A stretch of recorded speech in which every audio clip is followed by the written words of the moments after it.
Gosh, this music is creepy. Alright.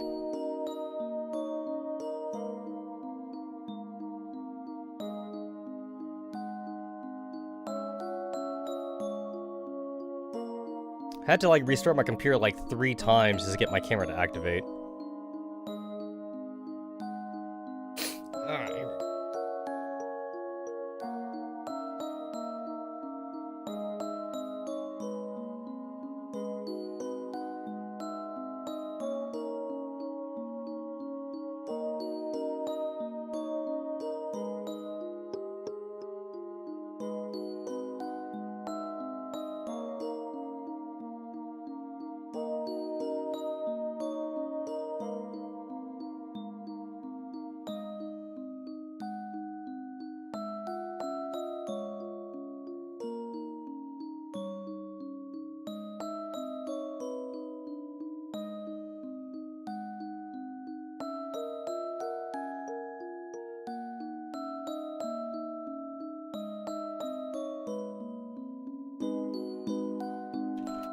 Go.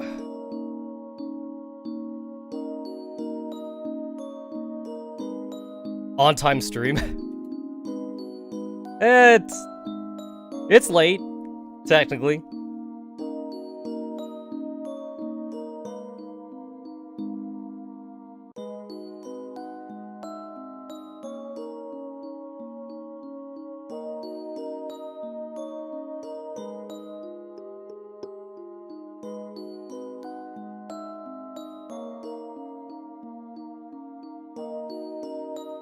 Trying to move my Discord and Windows around here. Alright. Anyway, I'm going to assume that, like, we're in this game's version of Lavender Town. Except Lavender Town wasn't even this depressing, though. Actually, Lavender Town wasn't a ghetto. Because this city is a ghetto. You just beat the 4th gym? I already forgot how many, I think I just passed the 4th gym. I already forgot. Yeah, okay, yeah, so I just passed. I just passed the 4th gym. And then, like, I had to go through, like, a cave. I had to go through, like, a whole entire cave system. And now I'm at, like, the next city. And it sounds like this city has a ghost gym or something. But anyway, this is fucking this is also Mexico, because there's dudes with, like, sombreros and ponchos, which sounds like super racist, but, this place, okay, the Pokemon Center is, like, all beat up. There's a Blastoise here with a fucking scar over his eye, and everyone here looks Mexican. So, this is racist as fuck. I mean, look at this! We also got like, the fucking overweight mom with a crying child, like, holy crap, this is so Mexican. Want some good old imported Colombian sugar? Like, no, these houses, legit, some of these houses look like they're raggedy. Look at this one! This one has, like, broken windows and crap. This place is horrible. Like, Lavender Town wasn't this bad. Lavender Town just had the gravesite, and that was arguably the only thing that made Lavender Town creepy. Because Lavender Town, everything else looked fine. This place is literally poor. Actually, now that I think about it,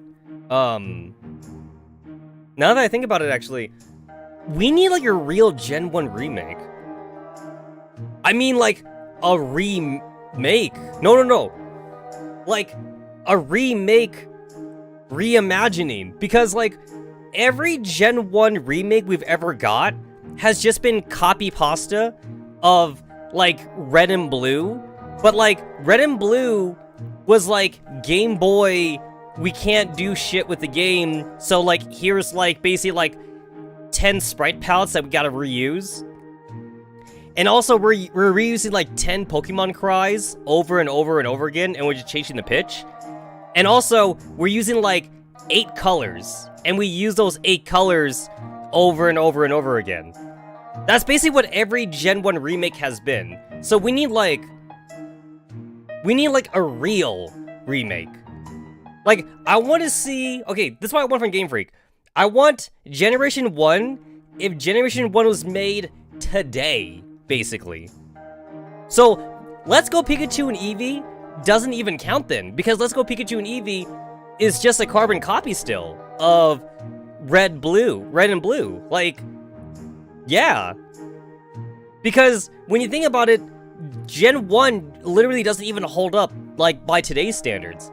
In fact, like, if you were to release, like, red and blue, like, right now, even if it's Let's Go Pikachu and Eevee, like, it wouldn't be a good game.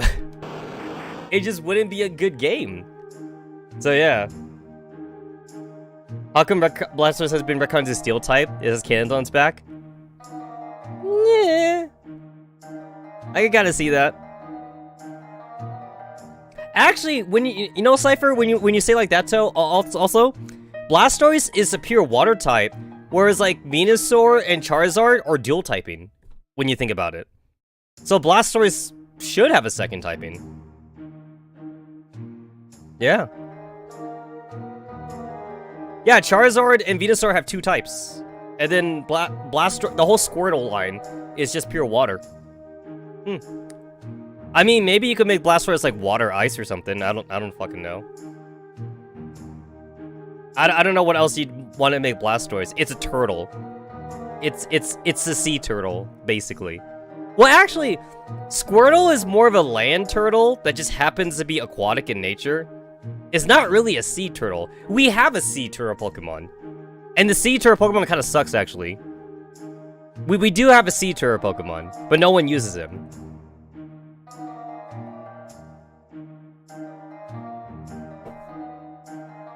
But, yeah. Cancel these Italian devs, right? You know what, though? I would make a really... Actually, I'd go one step further, guys. How about I just make fucking Gotham City in the Pokemon world? Like, can you guys imagine, like, actual Pokemon criminals? Not like cartoony, not like cartoonish, like villains, like actual criminals, you know? And Gotham City sucks. Like, Batman Gotham City sucks. Also, we need, like, a Batman Pokemon trainer. Can you guys imagine that? Imagine, like, the DC-verse, imagine the DC-verse, like, I guess Pokemon trainers. Detective Pikachu live action in the game. You know what, to be fair, though, the normal Detective Pikachu game, too, it also actually is kind of just as bad as a live action movie. It's just that they represented it in a more lighthearted manner, to be fair. To be fair. It was more lighthearted, but like, the Detective Pikachu game was also pretty bad too, though. Like, there was some messed up shit in there. Actually, I wouldn't mind, when I say bad, by the way, I don't mean like, I don't mean like Moviescape bad. I just mean like bad as in like real life bad.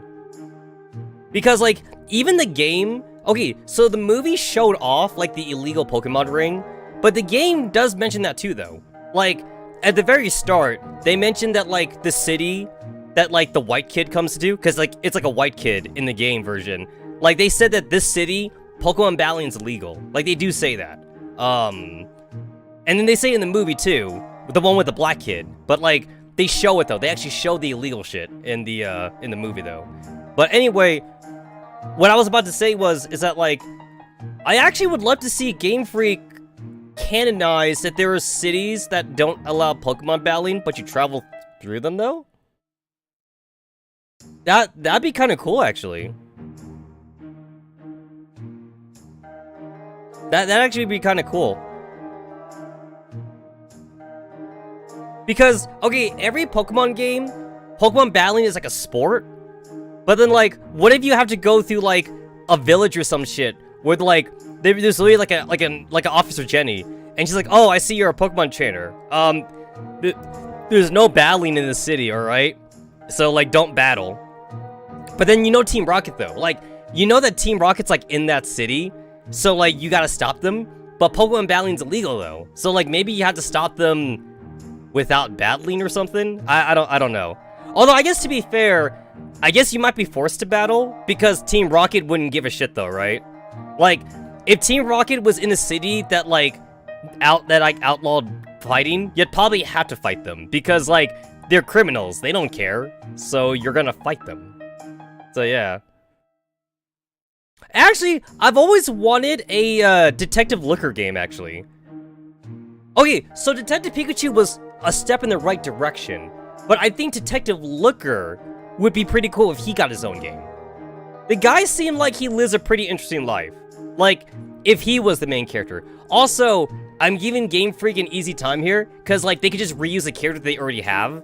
Like, they don't gotta make up a new character. I'm saying use Detective Looker and just give him his own game. There you go, see? And they could kind of make it like more of a puzzle game too. Like make it like Professor Layton or some shit. Or no, like Phoenix Wright. Like do like the Phoenix Wright shit. But like make it like Pokemon themed or something. That's what they can do. Detective Looker can like do shit like that. I would so buy into that. Okay, here's my problem with the Detective Pikachu game. It's too nice. It is way too nice. Like, I guess to be fair, I guess, yeah, I guess I kind of would like the movie The Game, but like, because the movie was more darker, but that's not good enough though, because the movie is too far from the game now, because the movie kind of did its own shit. So, I do want Gameverse, but like, Detective Pikachu, because the Detective Pikachu game, it didn't feel like a Pokemon game, unfortunately. To me, it didn't feel like a Pokemon game. It had Pokemon in it, but like, it's so far from like a regular Pokemon game that like, I just didn't really feel like the themes were in there. So I didn't really know what I would do with that. I thought the puzzles were fine though. The puzzles were fine. It's just that like, I remember saying this a long time ago when I did stream it.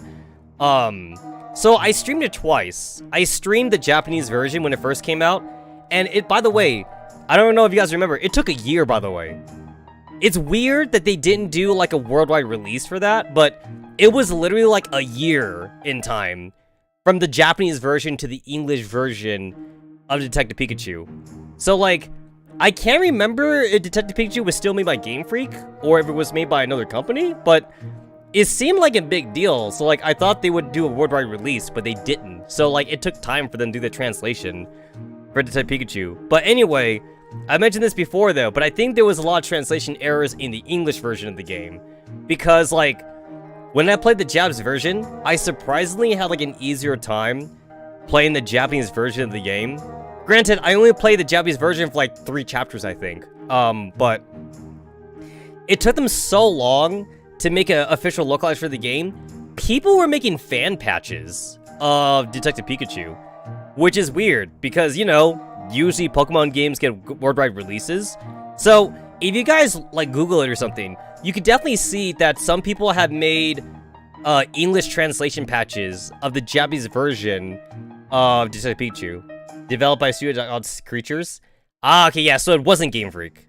That would explain why it didn't get a worldwide release. If it was developed by Game Freak, it probably would have. Also, if it's third-party developed, I think that probably answers my question about why I feel it didn't feel like a Pokemon game. There's my answer. Because, like, it wasn't made by Nintendo. You know, like, Nintendo didn't oversee the project. Like, I say the same too for Pokemon Go. Pokemon Go does not feel like a Pokemon game. You know, like, Pokemon Go is, like, so far of, like, what we consider a Pokemon game, you know? Pokemon Go is a cash grab. So, yeah. So, yeah, maybe they should actually make, like, an official Detective Pikachu game not made by a third-party company. I mean, a lot of people had a lot of strong opinions about Pokemon Diamond and Pearl, for example. Because Diamond and Pearl wasn't made by Game Freak. Diamond and Pearl was made by a third-party company. Actually, why are they, like, shoehorning their shit to, like, other companies now? You would think with such a great IP like Pokemon, you'd think they want to keep that shit more in-house? It's like, okay, Pokemon Go was experiment, but you'd think they'd want to keep it more in-house now. They keep throwing that shit off to other companies now. I don't know. I kind of feel like Nintendo would want to keep it to them, but they let other people play with it.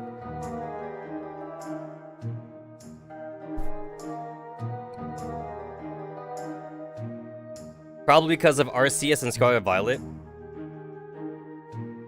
Here's the thing. Okay, I don't have strong opinions about Diamond and Pearl anyway, but I do feel sorry for the Diamond and Pearl fans, who wanted a real remake. I'll say that. I kind of feel sorry that Diamond and Pearl never got real remakes. A real remake. Because it definitely felt like a shoddy job. Diamond and Pearl felt kind of shoddy. So yeah. I remember how the English dub anime made Looker look some kind of fool. You know what? You know what? Like, the anime is its own thing. It's its own thing. Like, yeah. Because Game Looker is actually competent. I mean, the game is its own thing, the manga is its own thing, the anime is its own thing, they're all different. I mean, think about it like this. If we're to go with anime logic, then, like, the power of friendship should beat everything in the game, which thankfully it doesn't. Imagine if we actually played as Ash Ketchum. Which, I don't think there's actually any official Pokemon game where we actually play as Ash. The closest that we get to is Pokemon Yellow, but, like, you're still kind of playing as Red in that game. You're not really playing as Ash, but Pokemon Yellow does follow Season 1 of the anime a little bit. But not really. Okay, I remember I was really excited about Pokemon Yellow when I was a kid. I was really disappointed. Now, a lot of kids my age, they were like, oh, Pikachu follows you around, that's cool. Me, though, I was expecting a 1-to-1 ratio of the anime. So I was expecting Misty and Brock to actually travel with the player. That didn't happen though. So Misty and Brock are still just regular gym leaders. Like I wanted like, if they advertised it too. Pokemon Yellow was advertised to be the anime game, but it wasn't though. It was just Red and Blue, except Pikachu follows you around, and it had better sprites basically. Because Pokemon Yellow did have better sprites. But they were advertising that it was the anime, but it wasn't though. You don't play as Ash, and Misty and Brock don't follow you around. So, yeah. The real Pokemon Gen 1 remake needs actual red, blue, green, and yellow involved. That's not gonna happen because, like, I feel like low-key Nintendo never wants to acknowledge the manga. Because, like, the manga is, like, almost, like, too serious. Also, like, Blue is a flirt. Like, Blue fucking, like, stuffs her bra and shit. I don't know if they'd want to show that off in the game.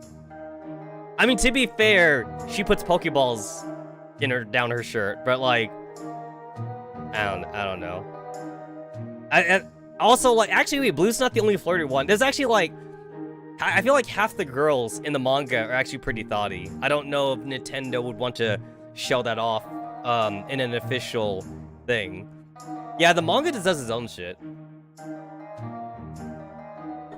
Actually, no, surprisingly enough, if you look at every official manga of Pokemon, they're surprisingly sexual. Okay, so there's the Pokemon Specialist manga, right? There's also the Pokemon Transformation manga, which is like Digimon basically, because like they fuse with each other, so it's like totally like a Digimon ripoff. Yeah, Pokemon ripping off Digimon, I know. There's that one, and then there's also Pokemon, the Pikachu one. Crap, what was it called? I actually had the physical one. I think it was called like Pikachu Boogaloo. There we go. It's called Pikachu Bugaloo or something, Boogaloo, and that one is also surprisingly sexual too as well. Like Misty actually has a rack in that manga, and also they show off like Misty's sisters, and I remember like having that manga myself too, because again it's somewhere in my boxes, but like Missy's sisters are super stacked. Like, I mean, like, supermodel, like, triple D E-cup stacked. And also, Ash's mom is even hot. Oh! Green's mom is super hot. No. His sister. His sister was super hot. May. I remember. So May has literally only one purpose in Gen 1, and that's to give the player the town map. In the Pikachu Electric Boogaloo manga, though, Green's sister, which I guess not Green, Gary, because, like, the Pikachu Boogaloo doesn't use red, blue, and green. Instead, they go by Ash and Gary and Misty and Brock and shit. So, Pikachu Electric Boogaloo is another retelling of the anime, actually. So, it is for Ash. But anyway, May, though, Gary's sister, is super hot. And, like, I remember she also kind of reciprocated Ash's feelings. Can you guys imagine that being the most Chad move for Ash? Like, if Ash just, like, actually, like, got with Gary's sister? That'd be such a Chad move. Because, like, Gary was always an asshole, at least before he became, like, Professor Assistant in the anime. So, like, Gary would be all like, yo, Ash, I got 10 gym badges. Which I still think we definitely need, like, a remake of Gen 1 somehow, where, like, you could get more than 8 badges or something. So Gary got 10 badges in Gen 1. So he'd show that off. And then Ash would be like, yeah, you got 10 badges? I have 4 badges, and I fucked your sister. And I fucked your mom. That'd be the ultimate Chad move. I actually think it was a great character development, actually, for Gary to become a Pokemon assistant. Even though I think it's a little bit of a lost cause. I think it is a little bit of a missed opportunity. Just because, like, Gary didn't do anything beyond that. He was like, oh yeah, I'm gonna follow Professor Oak's thing. Like, I'm gonna not be a trainer no more. I'm just gonna be Professor. I thought it would have been cool if, like, Gary stayed in the anime story. And, like, instead of, like, Professor Oak always being relevant in every season, they should have had Gary be relevant in every season. Because Gary was supposed to be Ash's rival, you know? And instead, like, he'd be like, oh, we're not rivals anymore. But instead, like, I'm gonna help you as a Pokemon professor. But, you know, that didn't happen. Instead, we never see Gary. We, like, literally never see Gary ever again. But we see Professor Oak all the time. Gary just kind of fucked off. Exactly. Another interesting thing is that Gary had Eevee. He did have an Eevee, which I thought was pretty cool too. But, you know, instead, Ash has got new rivals. He got like other rivals and shit. So, and a love interest in X and Y. So I guess that's pretty cool too. That's also pretty cool. I would have liked, like, one last hurrah before Sun and Moon. Because, you know, Sun and Moon was a soft reboot of the series. I would have loved it if Ash had, like, a season. Like, a filler season. Because the Orange Islands. I remember the Orange Islands being a filler season in the anime. Because, like, there is no Orange Islands in the games and stuff. But I would have loved a filler season where Ash travels with all his previous female companions. Just so that way, like, shippers can, like, go wild and shit. So, it's like, Ash traveling around with Misty, Dawn, Serena, like, just Ash traveling with all of his previous female companions, so shippers can pull their hair out. They'd be like, oh my god, Ash has a harem. I would have loved that. They really could have just called the Sevi Islands the Orange Islands, basically. If I remember right, I think by the time the Orange Islands happened in the anime, I think the game was like, I think the game was like not quite at that point yet or something. Because I believe at that early on point in the Pokemon history, like in the franchise, I mean, in the franchise of Pokemon, I think the anime was getting more popular than the game. So, less people, I think, surprisingly played the game, I think. I believe that's what it was. Like, the game was super niche, right? The game was super niche, it was getting traction and popularity, but the anime, though, the anime kind of, like, jump-started the Pokemon, it kind of jump-started, like, the whole Pokemon, like, franchise. So they couldn't call the Sevi Islands. So like they kind of just had to come up with a filler season basically. Honestly, the Orange Island season's kind of weird because like they had material, but they still had to make a filler season for some reason. I don't know. I don't get it. I don't know why they had to do that, but they definitely could have done something more canon. But they didn't. I guess they just felt like they needed to do something non-canon, I guess. I guess also calling it a filler season's technically not correct either, because it's not like the anime follows the game or anything. So like, it's kind of weird to call it a filler season when there's no such thing as filler, I guess, but we all know that there's no Orange Islands in the game though, so eh. But it's technically not filler, but it's filler if we compare it to the games. But yeah, we're never going to get an anime based off of the Specials manga, which is something I really want. I totally would love that. Feels like we lost a possible generation. You know what? Or they could have like made like, if Game Freak ever decides that like they're running out of material, they could make a filler game. And that could be the Orange Islands, basically. I mean, okay, so the Orange Islands, there's 4. I think there's only 4 Orange Islands. The same way, too, that there's only, like, 4 kahunas in Sun and Moon. Sun and Moon, there's only 4 kahunas. And, like, and the Orange Islands, there's only, like, 4 badges or something. So, like, they could have also, like, just made, like, a filler game. And be all like, oh, this game is slightly different. There's no 8 gyms. Instead, you just travel through the Orange Islands and you go on a Lapras or something. I don't fucking know. Well, you know what? The anime has a lot of made-up Pokemon. There is a lot of made-up Pokemon. The Onix Pokemon the Crystal Onix was super cool. There's also that island with like giant Pokemon too. That also could have been a thing as well. Oh, we've seen naturally gigantic Pokemon in the anime. They're not Dynamaxed. Because when you're Dynamaxed, that's a temporary. A Dynamax Pokemon is a temporary size.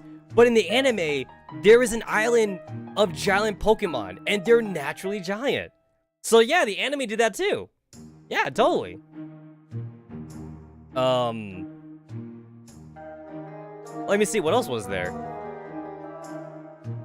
God, I would have to like, kind of like, I bet I could probably like just wiki it on Bulbapedia, but there really is a lot of special type Pokemon in the anime that like don't exist in the game and don't exist like in the manga or anything like that. I feel like Crystal Onix shouldn't be considered a rock type. Like, would Crystal Onix be considered steel? It'd be ground. It'd still be ground type, but I don't know if I would consider Crystal Onix a rock type anymore. Like maybe it'd be like ground steel or something. Yeah, I don't know. Crystal Onix is into water? It was, I remember, yeah. Yeah.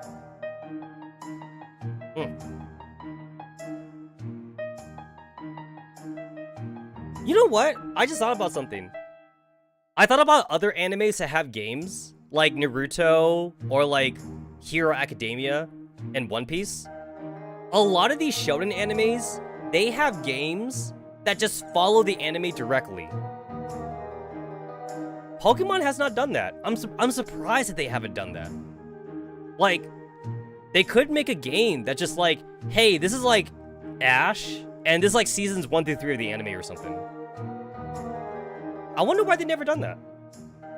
Because a lot of other popular animes, they've gotten their own games that just follows the seasons directly. Naruto's a big one. Naruto, at this point, Naruto has their game series follow the start of the anime all the way to the end of the anime, and Boruto. And Dragon Ball Z too. Dragon Ball and Dragon Ball Z, they also have games that follows from the start of the anime to the end of the anime.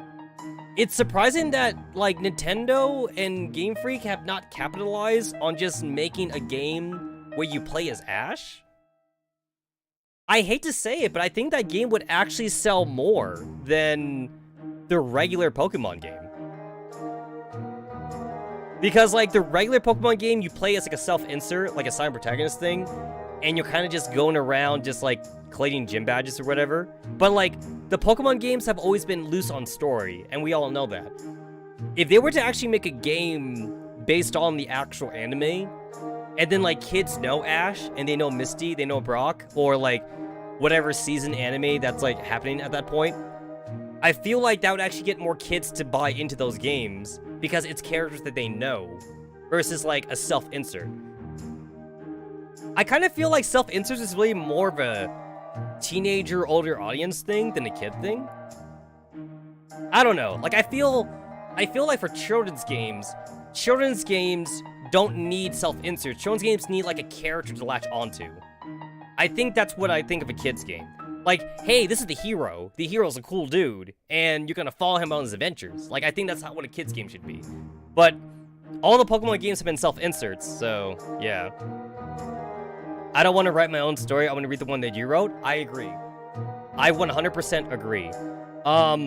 For me, the only self-insert that really makes sense is basically like an MMORPG, basically.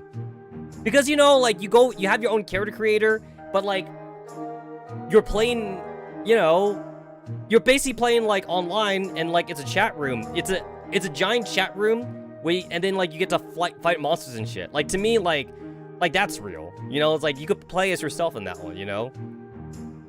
And then, like, whenever you're not slaying monsters in an MMORPG, maybe you and your guildmates can talk about whatever, you know? It's like, yo, bros, I just bought a car, you know, or whatever. It's like, oh, yeah, my mom grounded me because I got, like, an F on my last test. It's like, bro, you know, like, I don't know. Like, you could just be yourself. I mean, at least that's how I play MMOs.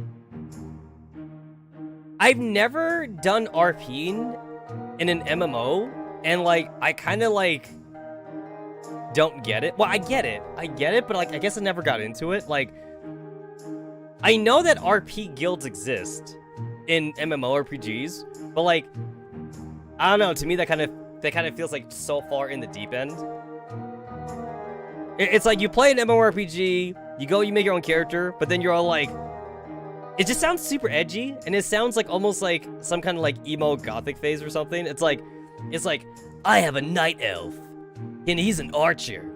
I was born in the crypt village of necromancers, and also my night elf, he's actually half human. Like, actually, it kind of feels more like you're making like a fucking OC for like Dungeons and Dragons or something. That's how I see like RP guilds. And not that I'm trying to make fun of people that, like, do role-playing guilds and MMOs, but, like, I guess it's just not for me. It's just, I think some people get, like, really into it, and, like, I guess that's okay if you could get really into it, but I can't. I have, like, one experience with, like, an RP guild, in, like, Ragnarok Online, and, like, I couldn't, like, I was really confused on, like, how I should talk. Because, like, everyone's talking about how, like, they were born and raised in, like, one of the cities or something, and how, like, their parents got killed by, like, a boss monster or some shit. And, like, I'm like, hi. I want to go in this dungeon and level up. But I guess I shouldn't talk like that. I guess I need to use flowery language. It's like, does anyone want to go in this dungeon with me and help me slay the necromancer because he killed my father or something? I don't know. For me, when I play MMORPGs, like, I kind of look at it more like as numbers usually, and then I also treat it like as a glorified chat room, because like I talk about real life shit, you know, and when I'm in an MMORPG, like. That's usually, like, the kind of guilds I just join, like, for fun guilds, usually. It's like, hey, like, what's up, bros? I just logged in. And then somebody's be like, oh, yeah, don't mind me, guys. I'm technically not playing. I'm actually studying for a test right now. But I just had the game up as for a chat room or something. Like, things like that. Actually, that was very common when I was playing Ragnarok Online. There'd be, like, 30 people in the guild chat. But then, like, 10 of those people were just studying, so, like, they were just using the game as, like, a chat room, essentially. And then, like, And then others like would actually play in the game. Again, we weren't role playing, so it's just like, yo, I need to get like 3 levels today, and I'll be like, yo, bro, I'm in. Let's go to this one dungeon. And let's just kill some mobs. Like, we were like very methodic about it. But then you have RP guilds, you know, and so like, ugh, I must take on this quest line for the night. This knight is my long lost brother, or like some shit like that. I'm like, yo, it's just an NPC. It's just a regular NPC. But then like they're making like a backstory for like these NPCs now, or like some shit like that. Again, if you could get into it, if you really get into it, I don't care. I don't care if you get into it, but like I can't. I guess that's also why like I can't get into Dungeons and Dragons, because isn't that the whole point? That's the whole point, right? In Dungeons and Dragons, you're supposed to get into it. You're supposed to like roleplay as your character, I guess. To me, like, if I'm gonna play a game like Dungeons and Dragons, I'd rather just have it be in video game form, because like rolling the dice and then like trying to pretend that like I'm a night elf or like a dwarf or something, or like a goblin or like a halfling or something, and then like trying to say that like, oh, my character is chaotic neutral or something. Like, here's the thing. I don't know how to roleplay as a certain alignment. Like, I'm just gonna be me. I mean, that's just the way I see it. Like, okay, so if I remember the basic rules of Dungeons & Dragons, it's like, if you play a paladin, for example, it's like, you can't be evil. It's like, you can be lawful, or you could be neutral, but you can't be evil, though, because there's no such thing as an evil paladin, if I remember right. I don't know, like, if there's different versions, or different editions where, like, you can be an evil paladin. I know that in the ones that I've tried out, though, there is no such thing as an evil paladin. And then there's also no such thing as a good necromancer either. Like, a necromancer can't be lawful good or something. Like, a necromancer can only be neutral, chaotic, or evil, or something. It's like, I remember, like, when I first made my character sheet, when I first tried Dungeons & Dragons, like, I was being asked by my DM, he's like, what's your character alignment? And I was like, I mean, do I need that? And he was like, yeah. And I was like, oh. You know, I was like, why do I need it? Like, I'm just gonna play the game. And he's like, no. Like, the DM was like, I need to know, like, how your character's gonna act. I'm like, well, the character's just gonna act like me. But, like, that doesn't fly, though. It doesn't work that way. I can't say the character's gonna act like me. Like, I need to make an alignment for the character, so that way the DM can center around that. So, like, yeah. Oh, some of my old Dungeons & Dragons stories? Yeah. I didn't play a whole lot of it, but, like, the few times I have played it, though, I do remember those campaigns very vividly. Just because, like, it was interesting. So, like, that was my very first rants, actually. I remember. That was my very first, like, just chatting streams, I remember. Like, no gaming. Like, no gaming. It was just me, like, just talking. Just me, like, stand up, like, talking to. I was standing up, too. I remember. I didn't even sit down. I was just standing up, basically. But, yeah.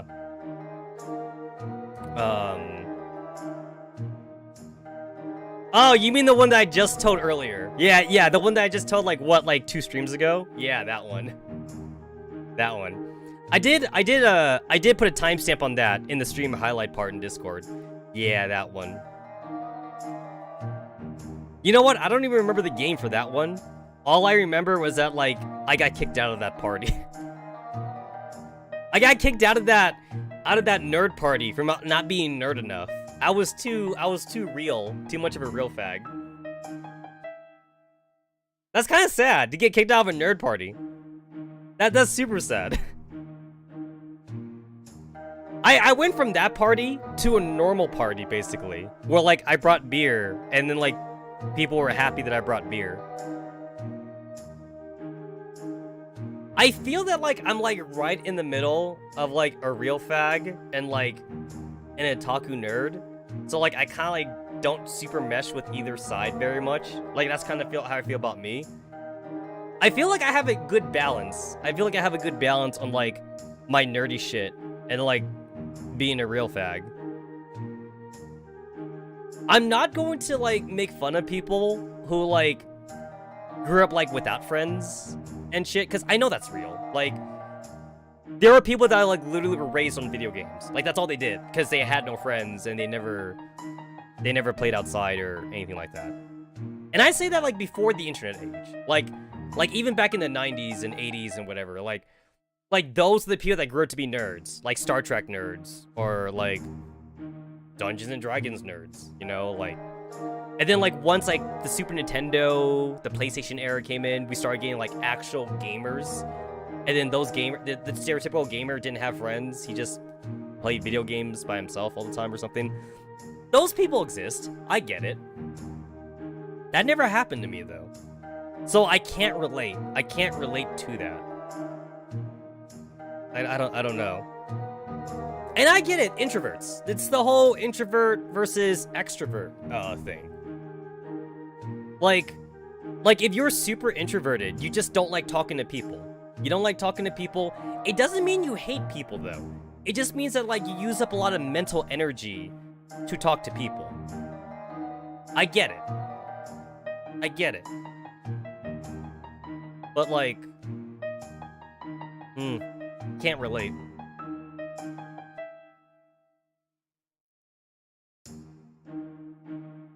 You still trying to get a new X Pokemon around? Hey, wait a minute. Are you supposed to get X Pokemon on all those, like, areas with, like, the trees that are funky? Because, like, I went to, like, several areas like that, and, like, I didn't get anything in those areas. You are? Oh. Is it random encounter? I was expecting, like, a cutscene or something, but, like, I didn't... Nothing happened for me. So, like, I kind of just left. I kind of, like, just left those areas. Huh. I mean, I'm not gonna backtrack. It's too late for me to backtrack now. I mean, I could backtrack. I have Fly. Oh, that's what it is. Yeah, I'm not doing that. Okay, I guess when I do see them, I'll give it like a 5-minute window to see if I can catch one. If I don't catch one in 5 minutes, I'm leaving then. Okay, I see how it is.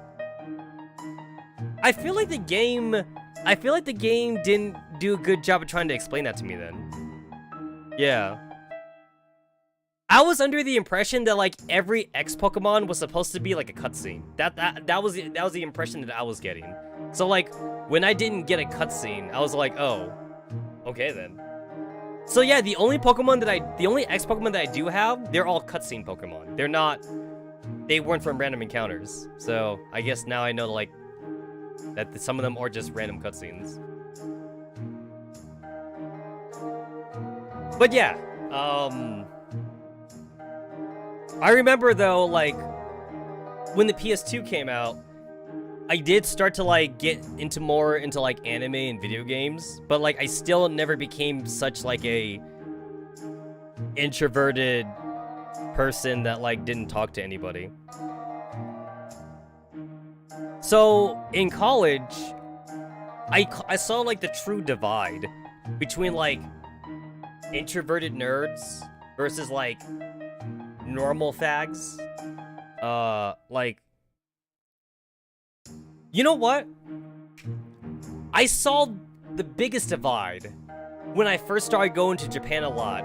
After, like, I had met Taka for the first time, because Taka was very introverted. Like, when I first met him, he only had like 3 friends? He only had, like, 3 friends or something. Like, 3 actual people that he would consider friends. Like, at school or something. Or, like, not even at school. Like, it's more like people that he actually met online, but, like, you know, they were Japanese, not someone like me that, like, I was overseas or anything like that. Taka was, like, super introverted.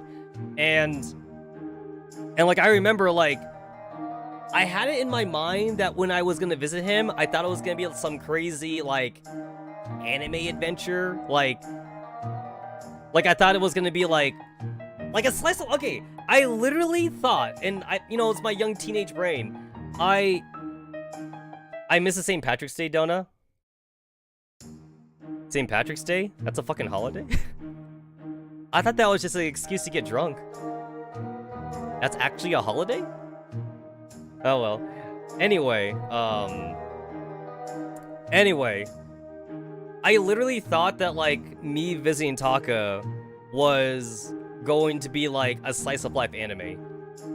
I was thoroughly disappointed the first time I went to Japan, and all me and Taka did was we went to like a couple of gaming stores, went to an arcade, we went to like an anime otaku shop, and then like we just played video games like at his house. And I was like, I remember like 2 days in, and I was like, so what are we doing today? And then like, you know, again, he's super introverted. He was super introverted back then, and he's like, oh, we're gonna try out this game that like I never got to beat because like it requires 2 players to beat. I'm like, we're playing another game? And he's like, yeah! Like really excited. Like really excited. He's like, yeah, we're gonna play another game. I'm like, I mean, you wanna hang out or something? You wanna, you know, go outside? And he was like, oh, do you wanna go to the arcade again? I was like, no, I don't want to go to the arcade. And he's like, do you want to go to the anime shop again? We can like window shop or something. I'm like, no, I don't want to go to a fucking otaku shop or anything. I don't want to jerk off to figurines. I don't want to do any of that. I want to see Japan. All I've been seeing is just your room and your mom. That's all I've been seeing. I haven't seen anything about Japan at all.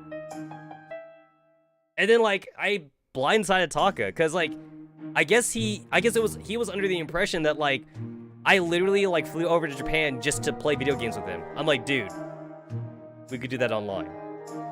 We could do that online. I am here physically. I didn't fly all those miles just to play video games with you. I really need to like drag Taka like out of his comfort zone. So I basically had to make a plan because like Taka didn't have one. And I thought Taka was gonna make one. I guess to be fair, we didn't communicate like why I was visiting Japan in the first place. I wanted to be like a true like tourist, and I actually wanted to see like the Japanese shit in Japan and not just like play video games like all day. And like he was like super uncomfortable, and I didn't care. I did not care how uncomfortable he was, because you know what? That's what real friends do. Real friends can get you out of your comfort zone, and real friends also can get you to improve your life, get you to do things that are actually good for you, such as talk to people.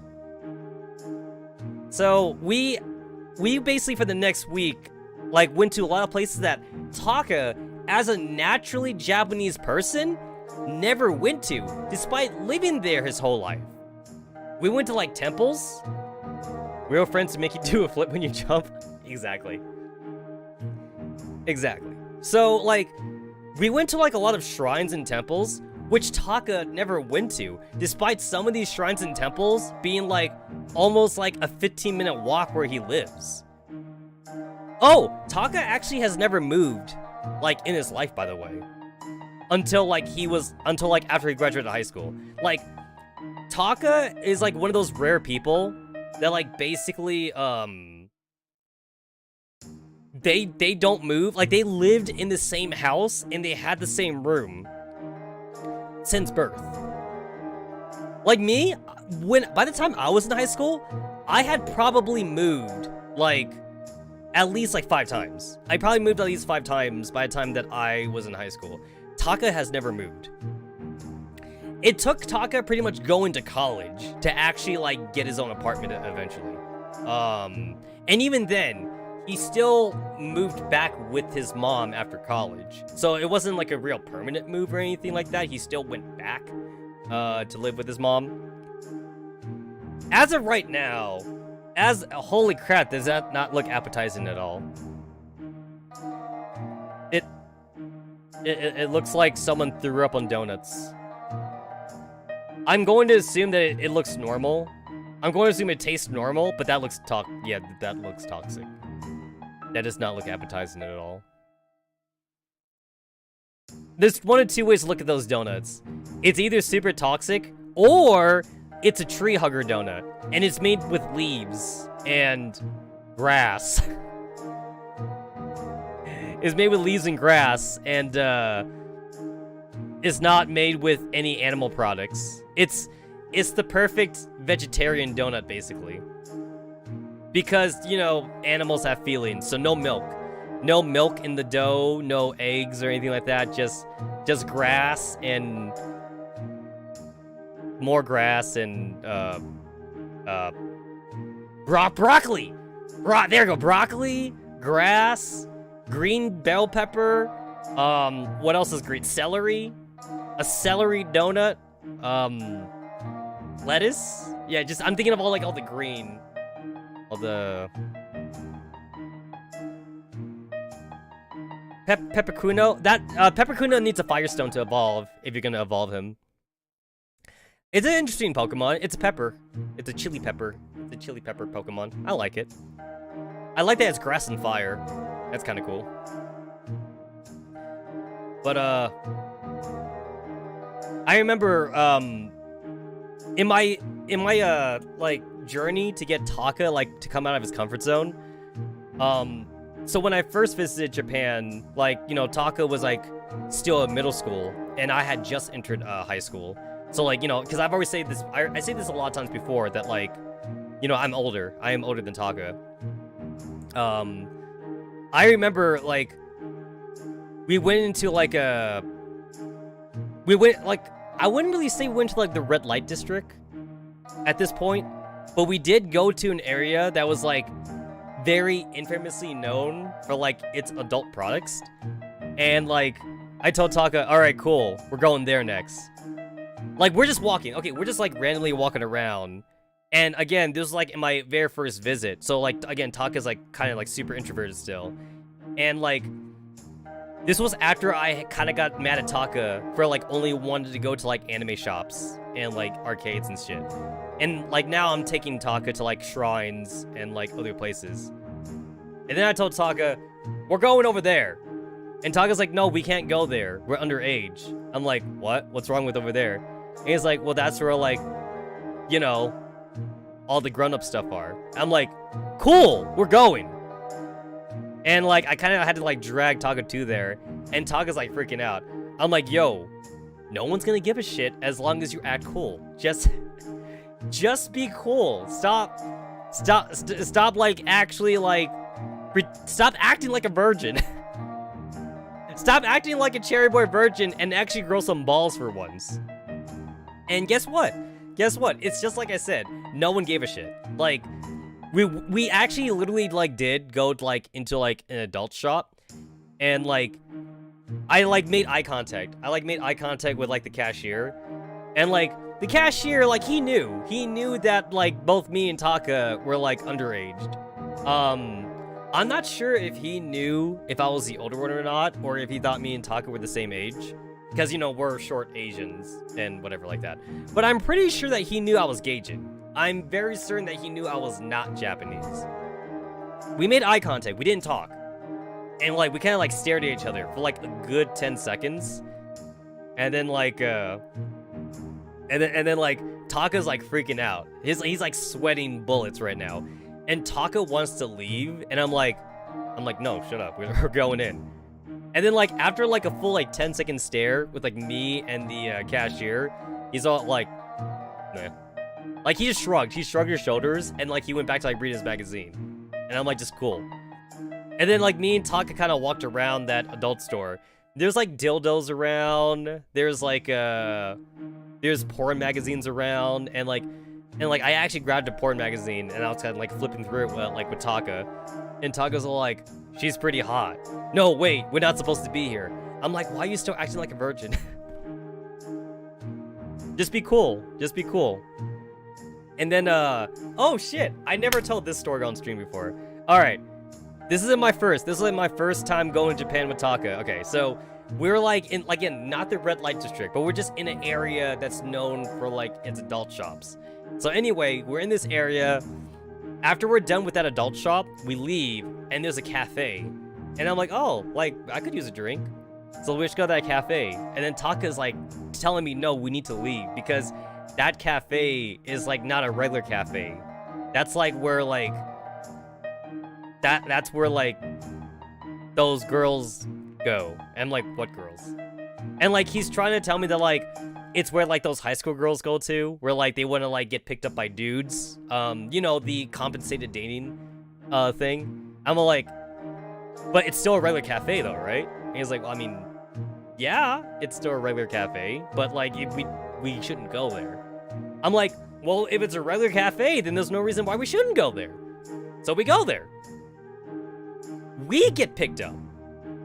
We get picked up by a very older looking woman.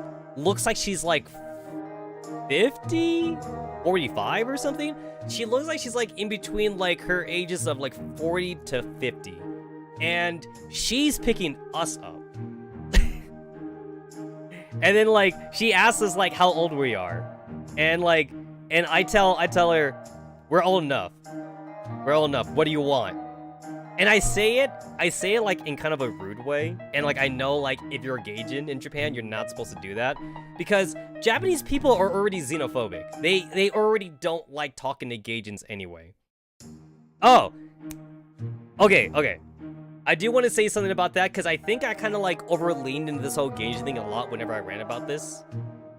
So this has been talked about a lot by people who often visit Japan or even by naturally Japanese people. So, a lot of people say that it's not because Japan hates foreigners or Gaijins, it's just that they're too shy because they feel they have to speak English.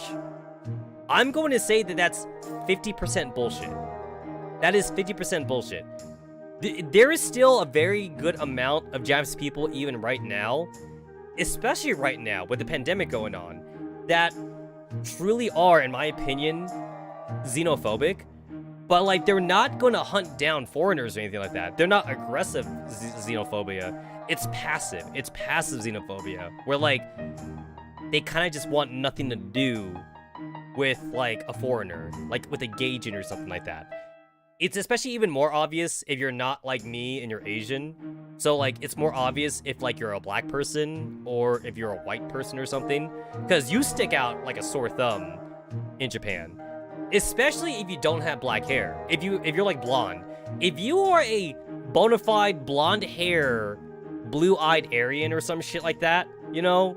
Or if you're like a super tall black guy, then Japanese people, they really are put off by you. Again, not that they don't like you or not that they don't hate you, but just because they just would rather want nothing to do with you. Hate is such a strong word to use here. Some of them are scared, yes, but most of them just have passive xenophobia. In that, like, they just don't know how to react to a foreigner. And then, like, if you talk to them, sometimes they panic. So that's why you kind of need, like, a Japanese in to kind of, like, speak on your behalf. But right now, at this point, me and Taka are, like, in that adult area. And I'm the one talking to, like, this sugar mama, essentially. I'm the one talking to the sugar mama. And then she's all like, wakai otoko. And I'm all like, yes, we are young. And this is my first visit to Japan, my first time meeting Taka. So my Japanese is very rustic. My Japanese is kind of like very simplistic at this point. It's very easy to tell that, like, you know, I'm not naturally Japanese. It's very easy to tell that, like, I'm learning Japanese as like a second language or third language, whatever.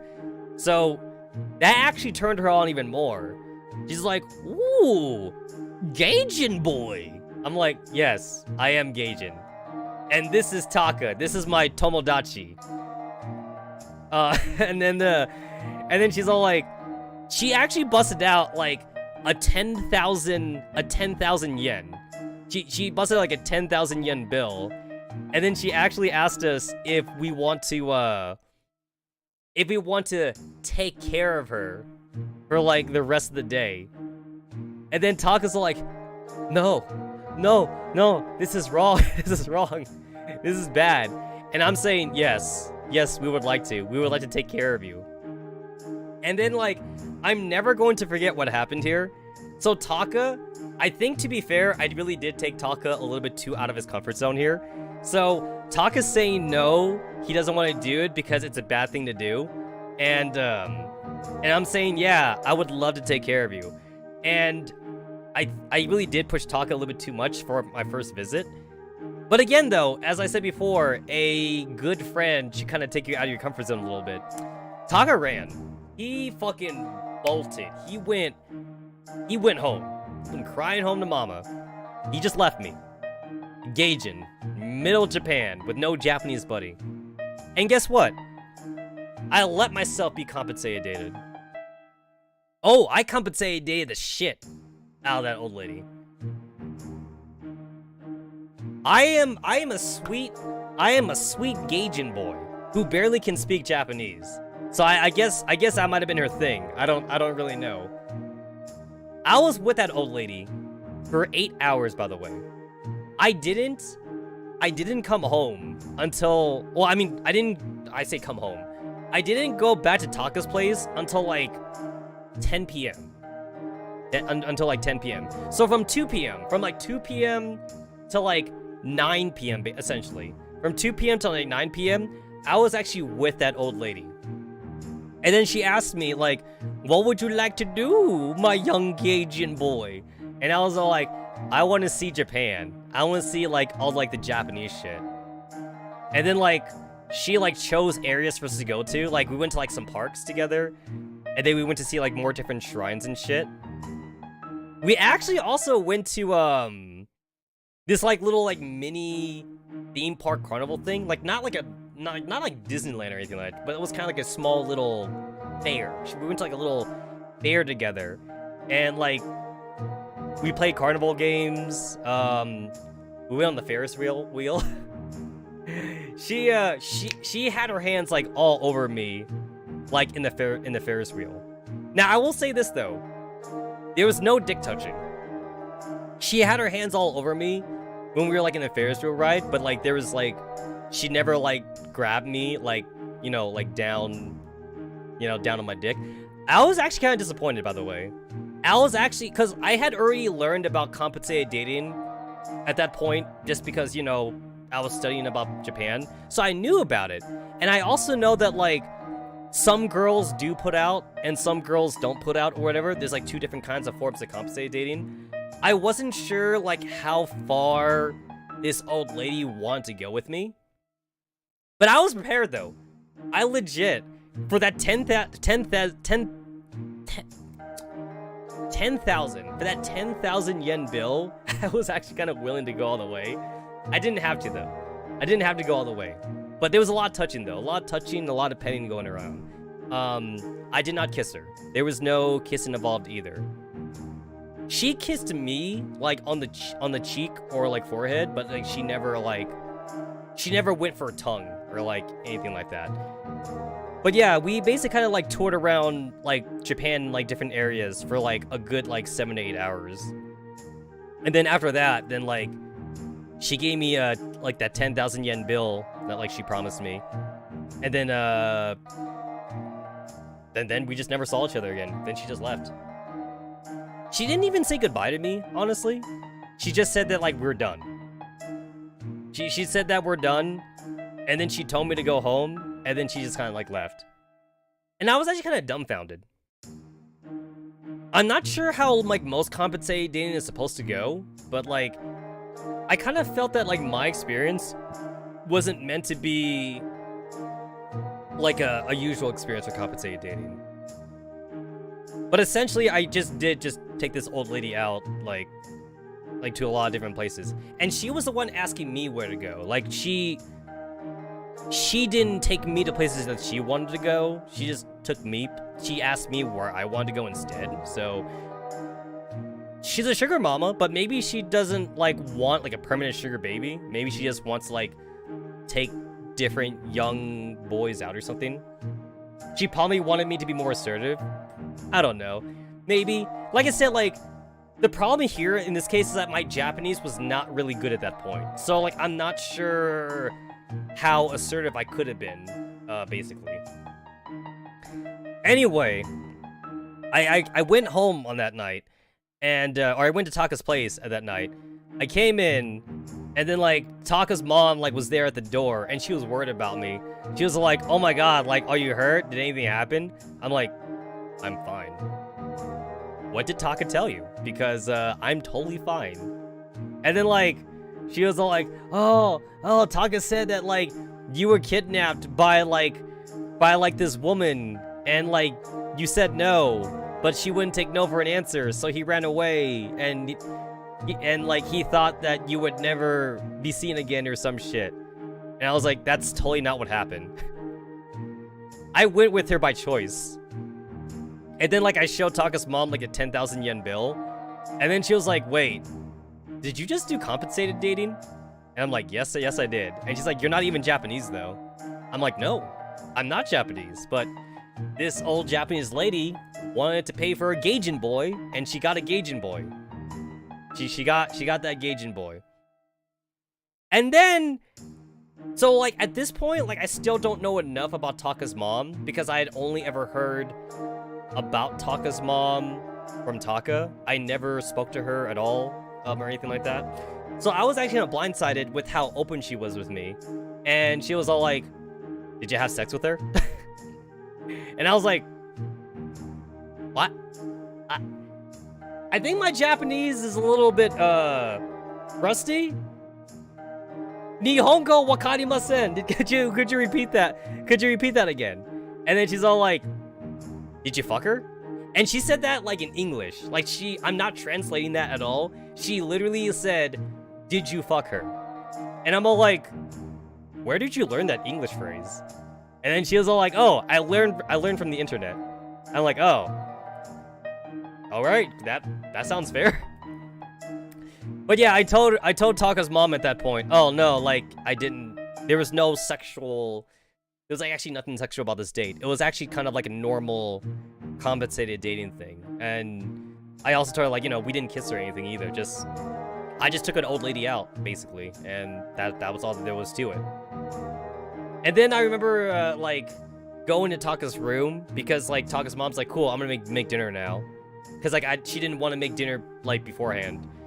I went to Taka's room and Taka's like, oh my god, you lost your virginity. I'm all like, no. I'm like, I'm still a virgin. I did not fuck that old lady or anything like that. So no, there was no cherry popping or anything. And he was like, really? You didn't screw her? But, like, compensated dating, you're supposed to, like, fuck the old man. I'm like, well, there was no old men here, first of all. And number two, I'm a Gaijin boy. So, like, maybe she would also be afraid, too, to actually, you know, have relationships with a underage, Gaijin boy. Like, maybe she would have been more open to, like, fuck Taka, since Taka is Japanese, but maybe she would be more defensive if it's a Gaijin boy. Because who knows what kind of legality problem that could happen from there, right? I mean, to be fair, young high school girls that put out for compensated dating, though, that's still bad, by the way. Like, that's still pretty bad. Oh, there we go. I was trying to think of the word. Statutory rape. There it goes. It's, so, like, if you are, like, a very older gentleman, let's just say you're, like, 50 years old, and you hire a high school girl to do the compensated dating with you, and she does put out, and you do have sex with her, and you get caught by the local authority, by the authorities, it is considered statutory rape, because, girls that are under the, consent age, they're considered not able to consent. Even if you're in high school. Even if you're in high school, you're still supposed to be considered not able to consent. However, statutory rape is considered different from regular rape, but, like, in most civil cases, they're kind of, like, considered the same, but by pure definition, they're not the same. Because a lot of statutory rape cases, technically, it's not rape because the girl was willing to sell her body for sex. It just so happens that, like, in this case, though, you know, the girl in question was, like, under the age of 18. Or, in some places, maybe even under the age of 16. Depends on, like, the age of consent in that area. Because in Japan, especially, with compensated dating actually being the thing, there's actually a lot of, like, 15, 16-year-old, you know, high school girls in Japan that, like, are willing to put out for some easy money like that. You know, and I guess to be fair, like I just said, I actually was kind of like willing to put out for this old lady, but like it never escalated to that point though. But I mean, I would have been considered underage at that point. Yeah. And then after that, for that next week, I proceeded to take out Taka to like various different places in Japan that he never visited. Basically, like, putting Taka in, like, weird situations that, like, he wasn't comfortable with. Including, actually, going to, like, his own school's, like, baseball game. And the thing is, like, me and Taka, we don't particularly like sports anyway, but I forced Taka to, like, go to his school's baseball game, even though I also don't really like baseball myself, though, just to get, again, Taka out of his comfort zone. And also, it put Taka, like, in that position where, like, he's also actually forced to, like, interact with, like, his classmates and interact with other people, like, in his middle school. And... Oh, I just thought of a great comparison for, like, how Taka used to be when I first met him. Taka was basically like Aqua, like the VTuber, like Hololive VTuber Aqua. Like, he was that kind of introvert, like super like hyperventilating, super like very quiet, very like not willing to like talk to people. And okay, if I were to like do a Hololive comparison, so like Taka would be like Aqua, and I guess I would be like Marion, I guess? I'm Marion, and he's Aqua. I think maybe that'd be a good Hololive comparison. And at that baseball game, you know, a lot of like people that knew about Taka, either as classmates or they just knew of him, you know, they're all like, oh shit, like that one nerdy guy is here. He never shows up at these places. Who's that? Who that person? He don't look like he belong here. And like I forced Taka to introduce me to like his peers and like his classmates, because like it would be easy for me to do the talking, but as the Gaijin in this situation though, I sought out to not overplay my hand. I sought out to force Taka in that situation. So Taka had to introduce me as his Gaijin friend from like overseas. And they're like, oh, you have friends? And then like, usually like at those points, like that's when I step in, because like I know that like I'm already putting Taka in a tough position.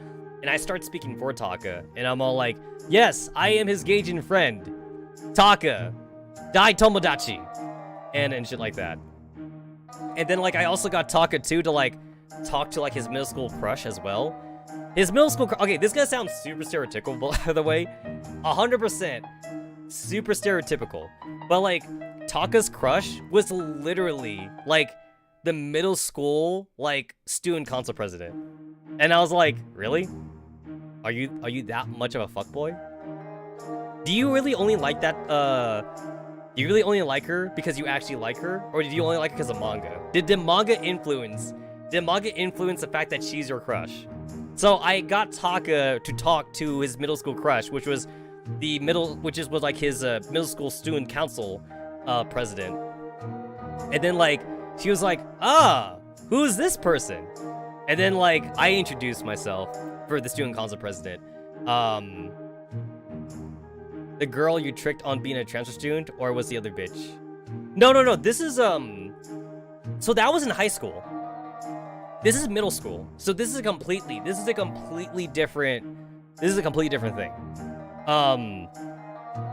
This one's a brand new story. This has nothing to do with the twins I talked about. So that story, that was when I was talking about twins I had met, when I was kind of like pretending to be a transfer student. But that was when me and Taka were both in high school. this was my first visit, and Taka was still in middle school at the time. So anyway, I got Taka to talk to like his middle school crush basically, and I was like, yes, I am Gaijin from America overseas. Taka-san showing me around. He is very, very, very helpful. And she's all like, oh, that's cool. Taka, I didn't know that you could be so helpful. If you ever get the time, maybe you could come by the student council office and maybe we could talk some more. And like, Taka's all like, yes, senpai, yes. Like, he was talking like in one-word sentences basically. Like, he just kind of like just repeating himself. And then like she laughed. I'm like, way to go, bro! You said like 3 words to her. Cool. Hopefully you can say something else to her. But you know what? Taka was being a fuckboy, so like he never did go to like the student council office, even though she clearly invited him. He never went, and like they never talked again, supposedly. So, but I did get Taka to also again talk to like everyone else there at the baseball game. I got him to talk to like the baseball jocks. I got him to talk to like the cheerleaders and stuff like that. And I was all like, ah, yes, Taka. He is my great Tomodachi. He is my Nakama friend. Yes, I came to Japan because I love anime. Like, I'm kind of like overplaying. I'm kind of like overplaying my part to make like Taka look better. And they're like, oh, Taka has like a Gaijin friend. That's interesting. I basically never ever met those people ever again though. Yeah, I never met. I never met those people ever again. Because again, that was middle school. The real interesting people I met, like, that wouldn't be until like Taka went to high school. And in Japan, Japanese people treat high school almost as like pre-college, basically. High school is like super important to like Japanese people. Elementary school and middle school, not so much. Not a whole lot. But high school is super important because like you had to take a test to go to high school, which is crazy because like I never had to take a test to go to high school. I'm pretty sure most American schools don't do that. Like, they don't give a shit. You would just go to whatever high school was close to you. In Japan, it's different though. In Japan, you try to get into a good high school, and in order to get into a good high school, you had to take a test. And it's like college. It's like literally trying to apply for a college. Like, when you're in your last year of middle school in Japan, like you're trying to figure out like what high school you're trying to go to. And then you need to apply to those high schools. And then like you need to take a test to see if, you know, if you're smart enough to go to those high schools and shit like that. Because those high schools have a ranking system. Like, this is number 1, this is number 2, this is number 3. Those high schools have a ranking system, and that ranking system actually means a lot in Japan. That's crazy. I feel like I would not have cared if I was in that kind of environment. But then again, like I said, I wasn't raised in Japan, so maybe my thinking would be different if I was raised in Japan. But I don't know. All I know is that like Taka was never really a smart person. So like, he didn't get bad grades per se, but like he didn't get straight A's or anything. I do know that like his mom still wanted him to get into a really good high school, so like he did apply to like some of the higher end ones though. He did fail like 4 though. He failed like 4 of like his high school test. Entrance, that's what I meant to say. He failed 4 of the high school entrance exams. Like, he failed the first one he went to, which was like the hardest one. And then like he had to tell his mom, oh, I didn't get into this high school because I'm dumb. And she's like, oh, okay, that's cool. Try the other ones then. So yeah, he failed like 4 or 5 times. And then like, he went into like the 7th. He went to like the 7th high school that he like applied for. And like, he barely, like super like barely made the cutoff to get accepted like into that high school. And that's the high school that like I had told the previous rant about the 2 twins that I talked about, where one twin was like this super Genki girl, the one that got really get on my nerves sometimes. But she was cute though. She was cute. She was a little bit of a hottie, but the Genki girl kind of personality kind of puts me off a little bit. And then the second girl was a student consul. The second girl was a student consul president, which I didn't know that Taka liked them. Okay, at the time, I didn't know that Taka liked him. I just thought that, like, I just thought nothing of it. I just thought, oh, these girls were pretty cute. I didn't know Taka supposedly had a crush on them, but, like, he never told me that. I think we were actually at that point in a relationship where, like, he started, like, not being as open with me.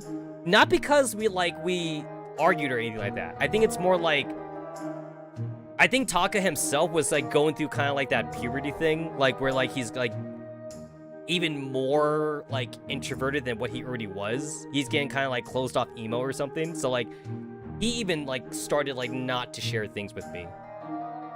And then, like, as I've already stated in that rant also, like, when I was kind of, like, being the fake transfer student, at that high school, me and Taka literally stopped becoming friends because he didn't like how much of a real fag I was.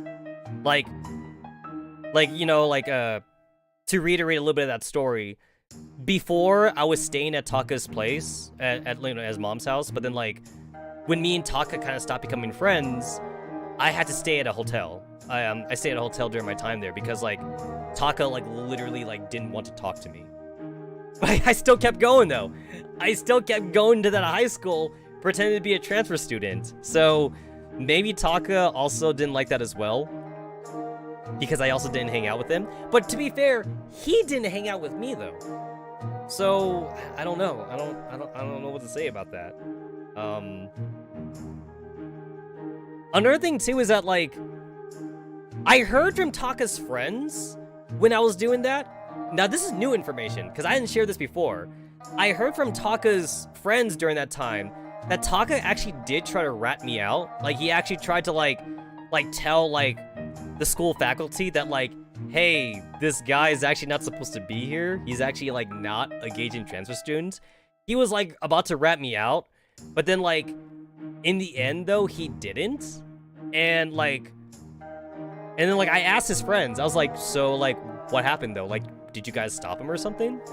And they were like, well, actually, that's the funny part. Like, we weren't gonna do anything because, like, you know, like, they didn't know me. They didn't know me that well. So, like, they don't know the kind of relationship that me and Taka had at that point. They just knew that, like, me and Taka got into a fight. And that's why we stopped talking to each other. But Taka was on his, supposedly, he was, like, in the hallway. And, like, the student, the faculty office was, like, you know, like, literally, like, 10 feet away from him. And his friends were, like, right behind him. And then he stopped walking. And then his friends were like, yo, like, aren't you, like, gonna go rat out your Gaijin friend or something? And then Taka said, no. And they're like, why? Like, you seemed so angry with him earlier that we thought you were gonna rat him out. And Taka never gave a reason. He never told his friends, like, why he changed his mind, like, why he decided not to rat me out or anything. He just decided, like, he wasn't going to tattle on me. But he still never spoke to me, though. That was a time in our relationship that, like, we don't discuss, like, now. Like, we never talk about that time when I was being the fake transfer student. Because, like, I don't really know what he was doing during that time. And he doesn't really know what I was doing during that time either. That was probably, like, the biggest moment in our life where, like, we just had, like, no contact with each other whatsoever. I was in contact with his mom the entire time, though. Like, I was kind of, like, giving his mom, like, a heads up, like, how I'm doing, and, like, I'm still alive, and, I'm kind of pretending to be a Gaijin student or whatever, transfer student, Tenkosei, basically. And, then I would ask his mom, you know, like, how's Taka doing? Because we're not talking, apparently. And it's like, we don't talk about it, but, like, if I were to take a guess, I guess maybe Taka still had, like, some sense of loyalty towards me. So maybe he just felt like he shouldn't rat me out, even though he was still mad at me, for whatever, like, for whatever reason. And then, like, as I mentioned before during my previous rant about that, like, after I had gone back to America, like, it was, like, another, like, 3 or 4 months, and all of a sudden, like, we're talking again online. Like, you know, like, through chat rooms or, like, voice chat. And when that happened, it's like, we kind of just, like, basically just kind of pretended nothing happened. Like, it just basically kind of just started off with, like, Taka going, like, yo, did you hear, like, the new game came out? I'm like, yeah. New game came out. And he's like, cool. Hey, do you want to, like, play a game? Like, an online game right now? And I'm like, sure. And we kind of just went from there. Like, we never, like, discussed what happened during that time or anything. We just kind of, like, just eventually just kind of just fell back into, like, our usual rhythm of, like, playing video games together or talking about anime or something.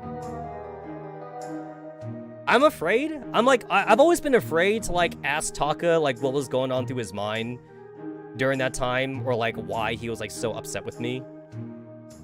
The only things that I know is information that I gathered from, like, his mom and from, like, his friends at that time. But I don't know what Taka himself, like, was personally thinking. And I don't know if, like, he was actually truly mad at me, or if maybe he was mad at himself or something. I do know that, like, Taka as he is now is very dramatically different versus, like, how I first met him. And I'm pretty sure it's because I kind of, like, Americanized his viewpoint a little bit. Because, like, I've always been the outgoing one. I've always been the one that took Taka out of his comfort zones. And by doing that a lot, I think I really truly have changed Taka to, like, be more outspoken, to not be such an introvert as he used to be. Now, he is still a hardcore otaku. Like, he's still, like, that kind of introvert a little bit. But I guess the best way to say it, though, is that, like, if Taka is, like, in a nerd club, or if he's in, like, at a convention or something, he is the outgoing otaku now. He's not the introverted otaku. He's not, like, he's not the person that kind of, like, sits at a corner and does nothing. Instead, now he's actually talking to people. Now he's, like, he's more willing to, like, even, like, talk to, like, a cute cosplayer chick or something. Because the Taka that I knew back in the day, if there was, like, a cute cosplay chick or something like there, like, he would not want to go anywhere near that cute cosplayer. Like, he would be too afraid to even ask her if it was okay to take a picture. Like, he would actually, the Taka that I knew back then, he would mumble to himself. He'd be like, oh, I want to ask her for a picture, but she's probably, like, too busy, and she wouldn't want to talk to me, and I'm smelly, and I'm fat, and, like, that's the Taka that I knew. Taka now, though, no, completely different. Like, Taka now, there's a cute cosplayer chick, like, at, like, at like, fucking Comic-Con or something. He'll walk up to her, and he'll be like, yo, like, that's a really good cosplay. Like, can I get a picture of you? And then, like, if he's feeling really ballsy at that moment, he might even ask her for a date or something. He'd be like, yo, like, you doing anything after like, you know, the convention? Like, you know, want me to take you out to, like, some yakitori or something? Like, that's the Taka that I know right now.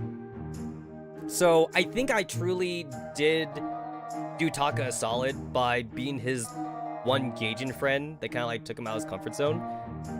Because I do believe, actually, I truly believe this.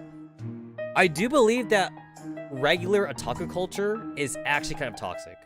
Like, I mean, gaming culture too is toxic as well. But I think that, like, the stereotypical otaku culture is toxic as fuck.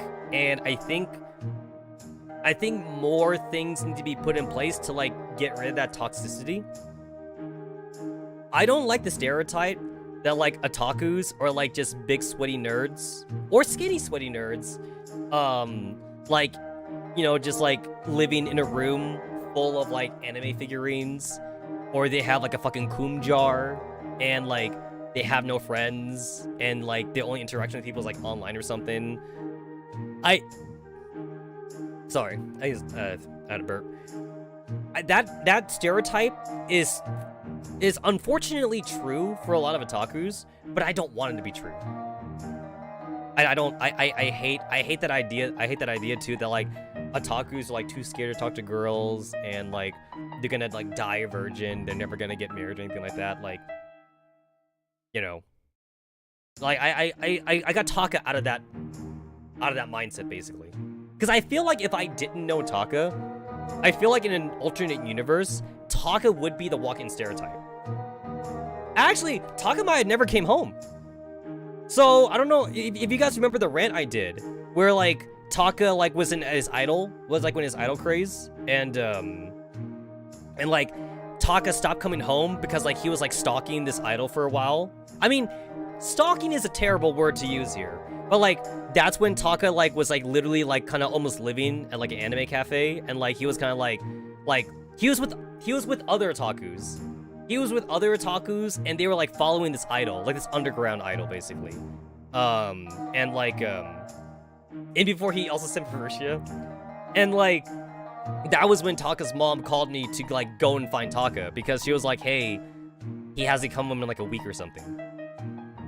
If I never met Taka, if I was not his Gaijin friend to pull him out of that kind of shit, I feel like Taka's normal friends would not do that for him.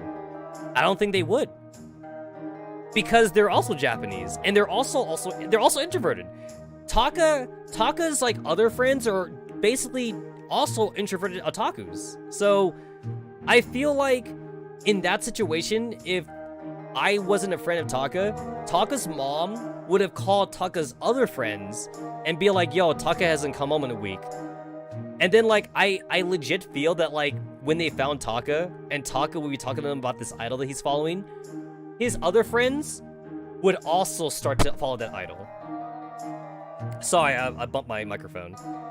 I actually think that would have happened. Like, his other friends would have been like, oh my god, she's so amazing.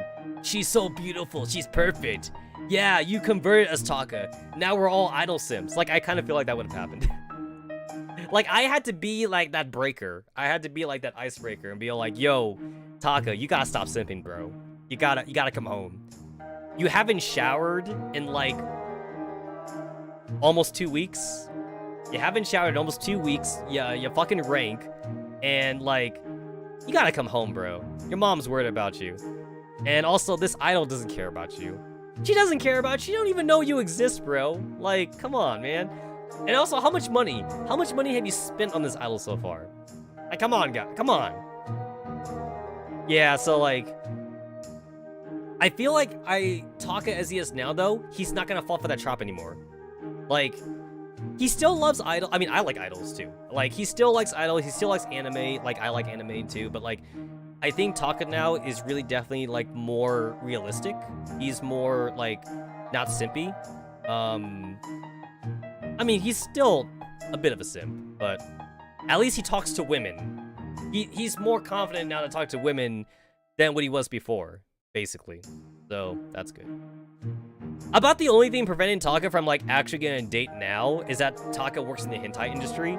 So, like, I don't know what kind of women Taka can usually meet as someone that works in the hentai industry. Other than, like, I don't know, like, voice actors or, like, other women that also work in the hentai industry. I don't know what kind of chick he could possibly meet, like, with that kind of job, basically. Taka does go to, like, Pixit meetings and stuff, so yeah. He can talk to women, literally a Giga Chat by Japanese standards. You're not wrong. You're unfortunately not wrong. Yeah, so that's probably because I've been a bad influence on him. I remember, so, like, my uncle, I talked about my uncle a couple times. So, my uncle is black. He's married into the family. I'm not related to him. But, like, my uncle's black, but he's only half black. My uncle is half black and half Japanese. So, my uncle, his dad was black, and his mom was Japanese. And, like... So, my uncle, his dad died, like, when he was young, so my uncle also has kind of the same experience that Taka has, where, like, you know, like, he only has, like, spare memories of, like, his dad, and he was mostly raised by his mom. I know, right? A very similar story for some reason. Go figure, right? Go figure. My uncle looks full black, by the way. Like, my uncle doesn't look Asian at all. He just looks like a regular black dude.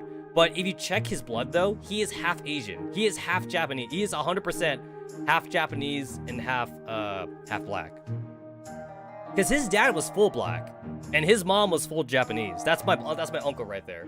And like, I remember, like, when I was first visiting Japan, like, my uncle's mom, like, she was your Japanese aunt, like, in big. Maybe she just had a Gaijin fetish. Maybe she did.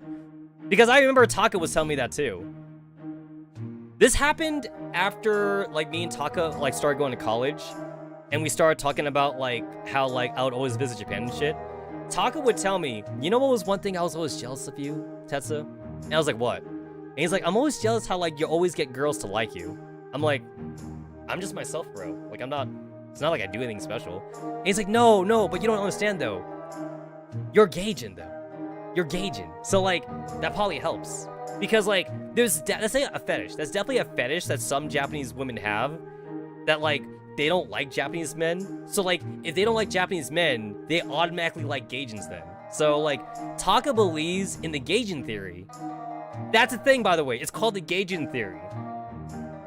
The Gaijin theory is a theory that, like, at least half of Japanese women are fed up with Japanese men. And, like, since they're fed up with Japanese men, it doesn't matter if a Japanese guy is good looking, even by Japanese standards. Like, it doesn't matter even if he has a lot of money. It's just that, like, the Japanese women just don't like Japanese men anyway, so that means they're gonna gravitate towards Gaijins in the first place. But because Japan is very Gaijin phobic, though, there's not a lot of Gaijins living in Japan. Like,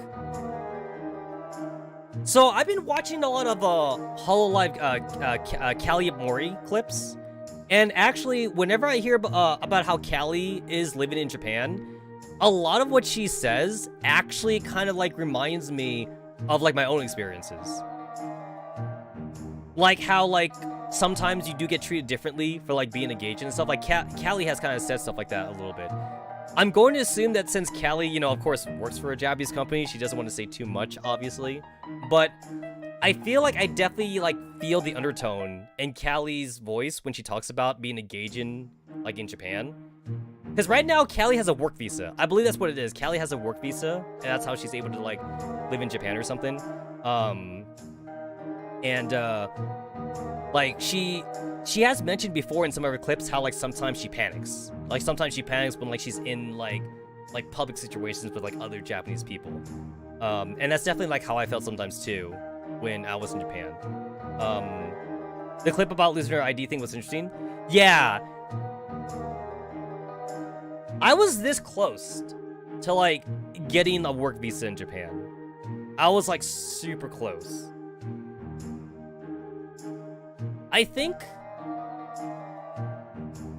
like, for me, I kind of mentioned this before, but, like, there's definitely something keeping me here in America, and I think it's just the overall culture of America versus Japan. Which is, like, the anti-weeb thing to say. And I think it's because I got experience what it was like to be in Japan because of my friendship with Taka. Especially when I was also that fake transfer student, when I told that story too. I think I got all the weeb out of me. I think that's the best way to say it. I got the weeabo out of me, like, through all my visits to Japan. And Japan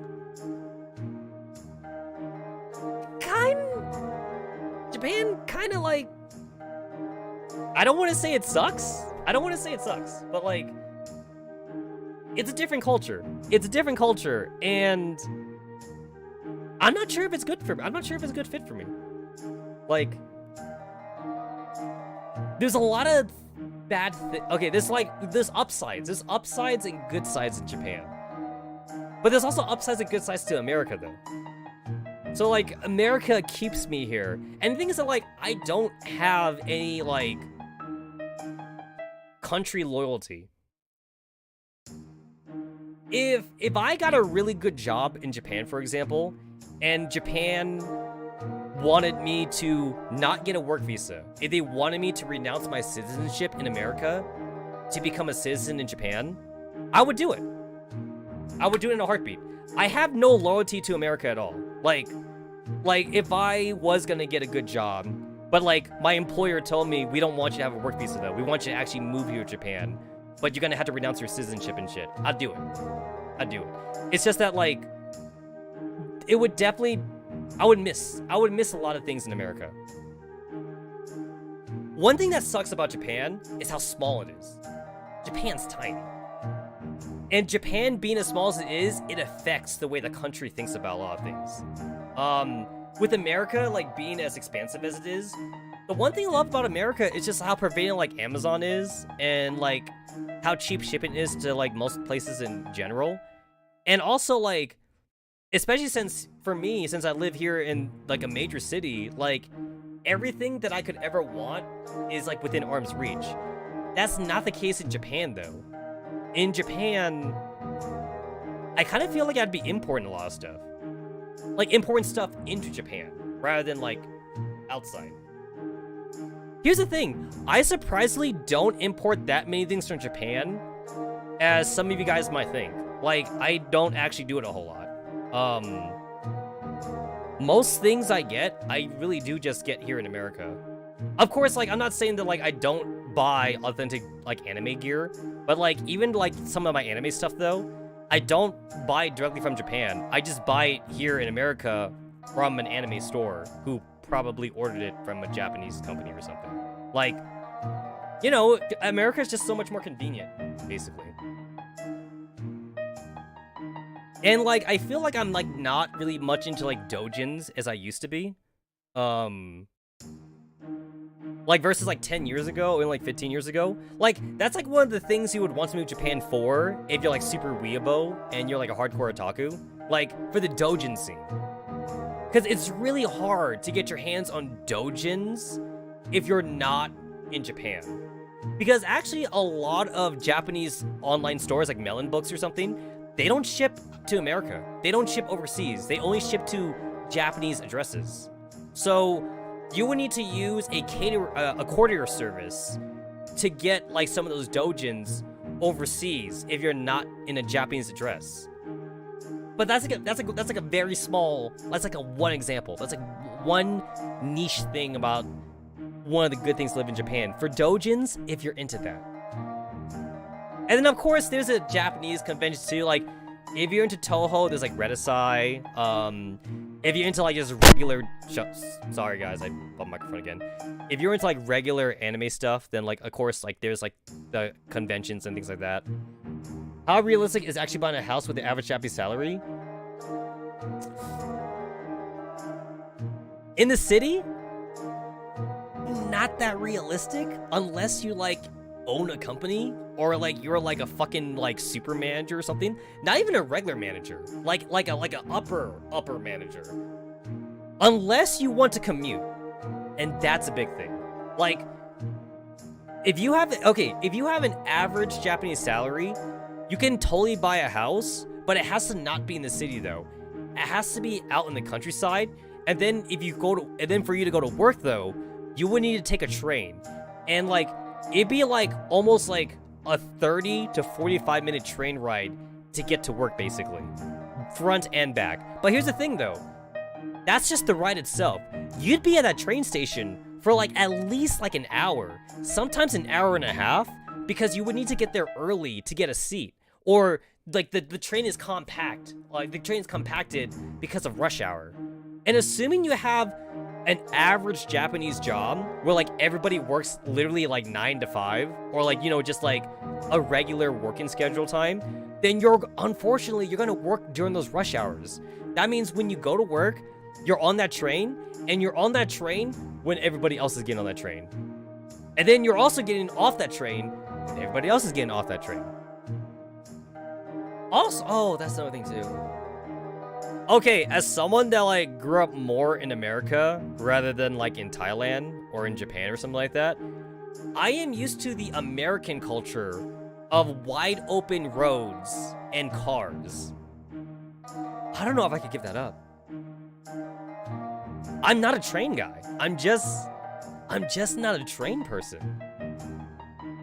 If I was to move to Japan for either, like, a work visa or, like, for a, to move there, like, as a citizen, I'm buying a car.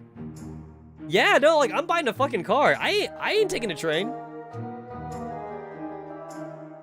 I'm definitely gonna buy a car. Yeah.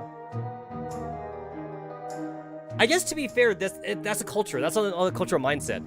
A lot of Japanese people don't have cars just because they don't think they need a car. And you know what? That's good for me. That's good for me. That means I get to have a car. And more people don't have cars. Yeah, I wouldn't be able to get out of that American mindset, though. Like, I would definitely need to get a car. Unfortunately, this does mean that I'll have to take a fucking 1 year car class, 1 year car training college class, whatever. That kind of sucks. Because they take getting your driver's license in Japan very seriously. Like, really, really seriously. In America, it's so easy to get a driver's license in America. You go to the DMV, and they're like, hey, here's a fucking book. Read the book. And then come back when you're ready to take the test. Well, okay, not when you're ready to take this. Come back after 6 months. I believe the minimum.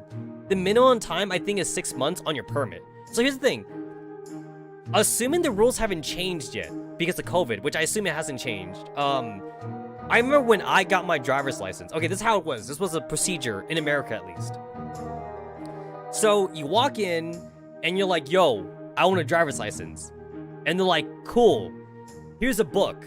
Or a pamphlet, whatever you want to call it. Here's a book pamphlet thing. There's also a website on there. You can go to the website, too, if you want to learn more about shit. And also, take a picture right there. Here's your driver's permit. They just give it to you. They just give you the driver's permit right away. You can drive on this driver's permit, but there needs to be someone in the car with you who have a driver's license. Other than that, though, you technically can already start driving. And then, you gotta read that book. And then after 6 months, at minimum, now you can go and take the test. And then if you pass the test, here's your driver's license, you're done. You're fucking done. That's it. In Japan, though, assuming it also hasn't changed, you gotta go to class for a year. Actual classes. Like, it's not like, oh, here's a book that you read. No, you gotta go to fucking school. That's how Japan is. So, assuming that it hasn't changed, I'm gonna have to do that if I do want to have a car in Japan. Because they want to make sure that people don't get in car accidents and shit like that, which I guess is fair.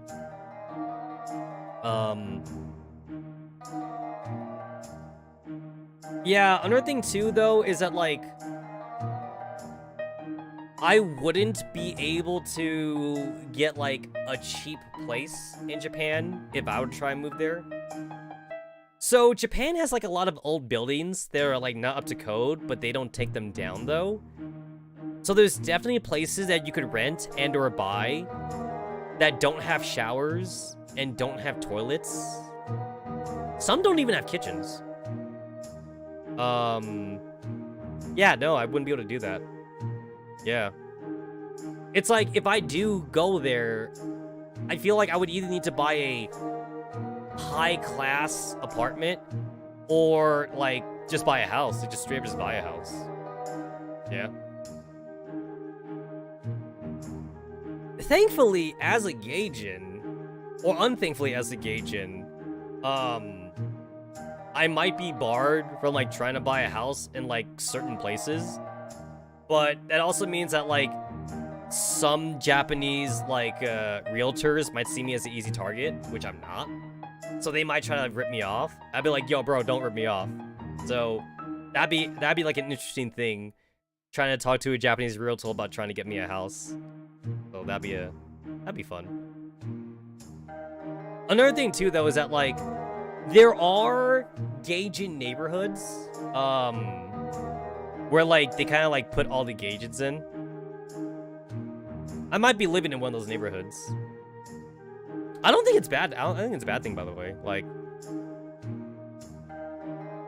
I mean, it's kind of like segregation. It's kind of like segregation, but, like, I think it's good segregation. Because if everyone's there as a Gaijin, then, like, we would all be able to talk to each other. Like, we'd all be like, you know, we'd be like, hey, I'm from America. And they'd be like, hey, I'm from France. And this other guy would be like, hey, I'm from Korea. Like, we would all be like different people, but we're all not Japanese, and that'd be the one thing that binds us together. So I guess that'd be kind of cool. But yeah, honestly, the Japanese culture though would really get me. I feel like it would get me in the long run. It's like, I think at this point, the only way I'm moving to Japan is 2 reasons. 1, it's because I'm doing it for work. Or 2, it's because I find a Japanese girl to hook up with. That's like the 2 reasons I would move to Japan. Otherwise, I guess I'm staying in America. Because I sure as hell ain't going to Thailand. I feel like I always rag about Thailand. Like, I feel like I keep saying like it's the worst place ever to go to. But Thailand kind of sucks if you're not going to the tourist places. Like Bangkok or something. A lot of tourist people, they talk about how beautiful Thailand is, and they talk about like how fun it is, but that's to visit though. That's not to live there. And take it from me, guys. Kind of sucks. I'm not even trying to do a bit here. Like, I'm not lying. Like, it kind of sucks. I wouldn't want to live in Thailand, honestly. It's like borderline a third world country. It honestly is. I guess I can apply to most places. Yeah. Like, here's the thing. Thailand's definitely not a first world country. I'll say that at least. Maybe it's like lower second world country, but in some places in Thailand, it feels like a third world country. It really does. I would not want to live there. I know that's my heritage. I know that's where my family tree is from. But guess what, though? I wouldn't be able to, like, cope with how different it is from America. I just would not. I wouldn't be able to. Also, law enforcement sucks, by the way. Law enforcement sucks in Thailand, so you gotta watch out. You gotta watch out with that. Unless you're living in, like, the major cities. That's the thing, too. You'd have to live in the major city. So, I'm sticking to America for the most part. And I guess I'd go to Japan for those 2 reasons I mentioned earlier. I'd go to Japan, too. Oh! Okay, so you know how like, there's that, that kind of, like, foreign stereotype in America? But, like, there's, like, you're like a person who wants to get citizenship in America, and one of the easiest ways to do that is to marry someone in America. Well, for me to marry someone in Japan, that same kind of stereotype also exists. Like basically there'd be like Japanese like law enforcement who like want to make sure that you're actually marrying a Japanese person because you actually love that Japanese person and not because you just want easy citizenship, basically. Like, that kind of also happens too in Japan. They just want to make sure you're not doing it just to get like an easy access into the country. I mean, to be fair, I would still need to pay to renounce my citizenship in America, though, and that sucks. Hey, did you guys know how expensive it is to renounce your citizenship in America, by the way? Yeah. Like, it's like over like $2,000. Did you guys know that the average price to renounce your citizenship in other countries is like $100 or like $200? But in America, it's like $2,000? I don't know why it's that expensive, but it is. It's like they don't want you to give up your American citizenship for some reason. It's like hard to leave America. It's like I would need to save up like a whole month's worth of salary to renounce my citizenship of America if I wanted to do that. That's kind of sus, honestly. It's like, hey, I don't want to be American anymore. And then like, why am I paying you guys, right? Like the IRS or like the US government is like at my house basically. And they're like, we heard you don't want to be American no more. I'd be like, no, I'm going to go to Japan to go marry a Japanese waifu. And then like the fucking black suited dude's like, cool, that'd be $2,000 please. And here's the thing though, if you do live somewhere else, even if you live in that other country like literally 100% of the time, you still need to pay American taxes because you have American citizenship.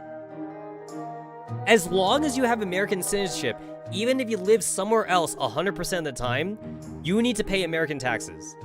So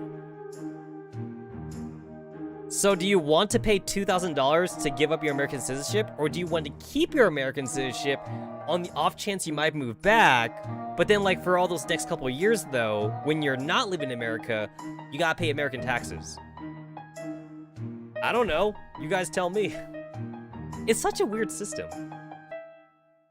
It's like, you had to pay $2,000, I guess, for the work that they had to put in to take your name off the American registry, I guess? I don't know why that would cost $2,000.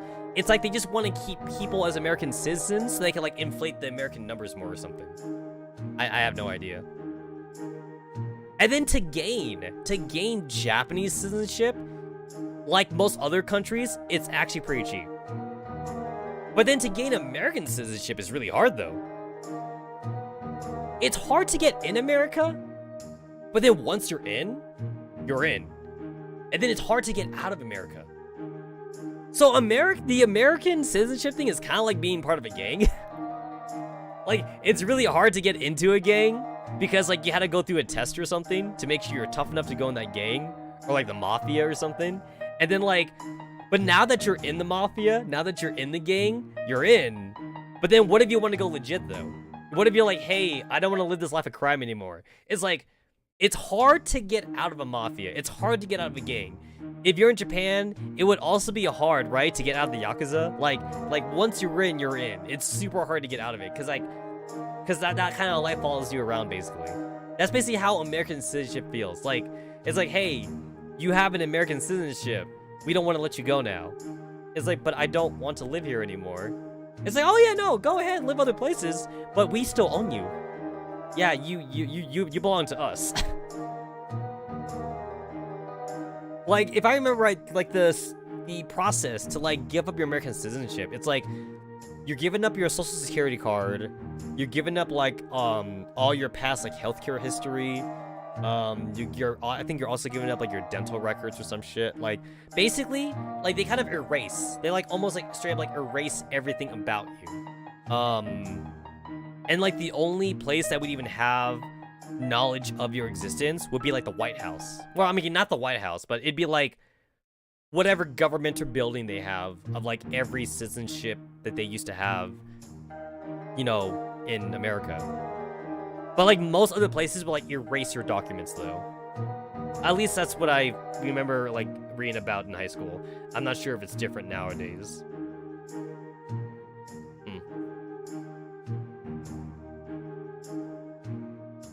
It has been 2 hours! I haven't moved at all in the game. I basically started ranting as soon as the stream started. Yeah, I haven't touched the game. I'm still talking to this Blastoise. This Blastoise has just been staring at me this entire time. You still haven't found that Pokemon on Expo on Route 7? Route 7, let me see, where is that? Oh. HM service. I still think it's weird that, like, Dragon Eevee, like, Scaleon, is the fly Pokemon. That seems really weird to me. Oh, there's Route 7.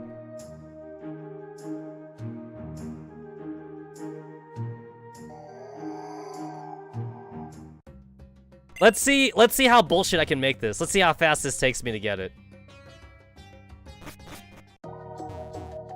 I remember where this is. Pretty sure I remember where this is. Yeah, here we go, right here.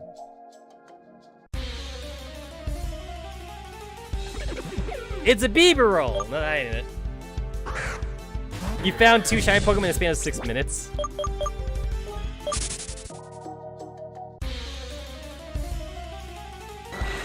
That's a Golbat.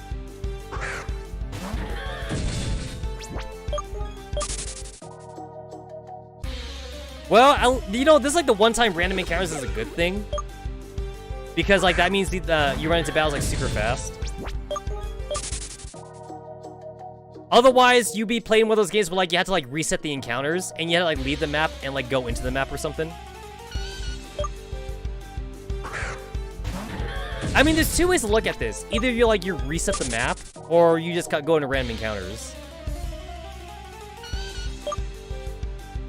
You know what, guys? I've also been really thinking about, like, playing Elden Ring, just because, like, nobody would shut up about it. I'm feeling, like, the peer pressure. Oh, I don't have that yet.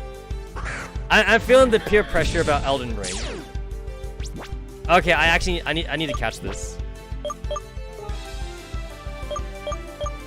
I need to catch it. I want a Pokemon with False Swipe. I don't have a Pokemon with False Swipe, and that annoys me. Having False Swipe would be nice.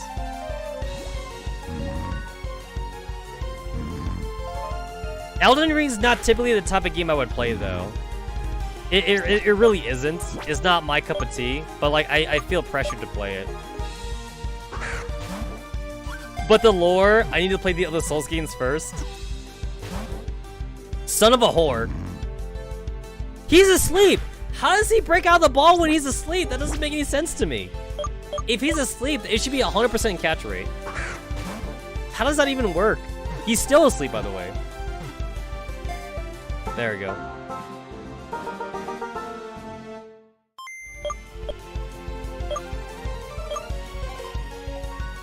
Hippopotamus?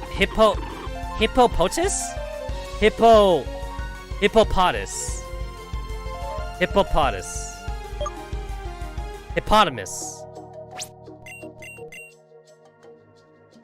Where's my awakening?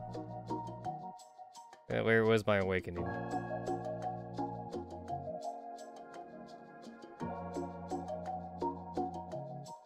Do I not have any? Oh, I have one. I guess I'll buy some.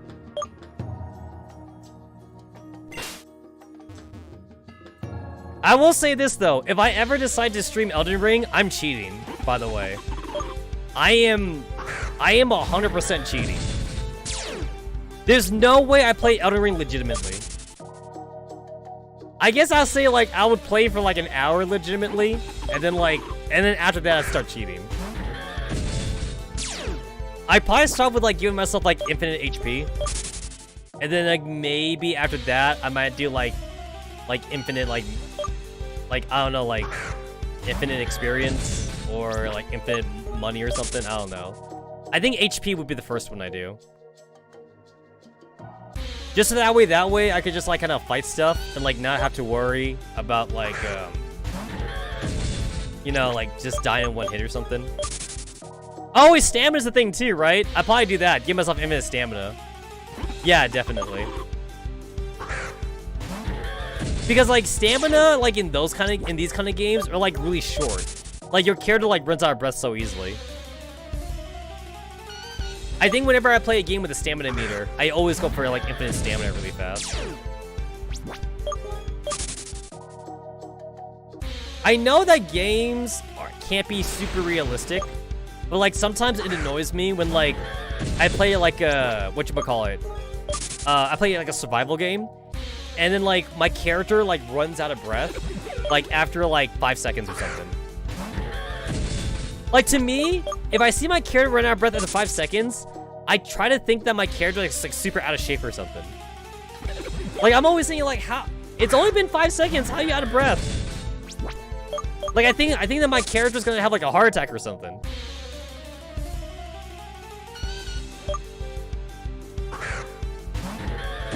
Wow, so much for this X Pokemon. I should just go to the final boss when I cheat. Oh! Is it like, is it kind of like Legend of Zelda Breath of the Wild, where, like, you can kind of, like, go straight to Ganon or something? Is that what Elden Ring is like? It's like you can go straight to the boss then? If I ever streamed Breath of Wild, I would have done that too. Like, I also would have just cheated and just gone straight to Ganon. I feel like I would have done that.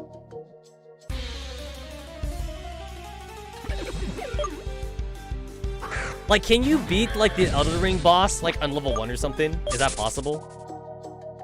Because, like, I know that you could beat Ganon at, like, level 1 or something.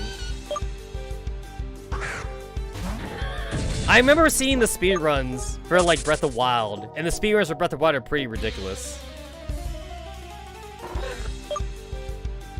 Alright, if I don't see the X Pokemon in, like, the next minute, I'll just continue on the story. That Bibarel. This Bibarel. I hate all Bidoofs. You know what? Pokemon Legend Arceus, I maybe hate Bidoofs even more than how I usually hate them. I've always never liked Bidoof. I never liked him. And then Pokemon Legend Arceus kind of like increase that factor. I don't like that Bidoof is the first thing you see when you boot up Pokemon Legend Arceus. I get that Bidoof is meant to be like, you know, like the game's version of like Rattata or something, but I still prefer I prefer Rattata over Bidoof. I prefer Zigzagoon. I prefer Zigzagoon over Bidoof, right? Zigzagoon is okay. I prefer, like, any of the other Rattata Pokemon, but not Bidoof. Bidoof can go suck my dick. I don't like his face. I don't like his stupid face. Oh, wait. Pokemon Sun and Moon, right? Didn't Pokemon Sun and Moon have, like, the Donald Trump Weasel or something as the Rattata Pokemon? I'd rather have the Donald Trump Pokemon than to have a Bidoof. Yeah, I do know that Elden Ring is supposed to be very open world. I don't know if you can go straight to the final boss or not though, but like if it's possible, I'll do it. I'll do it just to see what it would look like. I'm going to assume that like you would get the bad ending though if you did do it anyway. So like if I did do it and like I beat the final boss in like 5 minutes, obviously I'll keep streaming and I'll play the game like to play for the quest or something. Like the quest, right? For an open world game like that, the quest is like the big thing. Like you want to do all the side quests and shit. There's a lot of open world games out there nowadays where like you can go to the ending like very fast if you want to, but you shouldn't though. You shouldn't go to the ending because if you go to the ending, then like you kind of miss out on a lot of content, you know? Hey, I just thought of an idea for Pokemon. What if there was a Pokemon game where, like, you can go fight the Elite Four and, like, they don't require you to get all the gym badges? Like, basically, you could just walk up to, like, the fucking, like, Victory Plateau and just be like, yo, I want to fight the Elite Four. And then the gym badges would be, like, they'd be optional, basically. The gym badges would basically, like, be more of a thing to, like, let you use HMs or something. But it wouldn't be required. So you could, like, grind the old-fashioned way if you want or something. That'd be kind of interesting. Oh, wow. I didn't even know Abras could spawn here. I found a Kadabra. But, like, I found a regular Abra. I didn't even know they could spawn. Bro, you weren't kidding, though. Like, I was expecting to use, like, streamer luck to, like, try and find this X Pokemon. The streamer luck's not working for me. I might as well save my streamer luck for gachas. I'll save it for, like, my gacha games rather than trying to do it for this.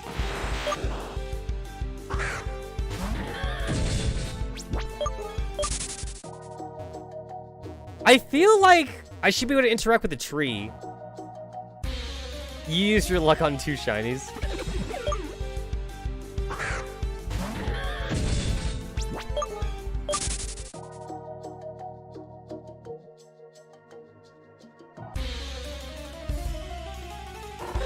Another trap, a little trappinch.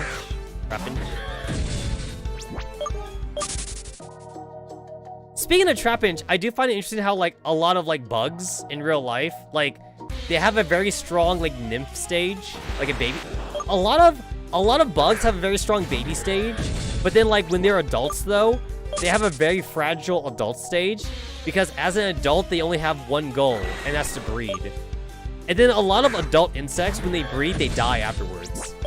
It's like, hey, I laid my eggs, or like I shot my sperm, and I'm done. I'm done with life now. Like cicadas. Like cicadas, they live like 90% of their life in the baby form. And then like the last 10% is like as an adult, but then they only live as an adult for a little bit until they breed, and then they just die basically.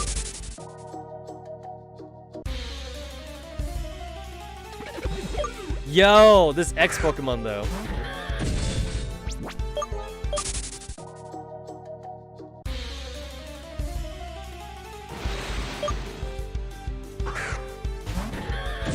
That's a lot of I've been finding a lot of Kadabras. Alright, I'm going to where's my berries? Where's my berries?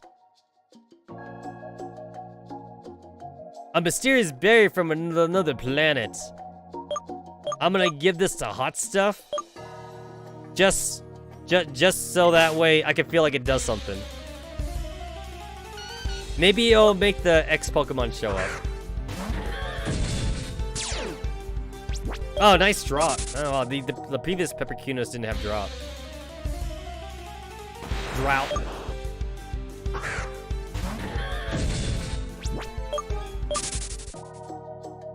A lot of Pokemon don't make sense in terms of like environmentally like living in their area.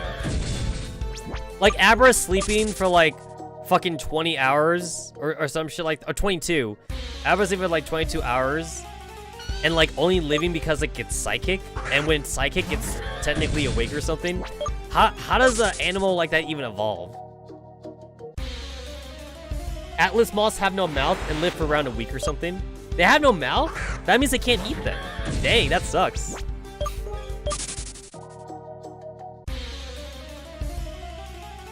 Oh, never mind. There's a mouse.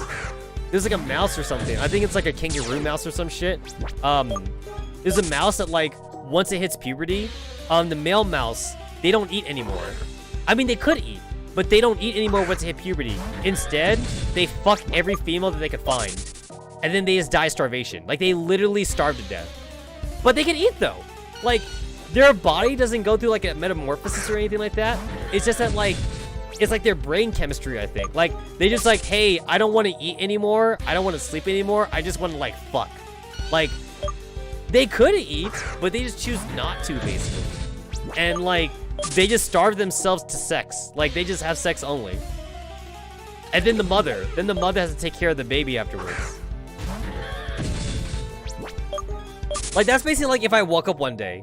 If I woke up one day and I'd be like, yo, I'm just gonna fucking have sex from now on.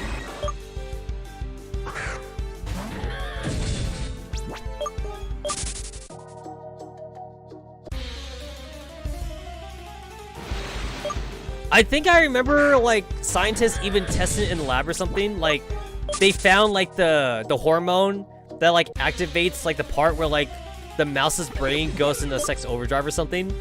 I think they like deactivated that hormone, and then like the mouse, once it gets to that point in life where like it should want to breed, it doesn't want to breed anymore, and then like it lives normally. Like it's the hormone's fault basically. Like as soon as they get rid of that part, the mouse is a normal mouse. It doesn't like starve to death or anything like that.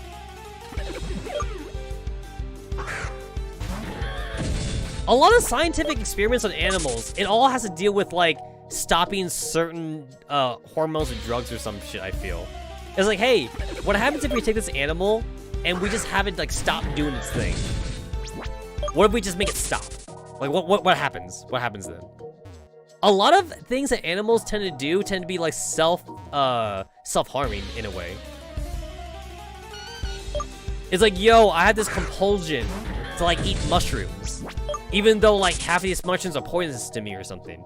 I had this compulsion to breed, even though I'm gonna starve to death. I had this compulsion to fly into lights, even though half of these lights are fire and I'm a moth. And when I go to the fire, I'm gonna burn myself alive.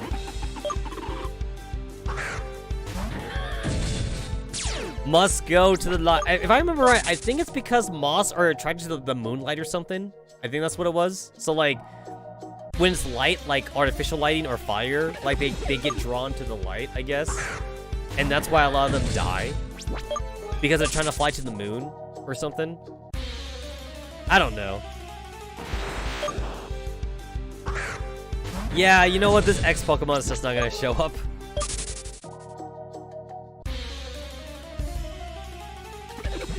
I almost feel like this X Pokemon will like show up like more in like certain grasses or something. But it's not though. Yeah. Like what color? What color do I want? There's purple, there's green, and then there's orange. I'm gonna say purple. It's gonna be in a purple one. I mean, nope. That's a Golbat. That's a Golbat.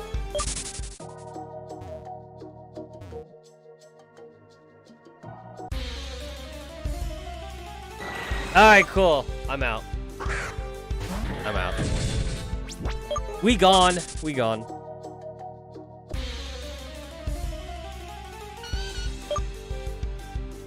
See you later, Pepecuno. See you later. Get my HMs. Oh, not the map. I would be more okay with this Scaleon being able to fly me to places if the Scaleon had like visible wings on its back. Also, it's an Eevee. Eevees don't grow that big. So like, you're not riding the Eevee. So like, I guess the Eevee's carrying you in his mouth or something. I don't fucking know. I don't know.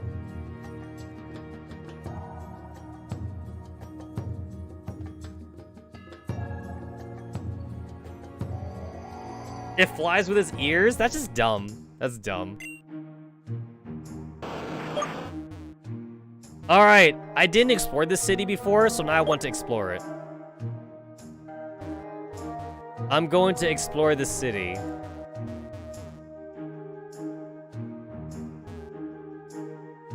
What brings you to Wester City, Gringa? Gringa. Wait, is that a real word? Is that like gringo? Is that like gringo? Is that like another way to say gringo? I'm googling it. Gringa. A foreign girl or woman in Spain or Latin America, especially of English or American origin.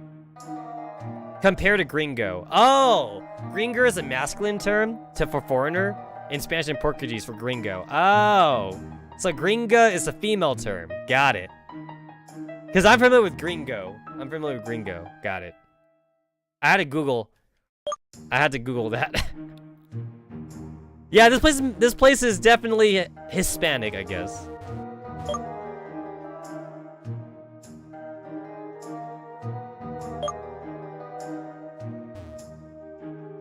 Gringa is also a type of taco. Oh.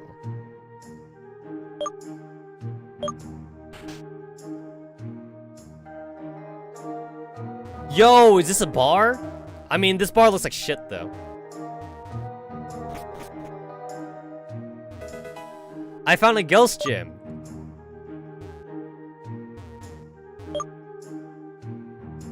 A crumpled sheet of paper with some lines. They seem to rhyme.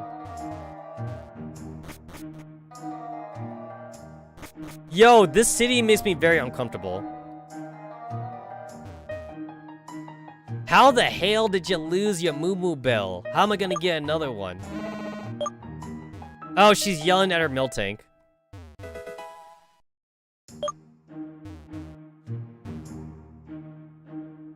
I never want to end up in that slammer over there. It creeps me out.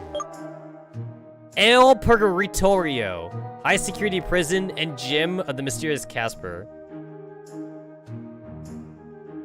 Wait, the gym here is a fucking prison? It's a fucking prison. El Purgatorio. Oh my god. Every dangerous criminal will be segregated in this jail to purge their guilt. It may seem like we're out of the boonies here, but Westar is populated by the living and the dead. What?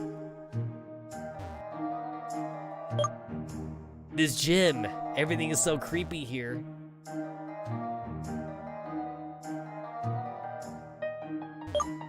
Dude, this city makes me emo.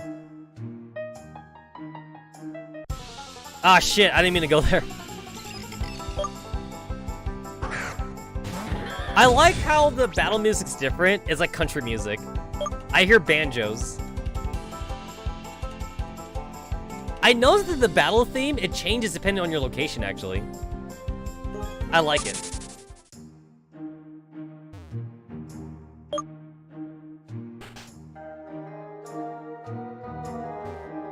This ain't a tasty candy, it's a darn dust stone.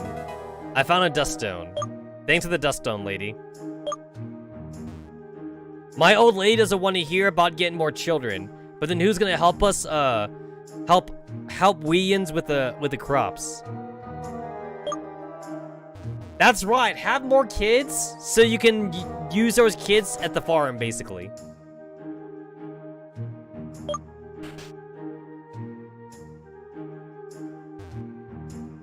Nonville and Populayan always fought over an item called Dread Pendant. It allows them to evolve and amplify their terrifying powers.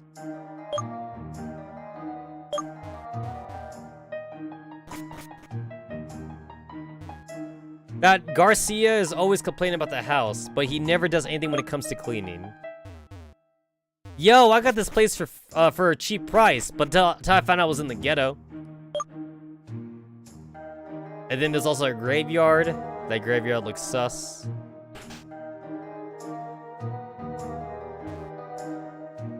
Talk to me. Here in Western City, a thug can vanish like smoke on the breeze, thanks to Casper, of course. If you haven't fallen off a horse, then you haven't been riding long enough. I've never fallen off a horse. I've only been on one horse in my entire life, though.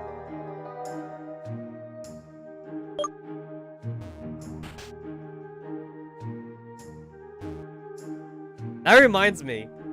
When I was on that horse ride, I remember, okay, I don't know why. I don't know why I said this out loud. But I remember when I was on the horse ranch though. Like me and my group, we were like looking over the horses cuz like we're going to ride some horses. And like okay, this is like 19-year-old. This is like 19-year-old me, by the way. I'm very immature still. I mean, I guess I'm still kind of immature. And I'm like, yo, look at that horse dick. I'm like, yo, look at that horse dick right there. And then like the moment I said it, I heard a loud like, yeah, like in my group, and like one of the girls in my group, she was all like, why'd you have to like bring up the dick? And I'm like, I mean, look at it though, it's huge. And she's like, no, I'm not looking at it. I'm like, no, seriously though, like that horse dick is huge. I mean, like that horse dick is smaller than my dick, but it's still pretty big though. Like I'm basically saying that I'm saying my dick is bigger than a horse dick, and then like that made her go kia even more. And she's like, no, I don't want to hear about your dick. I'm like, yeah, but that dick is a pretty good representation of my dick.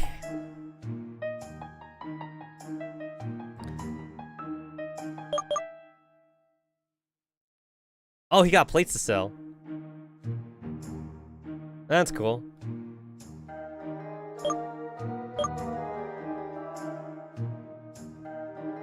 I kind of find it funny that, like, the spoiler tag works in Discord, but it doesn't work in Restream. That's kind of funny. Yeah, it doesn't work in Restream. But the Discord, you know, spoiler tag. Tongue may be straight, but mouth may be hiding sharp beak. Something. Wild Bull Salon. Is there anything here? Oh, shit, there's more. Oh, shit, should I be here? I think I'm not supposed to be there. Not yet, anyway. I gotta go on this side first. Ah, I got some Moo Moo milk.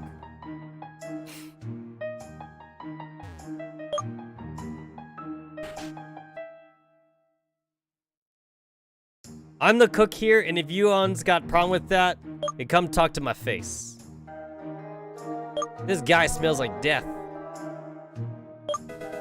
Oh, I found some black sludge. Cool. Tell me, gal, do you like music? They say it's good for digestion. I don't know.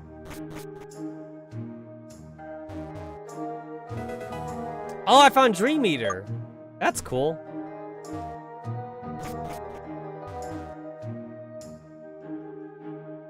I don't think I have any desire to try out any of the Pokemon codes.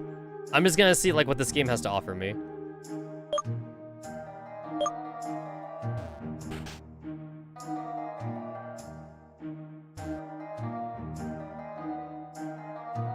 Is that supposed to be a Mimikyu costume? I don't know what kind of costume this guy's supposed to be wearing.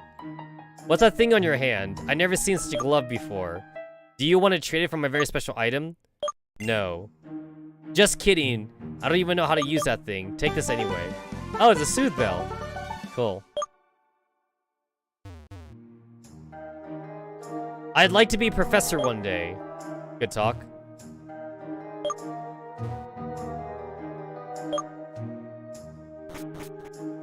Dude, what's up with all these like rednecks around here? Like, this is literally like redneck city. I wonder if all the fucking kids are inbred. Is that too much of a stereotype?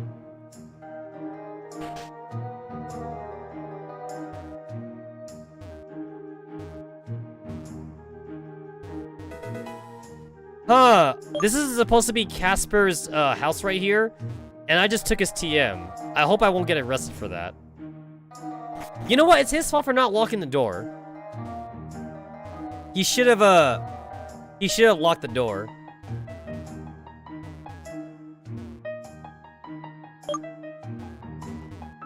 My Raticate passed away years ago. Oh shit! It's Gary! Yo, Gary, you haven't aged that well. So this is where Gary ended up. So Gary must have got kicked out of like the official Pokemon anime. This is Gary like after he retired. So wait, this means that Pokemon Xenoverse, it must take place like years like after the anime. I wonder if like Ash is anywhere around here. Yo, I remember that like theory that like Green's Raticate also passed away on SS Anne.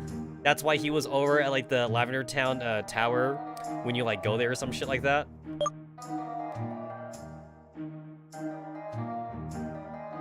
West Star Sea was built around an ancient graveyard. Cool, good talk. Peckabone.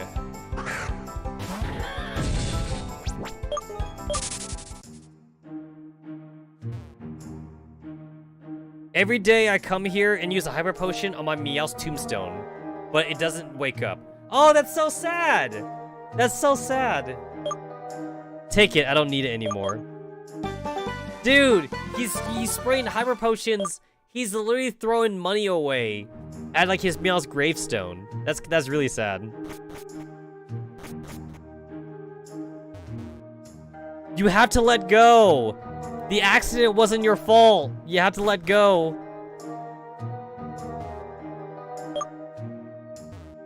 Dumb kid, you need to revive. Why have you forsaken me, Vulpix? Vulpix! Almighty Luxflon, grant peace to their tormented souls.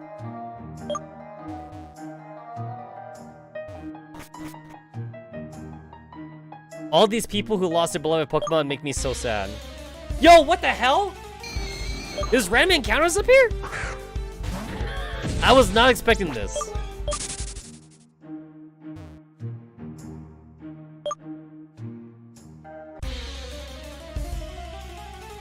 Does anybody want to do about all the fucking ghosts that are like up here? And also, these are aggressive ghosts, because they're attacking me.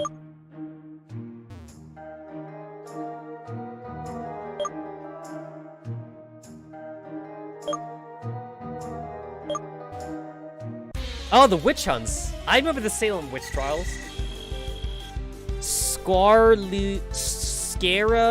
Scaracluo. You look like a bat. You're a bat Pokemon. Oh, it's a ghost! Oh shit, it's a ghost. I thought it was like a flying poison thing or something.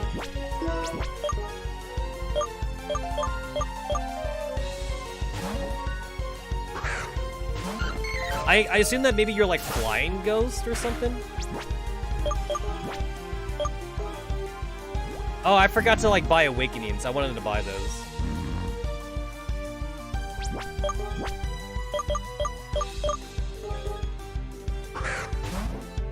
Hey, is there a Pokeball that does like better catch rates when a Pokemon has a status element? I feel like that should be a thing. Like maybe like a ×2 or like a times double catch rate or a ×3 catch rate, like if the Pokemon is like poisoned or sleeping or something. That should be a thing. Oh, it's Ghost Psychic. The fear of dangers lurking in the darkness, usually seen among children, has somehow spawned this weird Pokemon.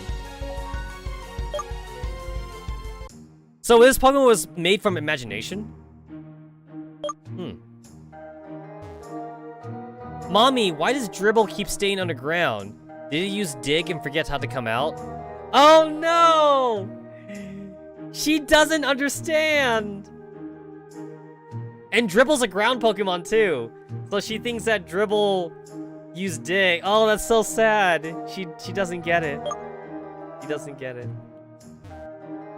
You'll know when you grow up, sweetie. Oh no! I feel bad.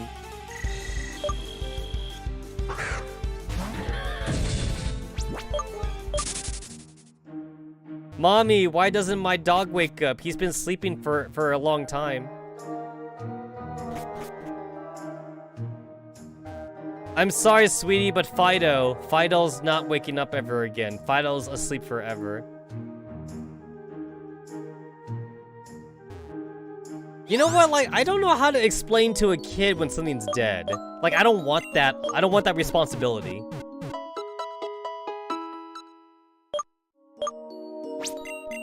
You know what's something that I never want to be responsible for? Like, telling a kid that, like, his parents are dead. Like, I don't even know how you even begin to explain that. It's like, yo, kid, your parents were dead. It's like, you become Batman, though, I guess. Like, I wouldn't be able to say anything. Like, let someone else deal with that. Like, I'm not a fucking psychiatrist or anything. But I would also feel kind of guilty too, though, for also lying to the kid, because that's also the way they do it too. Like, you could also lie to the kid and be like, "Oh, your mom and dad are working. Like they're like far away. They're far away right now, and they're working or something." But then like, you know, the kid would get suspicious, right? It's like, you keep saying my parents are working, but like I haven't seen them in like a year or some shit. You know, it's like, you know, the kid would definitely like think that's weird. Eventually, the kid would have to wise up. I took 2 fucking steps in the grass. 2 fucking steps. I just wanted to read the sign. Wild Bull Saloon. Oh. Huh, this bean is different from the ones we found before. Oh, you're finally here, Will. Are you receiving strange electromagnetic waves as well? You're not the Nanito. Who are you, Chica? Okay, wait. When the N has like the little tilde on top of it, you had to like enunciate. You had to like enunciate the N. So like instead of na, it's like nya. You had to like nya it.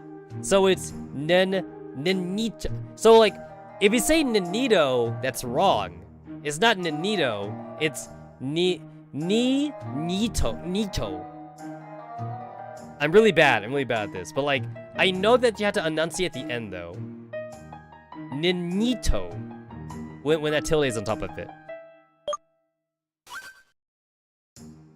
Fuka, are you a trainer? Nice to meet you, I'm Minta. Leader of the Ghost Emergency Ignition Suppression Team, or Geist for short. You're looking for the gym leader Casper, aren't you? Well, you're not gonna find him here. Some black-clothed bastards have been blocking access to some areas, gyms included, for a few days. I have no idea who they are, nor what they want from the citizens.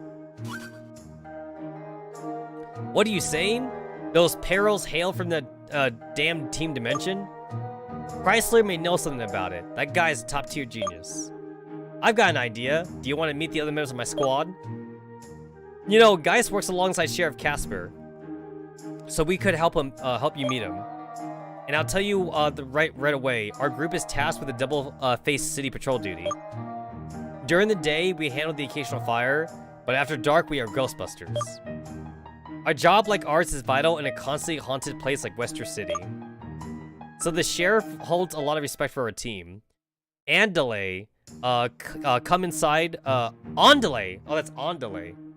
Come inside the firehouse for a meet and greet. Ah, okay. Oh shit, I can't go here yet. Okay. Oh, that's why they have the Blastoise. Oh, I get it. That's why Blastoise is out in front. Because Blastoise is part of Team Geist. Yeah, that's what it is. I get it.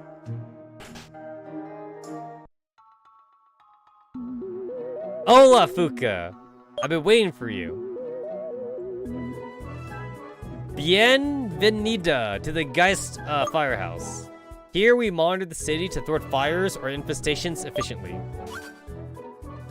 I said I'd introduce you to my coworkers, so ven conmigo. Is there gonna be a lot of Spanish in this city? Because I'm not good at pronouncing Spanish words.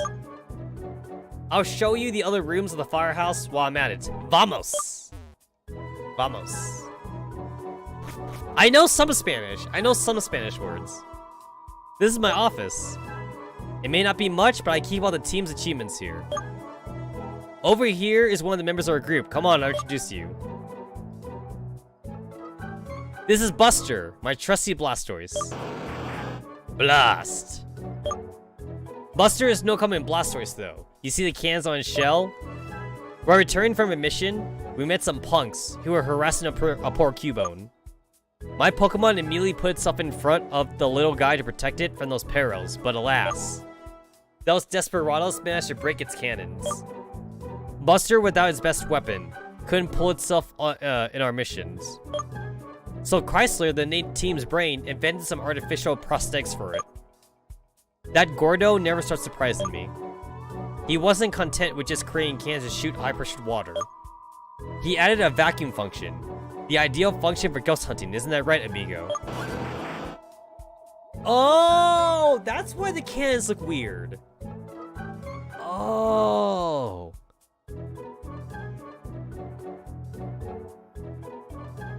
I still want to know, like, the anatomy of a Blastoise. How does that work? So, is there, like, a water-creating organ in a Blastoise? And, like, the cannons. So the cannons are fused to the Blastoise back then. And then, like, when a Blastoise wants to shoot water, like, it comes from its back? Huh. As you can see, we're two peas in a pod. There's not much else here, let's keep going. That's a lot of pee, bro. Have you ever peed like 5 gallons of pee in one sitting? Wait. I'm gonna Google something that has no applicable knowledge, no applicable thing in real life, but I'm gonna Google it anyway. Average pee rate.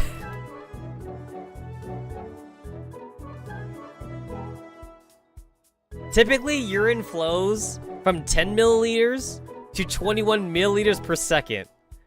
Women range from 15 to 18 milliliters per second. A slow or low flow rate may mean that there's obstruction to the bladder neck or urethra. So basically, 10 milliliters to 21 milliliters per second. Huh. Oh, guys, I found it. Okay, wait. I found what I wanted. Normal urine output is 1 to 2... Is 1 to 2, Am I reading this right? What did to... No, that can't be right. Hold on. How much should a patient pee per hour? Wait, I think I want that.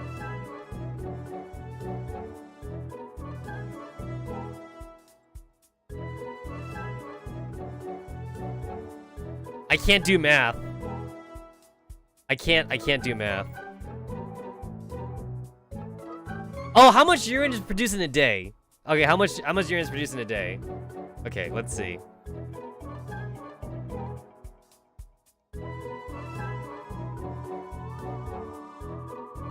Damn it! This one doesn't tell me either.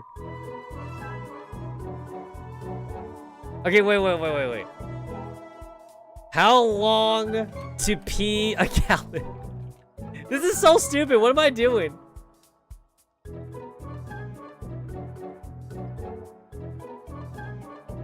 Let's see.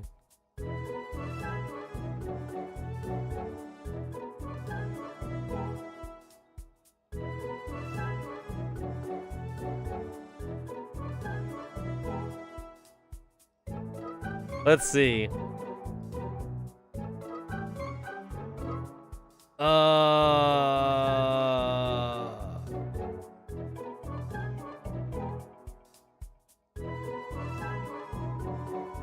I found one thing that says you're peeing about a gallon of urine a day. A gallon per day. I mean, not all at once, of course, but like I've seen one here about a gallon a day.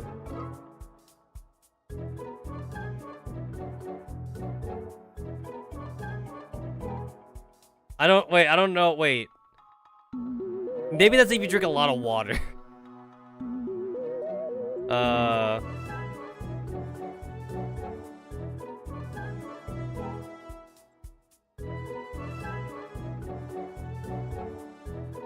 You know what? I should stop looking this up.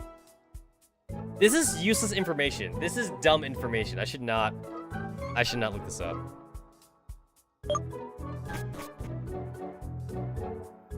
We're now in the storage room. Here we keep our weapons for ghost hunting and spare parts for our vehicles. Hey, Blondie, don't you see we have guests? Be a good host and introduce yourself. Come on. No need to get so riled up, Minta. She's just a squirt after all. This cabron is Salem, the reckless who drives Geist vehicles, and... No need to make it long, Minta. You just need to say that I'm, muy hermoso. What does that mean? Hold on, I'm gonna Google it. I'm gonna Google that. Muy hermoso. What does that mean?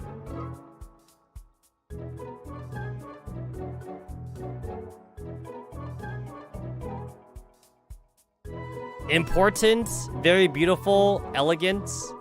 Oh, very beautiful. Okay, I guess that's close enough. Basically, he's saying he's good looking. Okay, good talk. A boaster as usual, Salem. Come on, Minta. No point in hiding the truth, right? Nothing scares me. May they be fires or ghosts. I'll blow them away with my charm. Haha. No offense, Salem, but you're hopeless. Come on, Fuka. Leave this idiot here. Other members of the team should be upstairs. Let's go.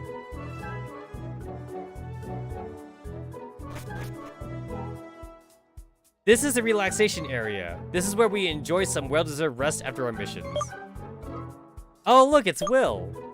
Hey, is everything okay? You look like you've seen a ghost. Oh, hi, Minta. What's wrong? Nothing. I just had a bad dream. Ah, sis, who's this? This guy looks like he's a fucking beta cuck. Oh, you're right. Nanito. This is Fuka, a Pokemon trainer. Oh, are you serious? Besides Minta and Salem, I've never seen other trainers around here. Nice to meet you. I'm Will. As you can see, our Will here is very shy, but he's a very sweet boy to boot. You're making me blush, Minta, but thanks for the compliments. It's the truth. Haha. Fuka, you must know that Geist was founded by Will's father. We owe everything to him. Dad passed away a few years back, though. Dude, what's up with all these dead dads? My friends and I try every day to protect what he created, although I'm still not ready to. Well, don't say that. You know that ain't true. You should be more confident. Thanks, sis. I promise I'll try. Good, Nanito. That's the spirit. Let's go downstairs, Fuka. It's time to meet our last partner. Come on, follow me. This area is basically the heart of the firehouse, the laboratory. Here we archive all the info regarding paranormal phenomena, studying the means to fight them back. But none of this would be possible without our genius. Hola, Chrysler! Is it a bad time? I've come to introduce you to. One of Chrysler's quirks is being a man of few words. Other than that, our team would be nothing without his work. Hey, Chrysler, will you even look at us? Say hi to our guest. She's Fuka, a Pokemon trainer you met in the Wild Bull Saloon's vicinities. The kid has come to this town to challenge Sheriff Casper, but some of Teen Dimension's grunts involved in the recent events blocked the gate to the gym. That's the reason why you led her here. Chrysler, were you spying on me or something? Negative, Captain. Simply, you weren't aware your transceiver was in function. Whoops. Me culpa. Still introducing each other face to face is better. There's no time. The city's in grave danger. Huh? Could you be more specific, Chrysler? Hey, Christ nerd! Why did you call me? I hope for you it's something important. What's going on? Why the meeting? Shut up, you two. Let Chrysler speak. He must have his reasons. Captain, you have captured a strange magnetic field in the Wild Bull Saloon area, right? Yeah, I have. On second thought, it was really abnormal presence. Way more intense than usual. But when Fuka arrived, I completely forgot about it. See? A chance thrown under the bus, and it's all this Squirt's fault. Buster, shut up that show off. Blast. Shh, keep it quiet, Buster. Come on, guys, this isn't time for arguments. Actually, if the captain hadn't come in contact with Fuka, she would be a prisoner of the saloon's ectoplasm now. Are you dumb, Chrysler? I hate Minta's guts, but even I have to admit how tough she is. Nothing would have changed. Negative, Salem. The captain's skills are in fact high, but not high enough. However, Fuka's arrival must have triggered something in the ectoplasm that made it disappear. That's why when I met her, I couldn't pick up anything. Hombre! You must be a formidable trainer. The anomaly isn't gone from the radars. It's probably still wandering inside the saloon. However, we possess no data regarding this Pokemon. For all we know, there could be more than one. We must act quickly, but we need a good plan. I have a bad feeling. I'm so scared right now. What are we waiting for? To the saloon. We'll come up with a plan to get rid of that entity once we get there. Fuka, my sources indicate that you are here to challenge Gym Leader Casper. My knowledge might be enough to reprogram Teen Dimension's robots so we can free the gym. But we need your help just as much as you need ours.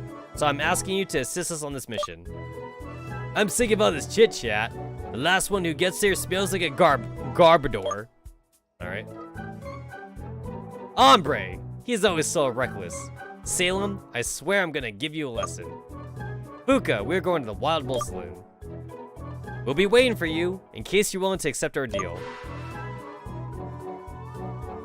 I mean, do I have a choice? I mean, I don't think I have a choice.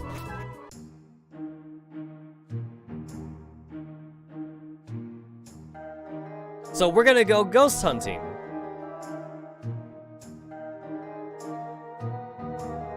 I'm like too lazy to like bust out the hoverboard, so I'm just gonna like just run my way there.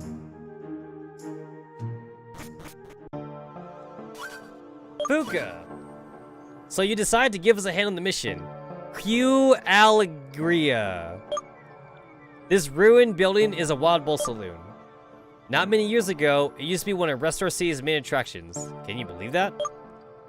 The owner, Chenpo, built it about a century ago, taking their role as a bartender as well. Every zone was finally organized. For instance, the one we occupying right now was the battle room. Here, both Western City citizens and outsiders used to fight between one drink and the next one. All good things come to an end, though. Someone spread a rumor about a monstrous Pokemon hidden by the owner. People, even though they never seen this creature, believed the rumor, and so Chenpo started seeing day after day his clients disappearing one after the other, until he was left alone. So this saloon, that has been deserted ever since, became the home of Ghost-type Pokemon. But Geist would never let arrogant 2-bit spirit take it for itself, ruining Mr. Chenpo's work. That's why we're here. Now that everyone's here, Geist can finally start its magic. That's right, Fuka. Until the end of the mission, you're going to be a part of the team. Let's go through the areas for clues. Vamonos. I know Vamonos means fast. That means fast. Hey, it's a Haunter.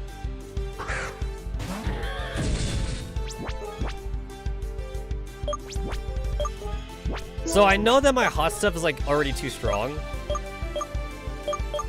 So I need to weaken this Haunter. Or put it to sleep. Oh, I know that Nightshade does a very specific amount of damage. So Nightshade doesn't actually care about like type effectiveness. Unless it's your normal type, in which Nightshade doesn't work on you. That's the only time it means anything.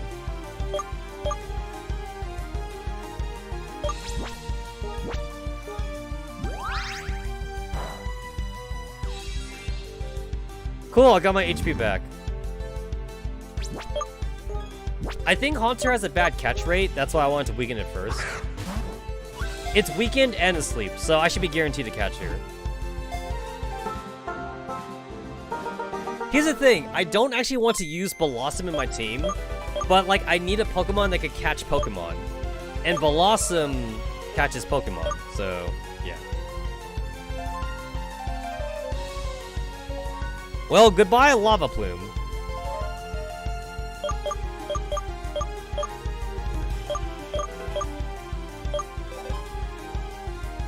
Got my Haunter.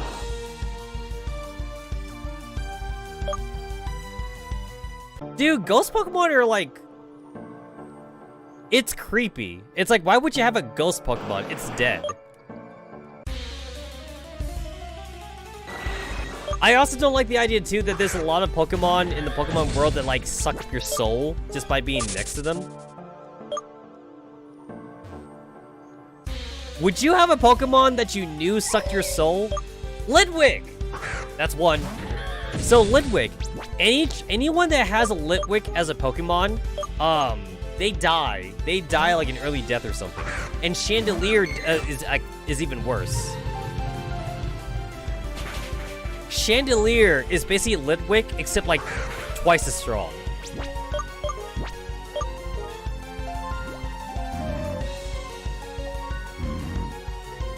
Also, I don't like the idea that there's some ghost Pokemon that say they used to be human, because that's just freaky. Imagine being human, and then you die, and then like you become a Pokemon all of a sudden.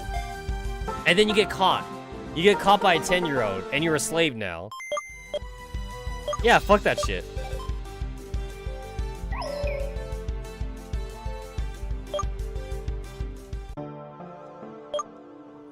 All the doors are fucking locked? Hey, Squirt, try not to get in my way.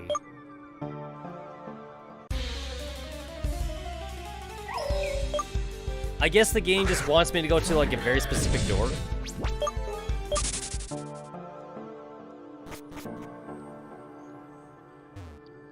Oh, Fuga, it's you. I'm really happy you're here to help us. I finally get to see a real trainer in action. I see a thingy.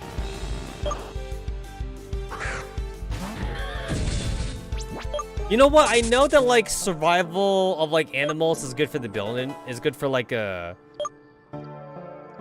environment and shit. But like ghost Pokemon would seem unnatural, right? Like, wouldn't you want to get rid of ghost Pokemon? I feel like I would go on a genocide on ghost Pokemon. Yeah, I feel like I would.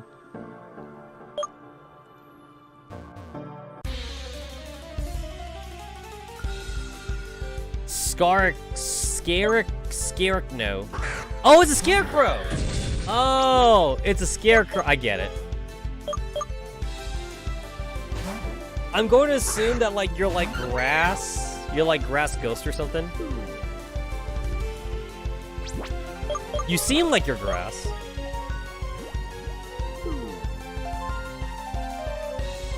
Ugh.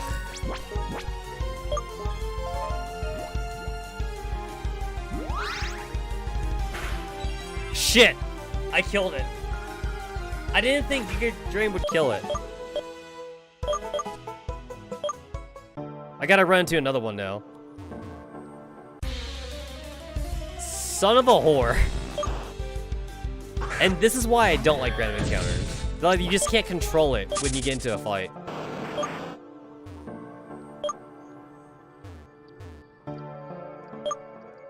No.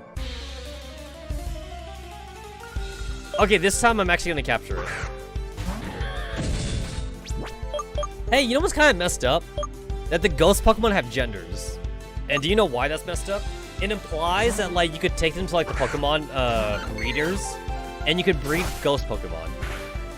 Doesn't that mean that you're basically dooming a child to be dead on arrival, then? Like a Haunter can have an egg, right? So that means you have a dead baby. Dead baby on arrival.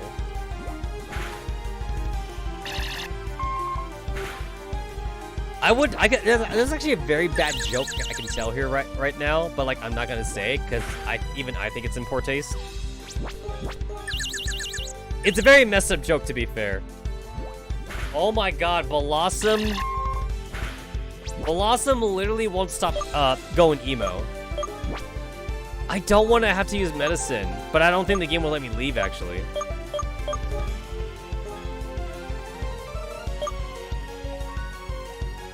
What are the chances that you hurt yourself 3 times in a row? Because that's what I just did.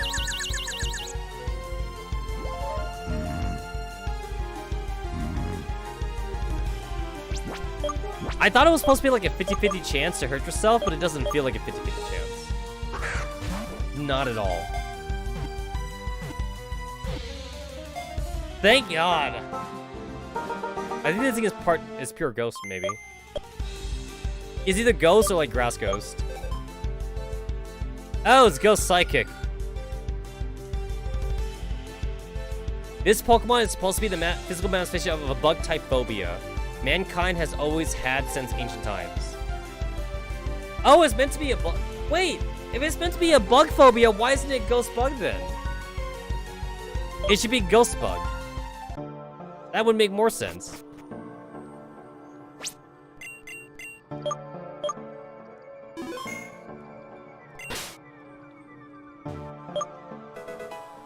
Oh, I get it. I'm basically just going from, like, room to room.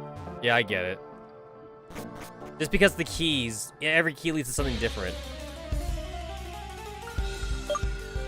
Okay, I think I've caught, like, every Pokemon that's in this area. So, like, maybe I shouldn't, like... Maybe I should just, like, just do random... Just use the repel. Yep, I think I found everything. There's a chance that, like, a chandelier might spawn here at, like, a low rate, but, like, I don't need it. Oh, shit. I totally forgot that, like, I did something stupid, and I got rid of, like, the crit scope on, like, my dude. Yeah, I should give that back to him. I made him hold an Edenberry for funsies, basically.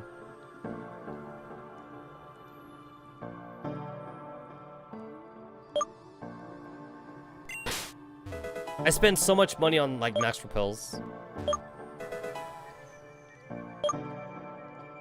It's worth it. It's worth it for just the peace of mind, honestly.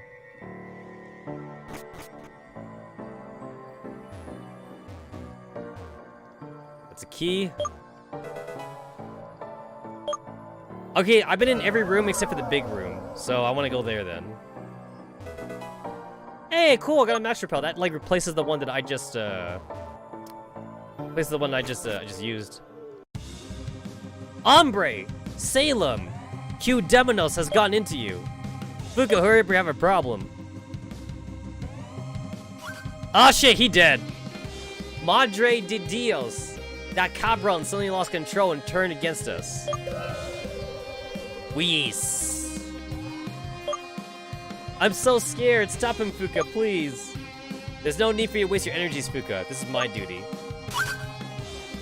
No offense, Chrysler, but Fuka is definitely more qualified than you. You aren't even a real trainer after all. Affirmative, Captain. The plan I designed, though, has a high success ratio just because my strength isn't compared to Fuka's. Alright, I know I can trust you. Thank you, Captain. Transfer protocol. Loading, 10%.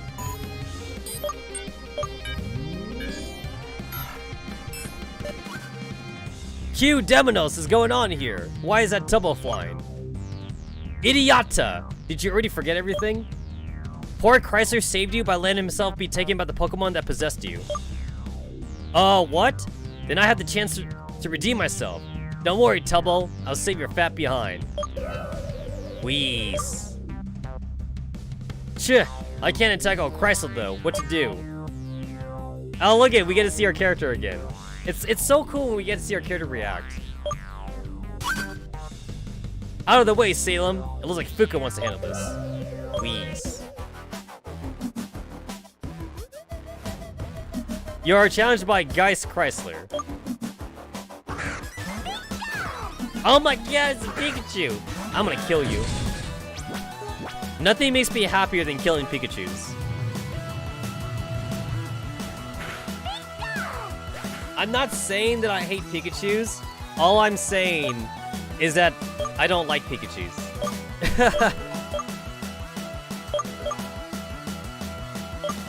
Oh shit, cool, you got like steel type, I get it.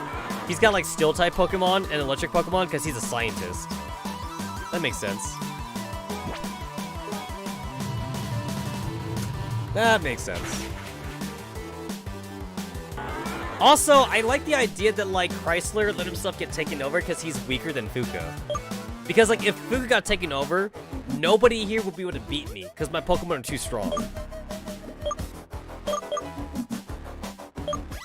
Yep, you got nothing but metal and electric.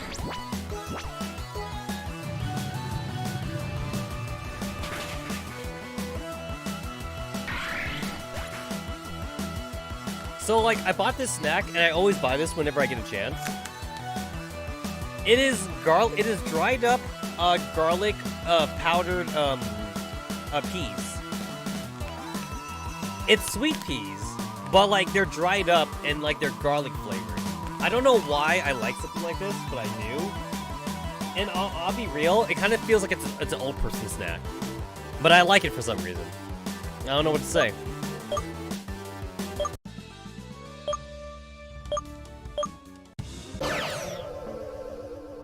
Hey, Chrysler. Todo bien? Ron. The battle must have made him tired. Chrysler, thank you for taking the risk in order to save us. But most importantly, muchos gracias, Fuka. I agree with you, sis. Fuka, you were amazing. But it's still too early for celebrations. That Pokemon is still on the loose. It could put any of us against the others at any moment. And we're already short on Tubbo. Chrysler, I made that bastard pay. Fuka, give me that key. Let's sell this good for let's sell this good for nothing spirit. Salem! Q Demonos, are you thinking? We can't split up at a time like this. Blast. Hey guys, don't leave me by myself. I think he's saying run. No Geist members in sight. Cool, they dead? I'm going to assume they dead.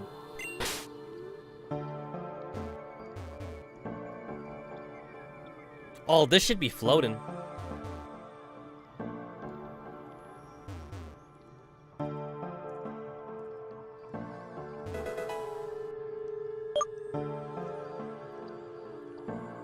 Yeah, if I saw like floating candles in a house, like I just beat feed it out there.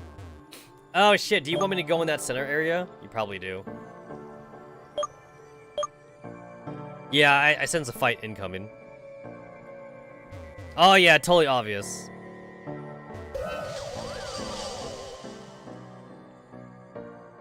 Oh shit! Oh, that ain't good.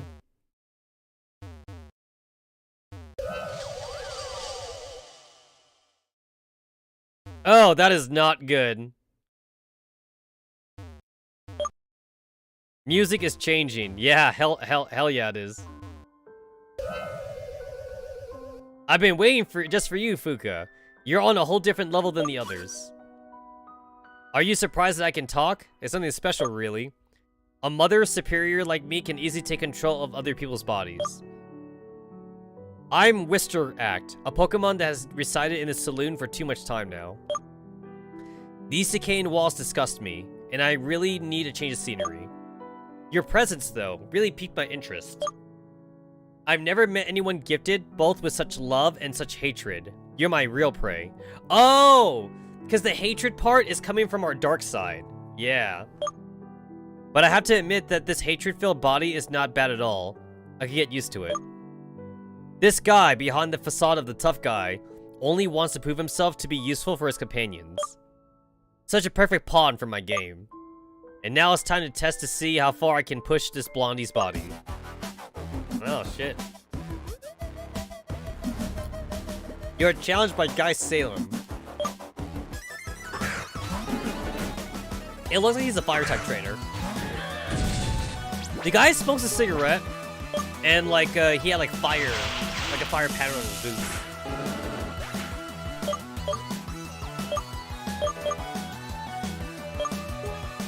I feel like I could just beat him though, just by using hot stuff. Because like hot stuff is like my strongest Pokemon, just by you doing neutral damage. But I'll do the Pokemon thing, and I'll just like kill him out with like my dudes who have like are super effective. It's not necessary, but I'll do it.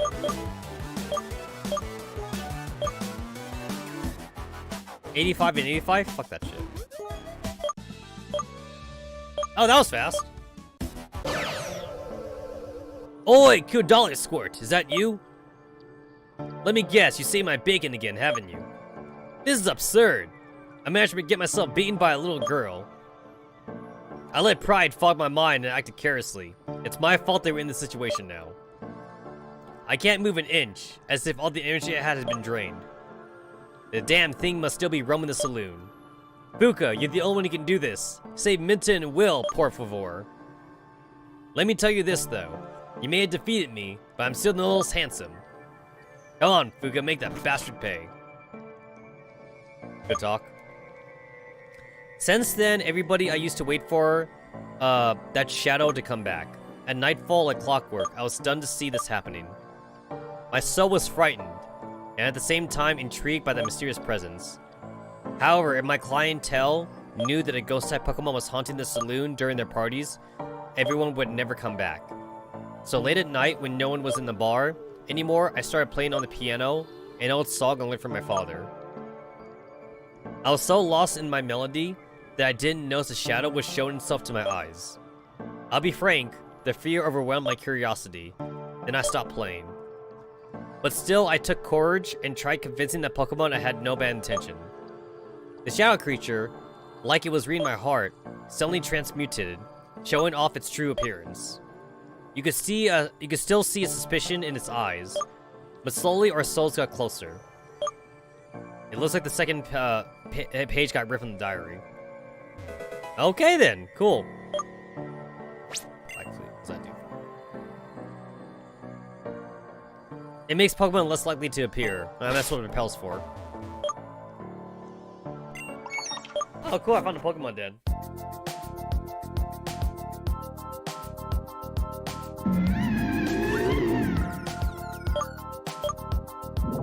Oh shit.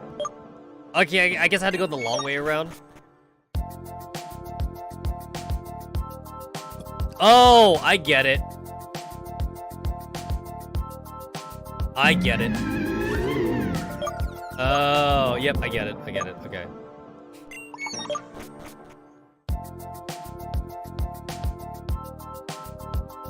Okay, actually, I don't get it. I don't get it, actually.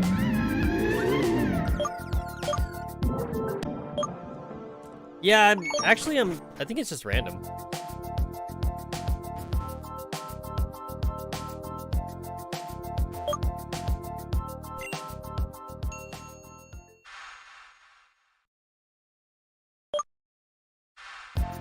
Oh! Okay, it's technically random, but I get to cheat. I get it. I get to cheat out a little bit. All right. I get it.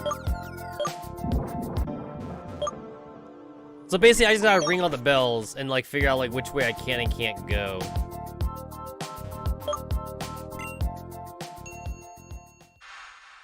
Yeah, all right. It's a maze, but like it's also not a maze.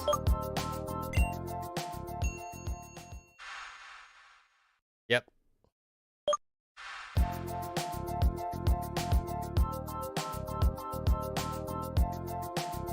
Can't go down.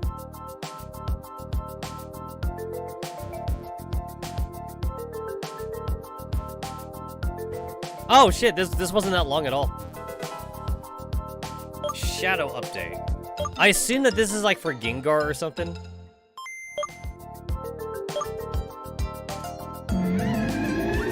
Yep, I assume so.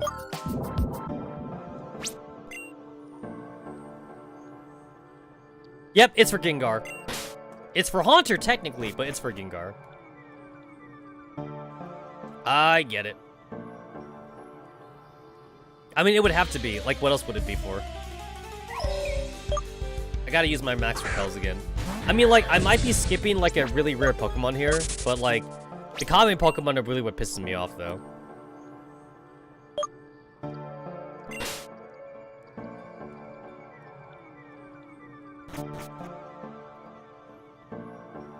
Yeah, there could be Pokemon in here. It's like there's grass areas, but I don't want to... Oh, this is like it's just a maze. The fences don't even look like they're that tall, honestly. They really don't. Ah, that's a dead end. Wait, is it a dead end?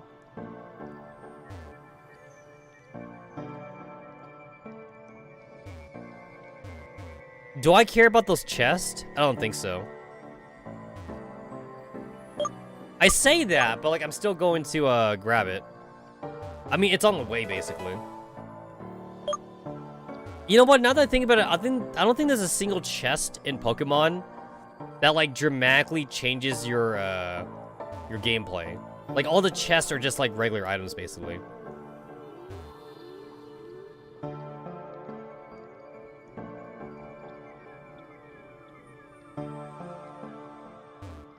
Oh, there you are. Do you want to play hide and seek with me? Really? We're doing this? Okay, this kind of sucks because I'm in a maze. That means like even if I see him, like I won't be necessarily be able to get to him. Gotta run my ass all the way around.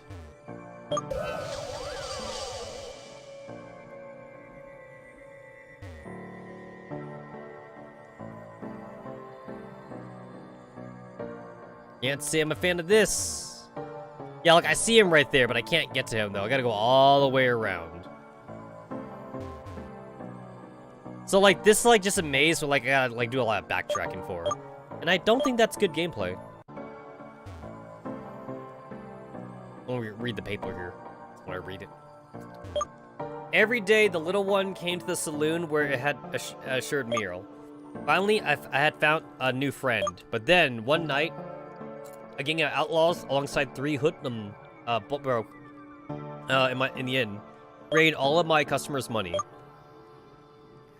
Rester has never been the city of trainers, so I didn't know who to ask for help, especially to protect at all the cost of the Pokemon. Among the people, a newborn infant broke down in tears and wanted the Houndoom, sick of that whining attacked her. I didn't want to witness such a brutal scene, so I shut my eyes.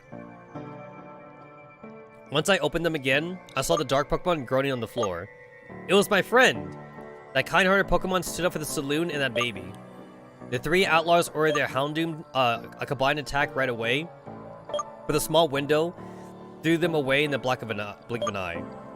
The thugs cut and ran, and so I tried to reassure the customers, tell them what really happened. It was such a relief telling someone about the Pokemon strongly attached to the saloon. But the outcome was not what I was expecting at all. The clientele, just by the idea that a ghost has been there for all that time, got terrified and fled. I tried explaining that the creature was inoffensive, but I couldn't talk them out. Even my friend, sad about the whole story, hid into his own shadow. Since then, the saloon income crashed and no one came by anymore. This memory of mine now is nothing more than a nightmare that haunts my sleep. No more songs, no more dances, nor drinks. Everything is so sad and quiet here. Not even it came back. Now it's only me, my worst enemy, the loneliness. Well, that sucks. So the ghost Pokemon's actually, like, good, but people didn't like it just because it was a ghost Pokemon. That sucks.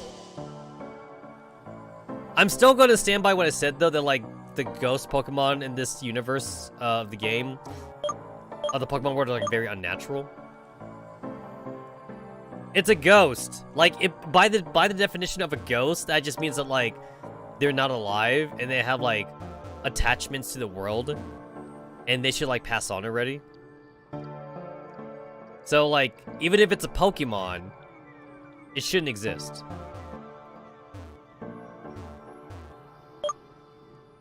I've been a scary cat ever since I was a little kid. To help me overcome my fears, Dad used to bring me into hovels like this one. Just by standing by his side, vanquish all the uneasiness I could feel. Do you see this mechanical Taurus? Every time we came here, Dad put me aboard it to make me forget about my fear for ghost-type Pokemon. Every time I think about those days, I see why I decided to follow in Daddy's footsteps. But now Dad's gone. You left me alone, and I'm still a coward. Fuka, possessing the body of this kid was actually pretty easy. Mostly because when he saw me, he started crying his heart out. It may not be that blondie, but this body I feel like is a real human. I can get used to this quickly.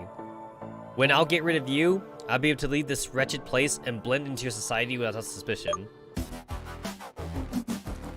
So basically this ghost, it's stuck. This ghost is like stuck in this saloon. That's why he can't leave.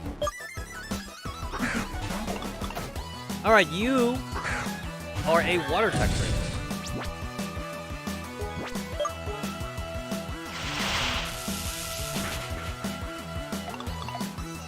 Nice.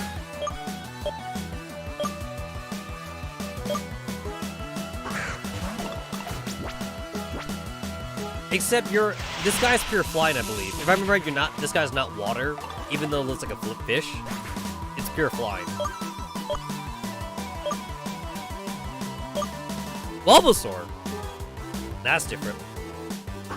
Okay, I have no idea what kind of type this guy's supposed to be.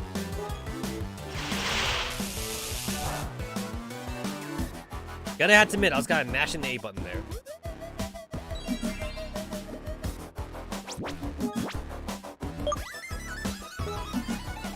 That took way more HP than I thought it would. Yeah, Leech Seed's not supposed to be that strong, actually.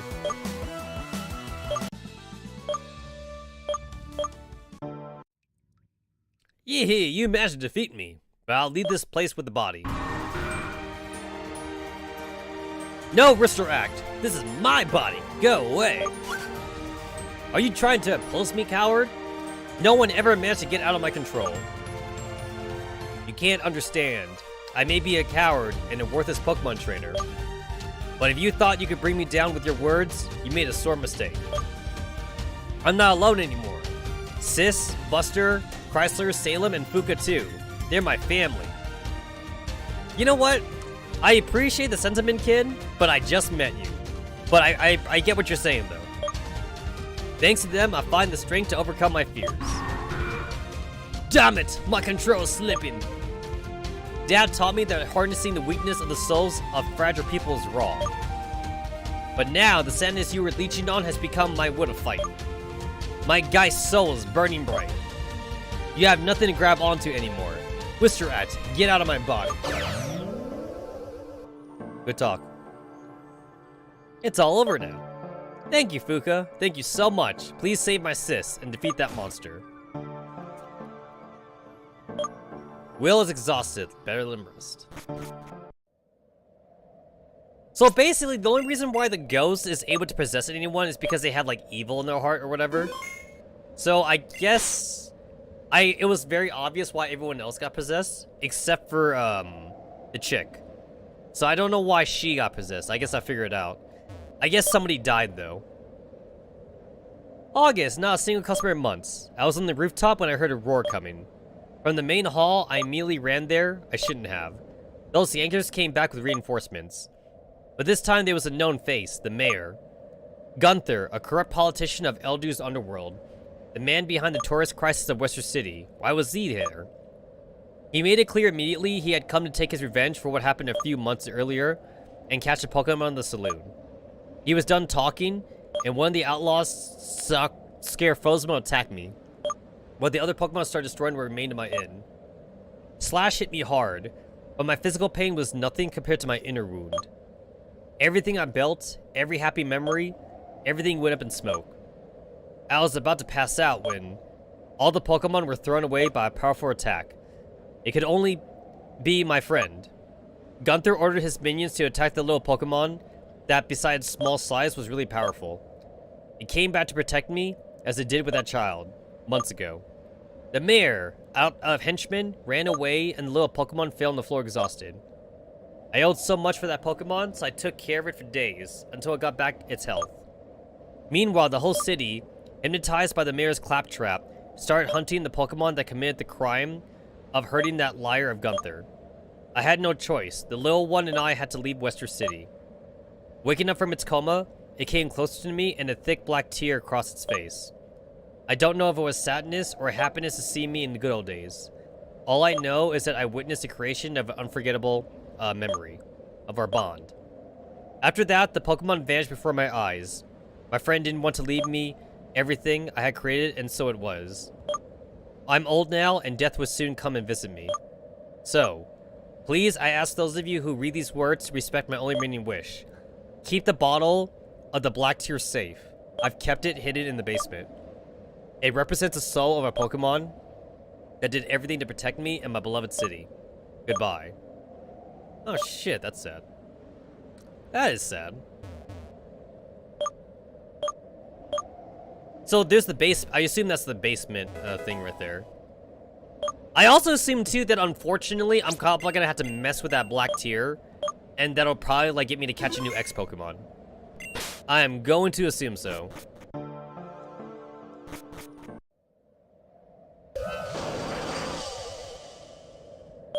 Blast. Very well, Fuka. I've been waiting for you. You managed to humiliate me, but now it's time for my revenge. Blast! Surprised? As you can see, I can simultaneously control these bodies, since they share a deep bond. I think I may have hit the jackpot with this girl. She's smart like the Tubbo, capable of the Blondie, and finally she's full of spirit like that twerp. In the line, cowgirl. Westerak, the queen of this saloon, is going to make you pay dearly. Good talk. Oh wow, they both appear on screen. You're challenged by Geist Minta. She only has a Blastoise.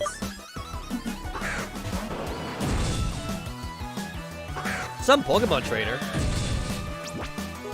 How do you only have one Pokemon? And dead.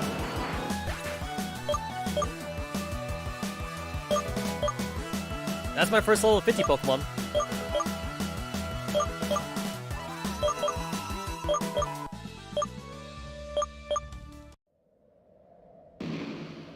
There's no way I could lost control controlling two bodies. Damn, kid. I'll take control of you once and for all. Not so fast, amigo. Tell him, Salem. Chrysler, man, a few words. You have to deal with us first. We won't let you take Fuka that easily. What do you think you can do? I've already shut all of you once, and I can do it again whenever I want. You're right, Mr. Rat. You've already defeated us once, but we were alone back then.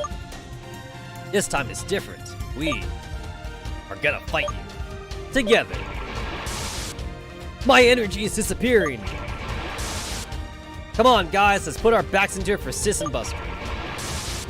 Curse you, humans! Ah. Hey, that's a Ghostbusters reference.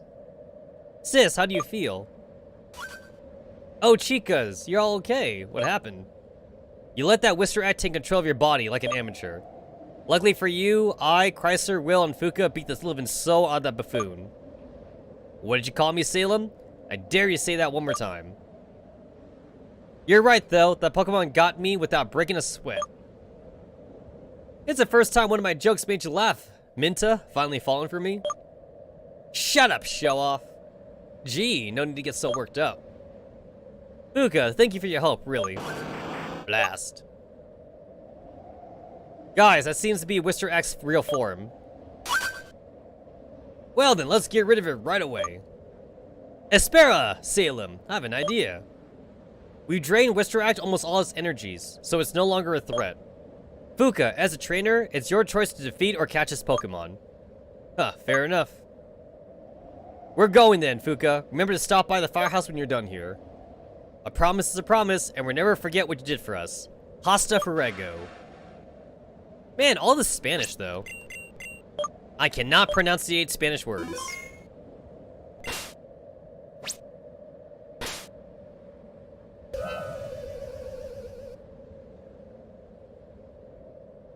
Waste.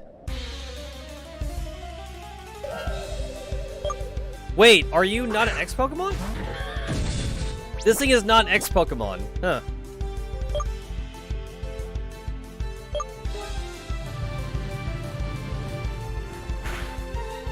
You know what? I was kind of hoping it would be motherfucker! Fucking cunt. Alright, cool. So, Flamethrower and Thunderbolt probably won't be strong enough to, like, kill it in one shot. But, like, in my effort to weaken it, though, it uses Curse, and then, Curse makes it die. Son of a whore. It's like, what the hell am I supposed to do? And the thing is that, like, if I remember right, Curse, it brings the HP down to 50%. It's like, that doesn't help me try to capture it, honestly.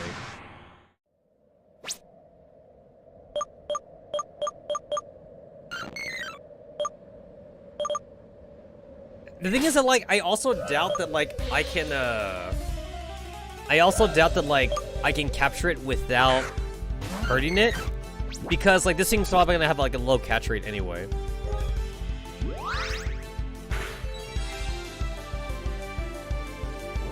Oh, it didn't fucking use Curse this time. Whatever.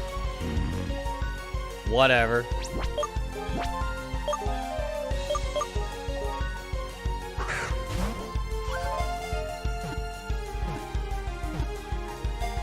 Oh shit, that was easier than I thought. This thing like had so much built up, so I thought it would be harder. High jump kick, hell no. I don't like attacks that deal damage to me. Oh, it's a fairy. Wister Act haunts abandoned mansions, jealousy guard everything inside. It's said to be very vengeful towards raiders. Alright, cool, good talk. You found a dread pendant.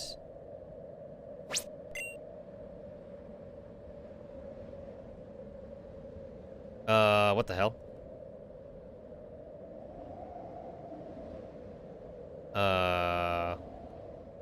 Where is it?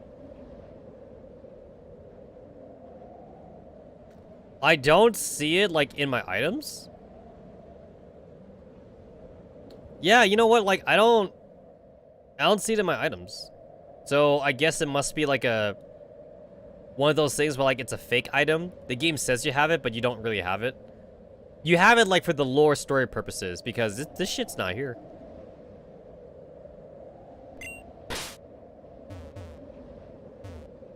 It's not here, unless the game glitched out or something.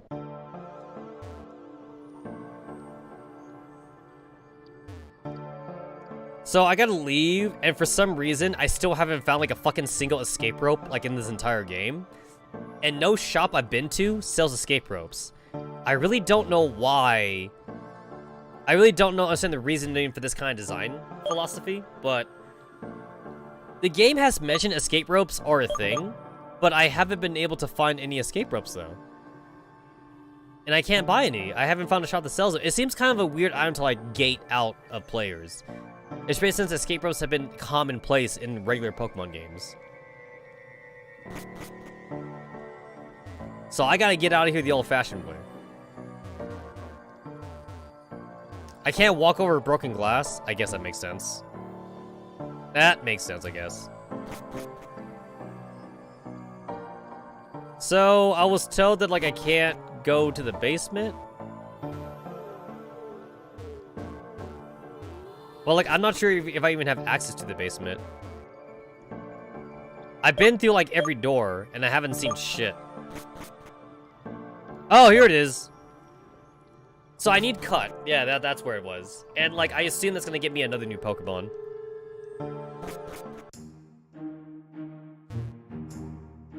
It seems kind of weird for me to catch Wisteract and, like, not use it for anything. Because, like, it got, like, a fucking story and everything. But, like, I'm basically just gonna leave it in the, PC forever. Which is kind of sad. I mean, like, that's assuming, like, maybe it can talk to my other Pokemon? I don't know.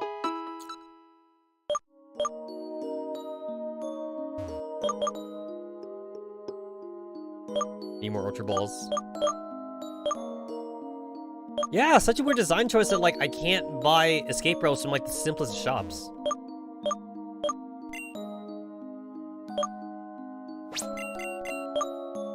Because even, like, back in Gen 1, you could buy escape ropes, like, starting from, like, Pewter City, I think.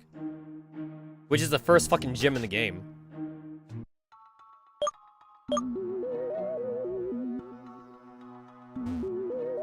There you are, Fuka.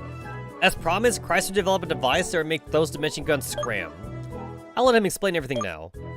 Affirmative. I used my Pikachu's nuzzle to make those robots short-circuit. Obviously, my Pokemon was immediately chased away by the grunts, but the plan succeeded. The resulting electricity created an electrical bond between Pikachu and the automatons. Too many words for one single explanation, Chrysler. Fuka, to make it short, Pikachu and the grunt are kind of linked by an invisible line. Exactly.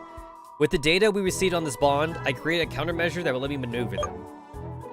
By pressing the button in this remote, I'll unleash EMPs that will surely be registered by those devices. Well, what are you waiting for? Let's press it now. Click.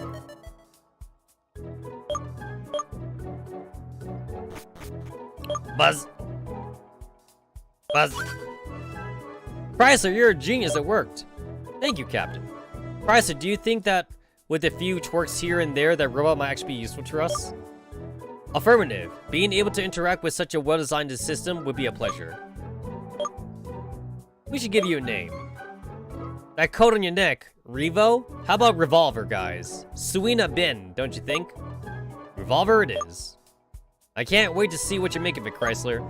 I'll get to work right away, Captain. Now you can finally meet Sheriff Casper, the city's gym leader. His skills were useful in more than one dangerous mission. Kinda like today's one. I'm sure you'd be a tough opponent for him.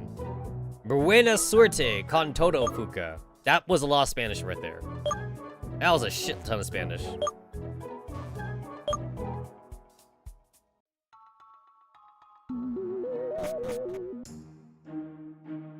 So he didn't get all the robots, he just got like the one robot that was like guarding the gym. Yeah, he just got the one. I guess that's good enough. I thought I was gonna control the robot, but I guess not.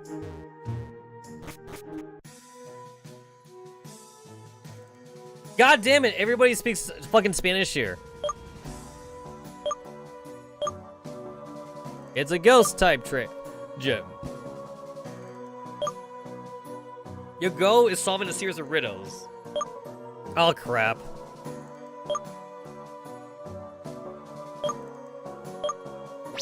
I hate these riddle gyms because like sometimes it's super easy. And then the other times like it's either super easy or like painfully like impossible. And this is a fan-made game. So like I'm going to like say like it's not gonna be like quite as simple as like a authentic Pokemon game would be. What the fuck?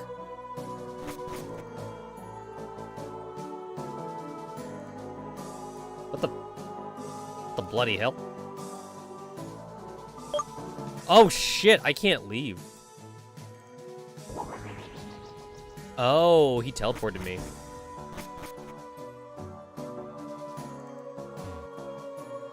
Two steps forward, 2 to the right, 5 upwards, and finally 3 to the left.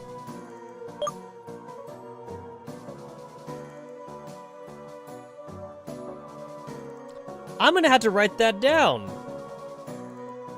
2 forward, 2 right, 5 upwards, 3 left. All right, let's see if I can figure out how this works. Forward, right, up, and left.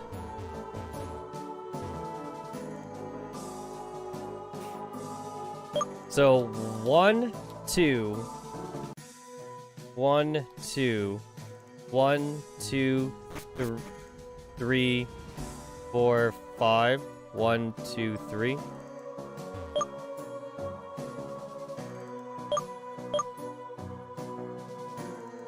Probably not. Probably not. Rod Aruka, born in Azila Town in Johto region, was a photo enthusiast since childhood. Soon, his passion brought him to Eldu. One day during the exploration of the region, alongside his loyal dark Pokemon, he witnessed a robbery in Vegas casino. While taking a picture of the crime scene, he realized that he had found the ideal subject for the highly coveted perfect shot. So a complete obsessed Aruka convinced himself that he had to commit crimes himself to better appreciate his own pictures. His whole life thus became a perpetual crime, which ended in his arrest. As a result of his cruelty, Rod Aruka was sentenced to a life in Wester's prison.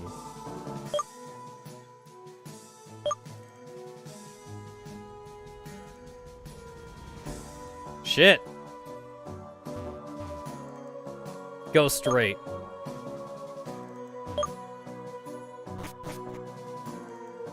Huh.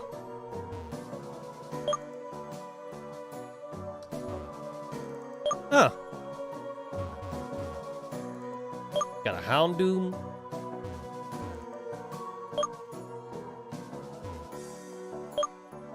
Well, that's cool. Alright, does any of this actually mean anything? I'm going to assume this gives me hints on, like, how to, like, beat this Pokemon, maybe? But, like, I don't need those hints then.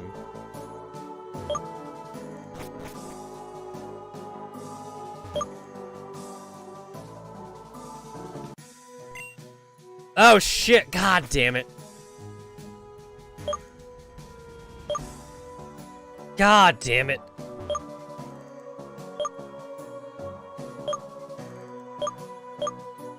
I just wanted to during the large minutes company. Malasadas? Really? Malasadas?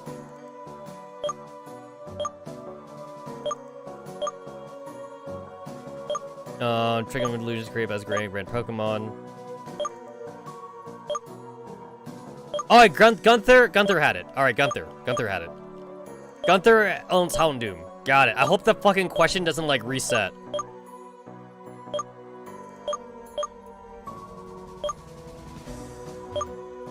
It better not reset. What? Bullshit.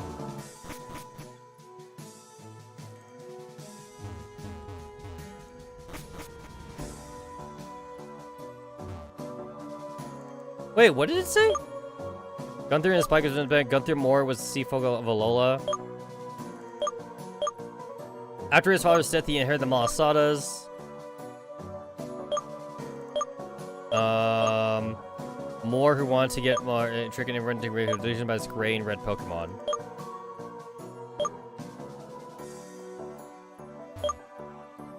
Nos turned for by a frightening purple Pokemon. Okay, nope. Rod Aruka, his dark Pokemon. Oh, okay. So, like, Aruka? A picture of Charles Fire. Oh, Charles. That's where it is. Charles. Got it. Got it.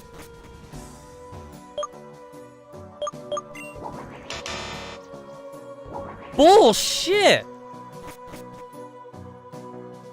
Okay, there's no downside, so...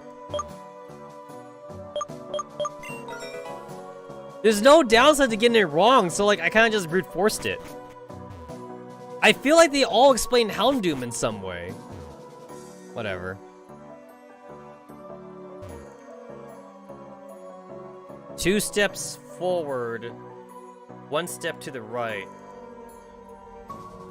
Two steps forward, one step to the left. What does forward even mean in this context?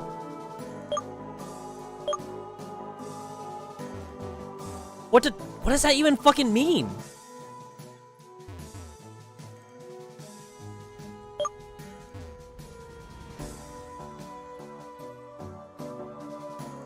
I have no idea what that means.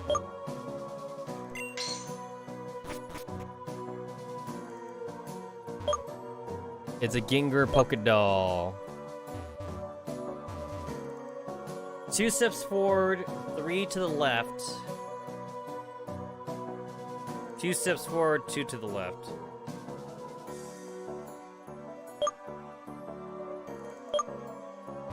What does forward even mean?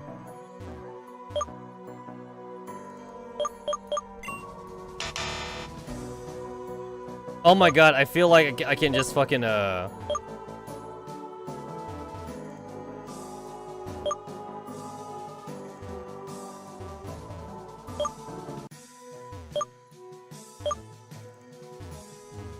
feel like I can just brute force this. E. E. EC. ECR.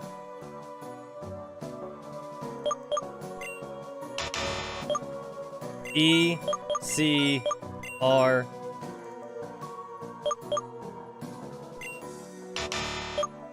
ECR.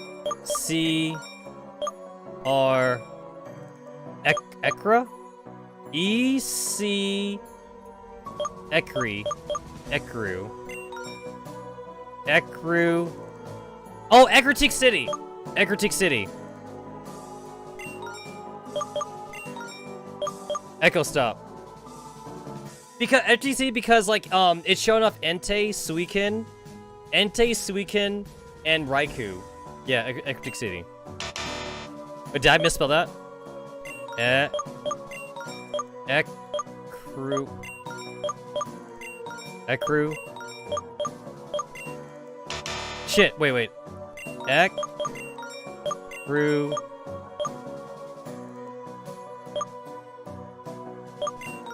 Ekru.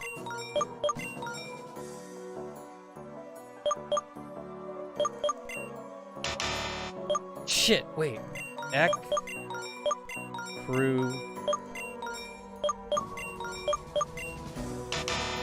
Oh, this is there 2 E's? Ekru. Teak. Oh, A. Ekritique. Ekritique. C-I-T-Y.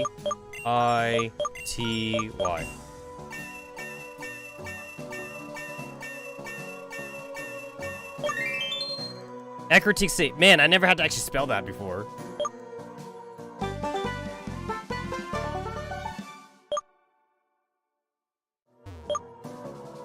So, like, that's a map of the region. There's the statues.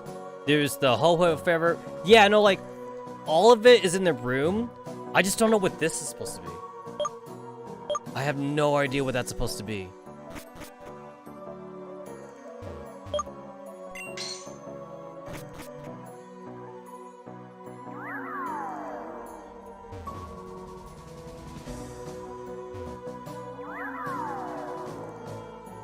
One, two, one.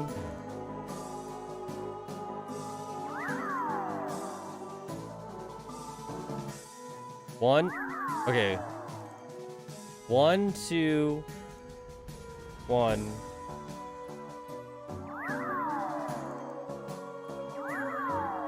1, 2, 1, 2.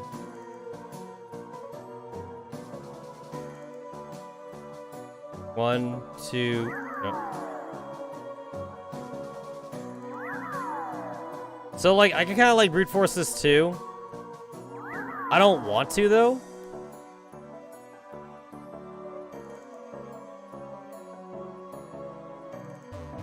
I really don't want to.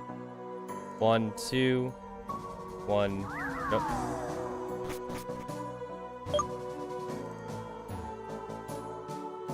Two steps forward, 1 to the right. 2 steps forward, 1 to the left. Straight upwards. So, okay, that's a first step. Got it. So, yeah, so these guys talk about this one. Seems kind of weird. That's for this room, though. Okay, so this one. 2 steps forward. 2 steps forward. 1, 2. 2 steps to the right. 1. How did I get that wrong?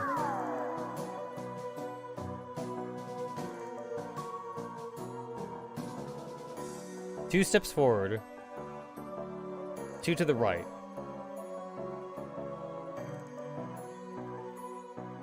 What the fuck? I wrote it down, too. I'm reading what I wrote down. 2 steps forward, 2 to the right, 5 upward, and finally 3 to the left.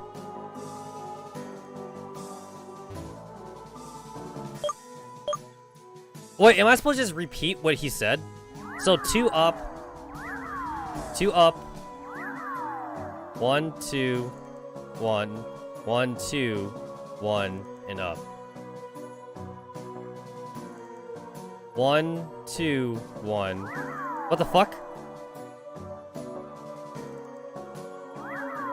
1, 2, 1. 1, 2, 1. Straight up.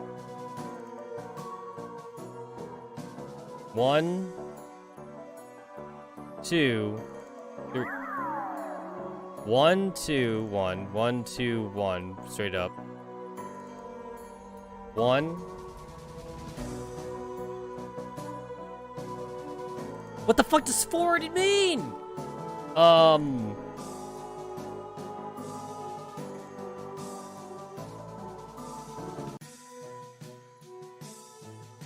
One. Nope.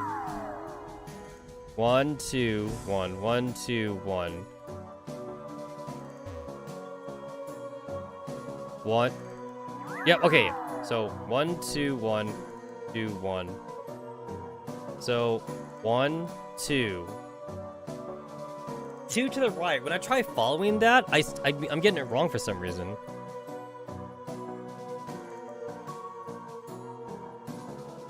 What the fuck? It's backwards. Okay.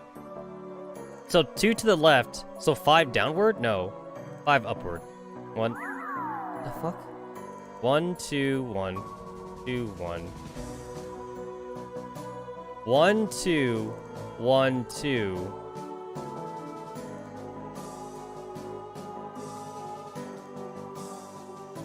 1, 2, 3.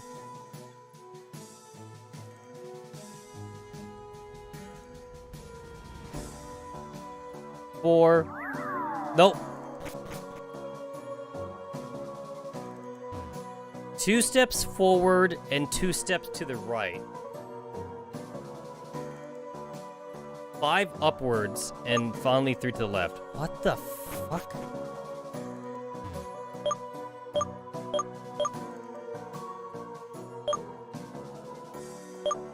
Don't think it's gonna be easy as it seems, especially when there are prisoners' words of the color. Or the gem secret in various runes. So he's lying? He's lying to me. But then how the fuck am I supposed to like know what's a lie though? 2 steps forward, 2 to the right, 5 upwards to finally 3 to the left. It's like, how do I know what's a lie though? So this one's truthful. 1, 2, 1, 2. So 5 upwards I can't do. 1, 2, 3. 1, 2. Nope. 1, 2, 2, 1. 1, 2, 1, 2, 3, 1, 2, nope.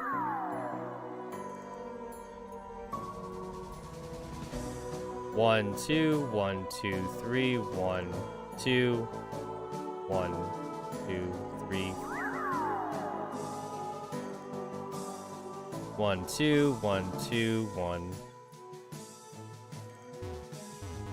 I don't know what the fuck it means. 1, 2, 1, 2, 3, 1, 2, 1, 2, 1, 2. How the fuck? Okay, whatever. Okay, 1, 2. Wait, I don't know what to do here. I don't know what the fuck to do here now. 1, 2, 3. Nope. The fuck? Okay, wait. So this guy told the truth. He told the truth. I don't know what the fuck this is. It's a secret foe for a hentai stash. Is that what the numbers are? Dude, I'll look it up. I'll fucking look it up, yo. I will so look it up. This one, I kind of brute forced my way through a little bit. I kind of brute forced my way through this one. Oh my god, there was this asshole. I totally forgot. 2 steps forward, 3 to the left, 2 steps forward, 2 to the left, 1 downward, 3 to the left, straight upwards. What? Oh my god, I need to write that down. I did too short for in hentai? Probably. Alright. 2 forward, 3 left, 2 forward, 2 left. Okay, 1 downward, 1 down, 3 left, straight upwards. Okay. Okay. I already got like the first part. It's the second part and the third part that's getting me. Okay. Wait a minute. 709. Okay, wait, you're 709. Does that mean anything? You don't have a number. This chick don't have a number. Okay, never mind. Was there a dude in here? Was there a dude in here? There is. Go straight. Oh! Okay, you're at the end. Go straight. I can remember that one. Okay. Go straight. Okay. 1, 2, 1, 1, 2, 1. Let's go straight. And then this one is 1, 2, 1, 2, 3, 1, 2. 1, 2, 1, 1, 2, 3, straight. Okay. And then this one is go straight. Go straight? Okay.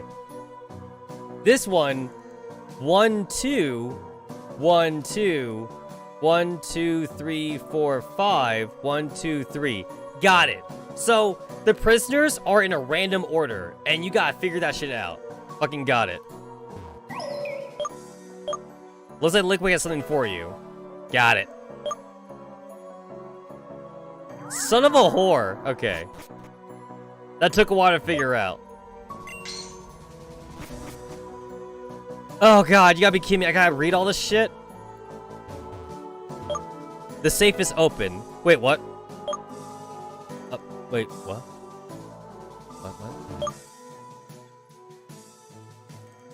What? Wait.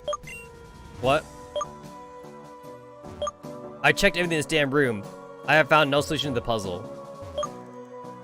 I can only check out the bookshelves. Wait! No! Wait a minute. Wait, what? Did I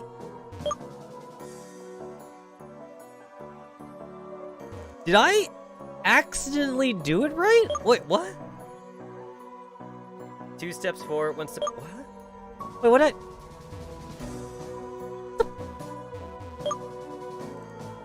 Huh?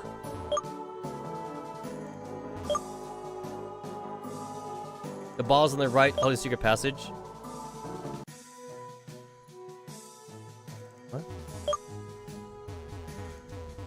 What? Is there a puzzle here?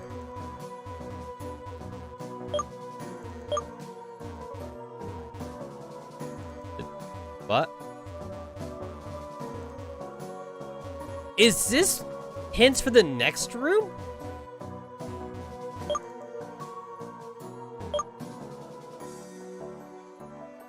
The only way to get the next pass is to perform a series of simple steps.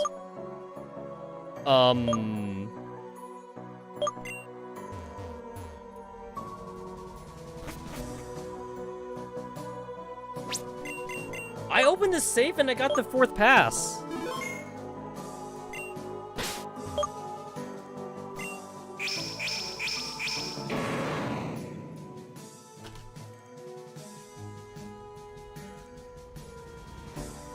Okay, I want to go back to that room. I want to start pushing buttons now.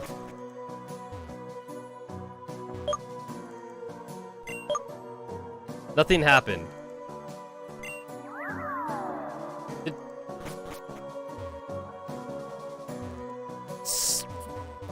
I solved the... Was there a puzzle? I don't... Is my game broken? I kind of don't like it. I kind of don't like what happened there. It's like I didn't deserve that. Hey, Shorty. Let me thank you. You just gave us a perfect chance to leave this place and bring chaos to the city once again. Out of the way now. Adios, amiga. What a mess. Are you alright, kid? Those desperados use your gym challenge as a chance to carry out their escape plan. It's gonna be such a chore for Sheriff Casper going around to catch them all over again. Hey, I have an idea. Catching those quicks might be a good training for you, don't you think? Come on, youngster, catch up all 4 parents, bring them back here. I'm sure Sheriff's gonna appreciate your efforts. They must still be close, they're just 4 no-good thieves after all. They're probably just trying to spice things up in this lame town. Break a leg and remember I'll always be cheering for you. Is this part of the test? This has to be part of the test. This must be part of the test.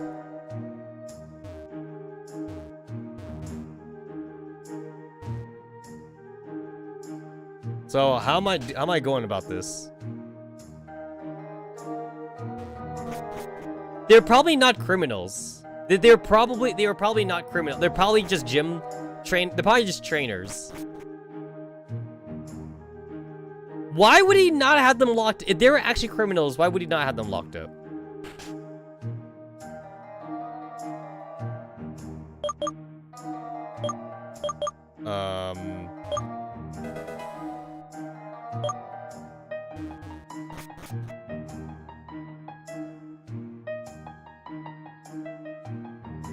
So where are these assholes? Are they in the city? They had to be in the city.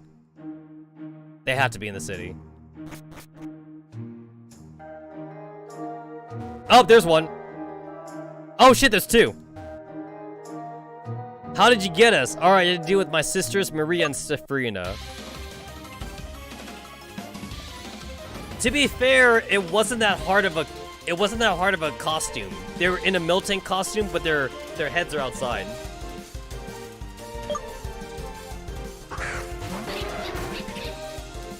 Wasn't that hard.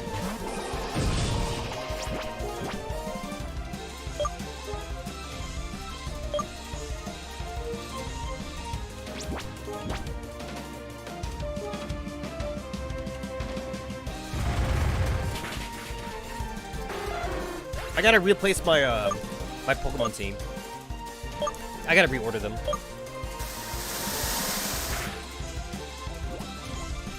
Dude, my starter sucks. All my other Pokemon are stronger than my starter, but this game is story-centered, so I can't get rid of my starter.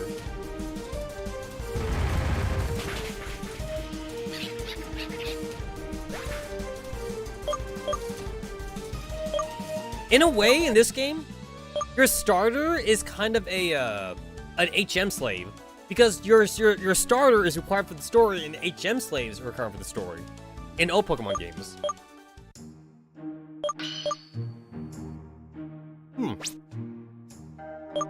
Yeah, I never thought about it like that.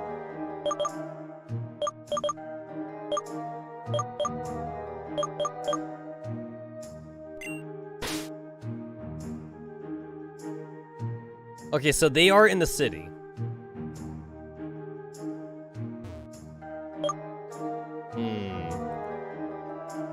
And I guess they're not inside buildings. Are these guys even trying to hide? You bust us, you damn brat. What? They didn't even do a good job of trying to hide. Hey, it's an Absol. That's cool.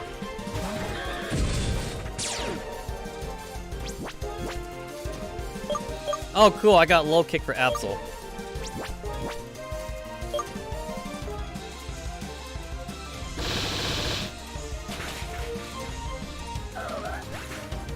It's like, Hot Step doesn't even get stab bonus from low kick, and like, he still does a shit ton of damage.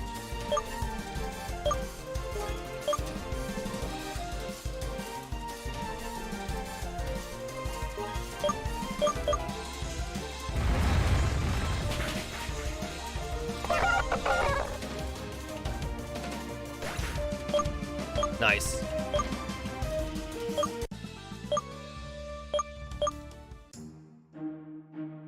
I hate the widespread do-goodism of these days. Good will always prevail over evil and stuff. But soon all that will change. Cool. If the whole point of jail is to like rehabilitate criminals. If they're not gonna rehabilitate, why not just give them the death penalty? I don't know.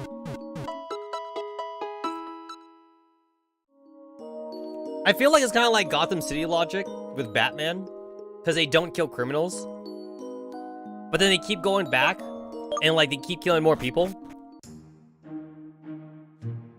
Like Arkham Asylum is not doing its job. Yeah, Arkham sucks.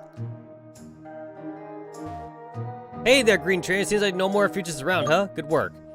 Now there's no more obstacles between you and the gym leader. You're ready for the final challenge. But I'm warning you, make sure your Pokemon are at the top of their shape because the sheriff guy is tough. Alright.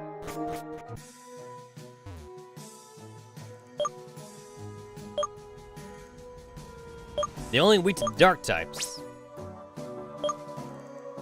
Also, ghosts are weak to ghost as well. Ghosts are weak to ghost. But I don't have any ghost, so dark type it is.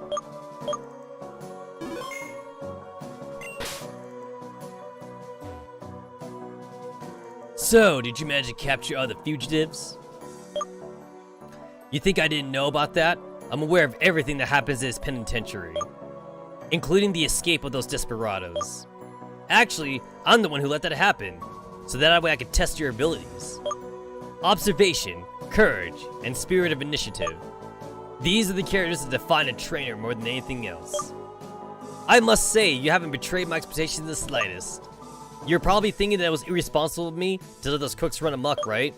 I can't blame you, but don't trouble yourself. If you had failed, the city would have been safe nonetheless. Obviously, I would have intervened, but you spared me this chore and I'm grateful for that. Furthermore, thanks to your intervention, you made my estrus burst forth like a gushing torrent. Let's not waste any more time. Your challenge was interrupted once too much and it's time to reach its climax. The battle with the gym leader. Pardon my rudeness, but I still haven't introduced myself.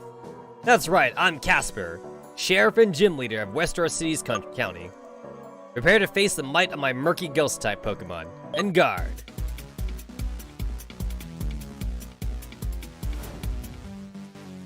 Cool. Oh wow, this guy uses Dusk Balls. Yeah. I'm wearing my fucking prisoner clothing still.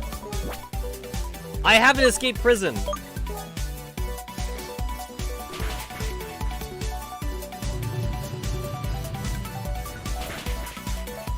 Man, even with like the dark typing, I'm still not one-shotting these guys.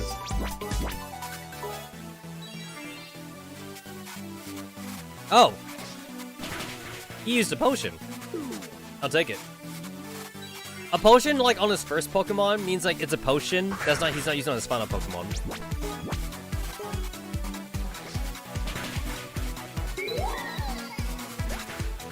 Also, dude survived with 1 health.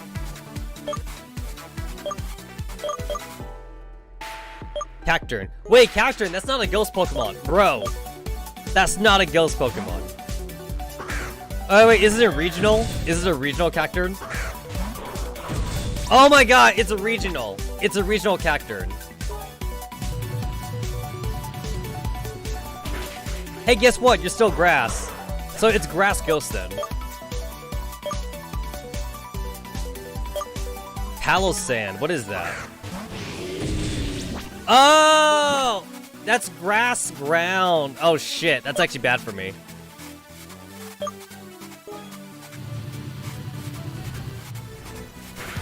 It's ghost ground, yeah. It's ghost ground. Although, like, I'm still kind of brute forcing my way through this fight, which kind of makes it seem weird.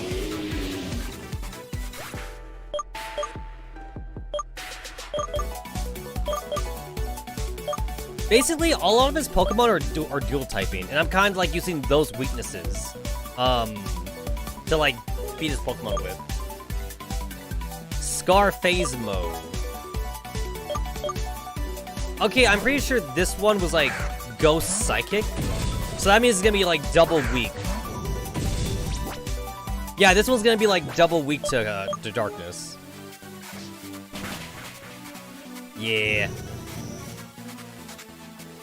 Also, that's like a Frankenstein Pokemon. That's kind of cool.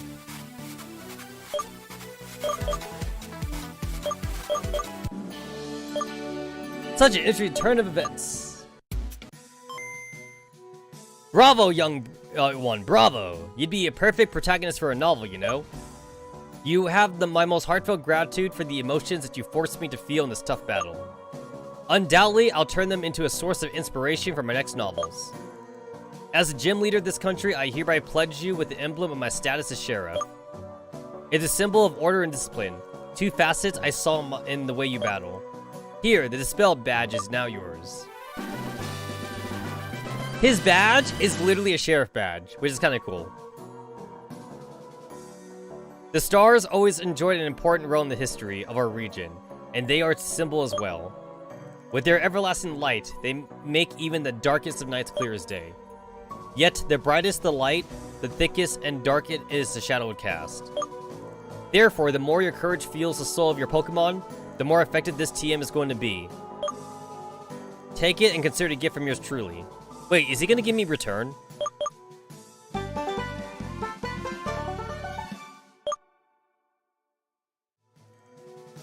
Oh, Shadow Ball. Oh, okay. Our meeting shook my soul to its core. Forgive me, but I need to let myself be taken my muse now. May the stars shine light into your path, young Fuka. Okay. He made it seem like it was gonna give me return because he was talking about, like, my fucking friendship with my Pokemon.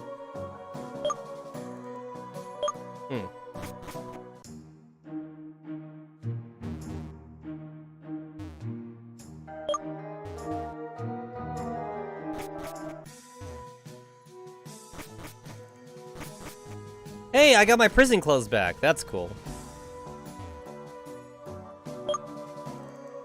When I slip out of this place, you'll be my first target. So this guy is pretty much saying he's gonna come back for Fuka. You know what? Whose idea was it to let a fucking 10-year-old like go and talk to prisoners in a fucking prison? Is this a bad thing? This is a bad thing. What if, like, Fuka actually got hurt?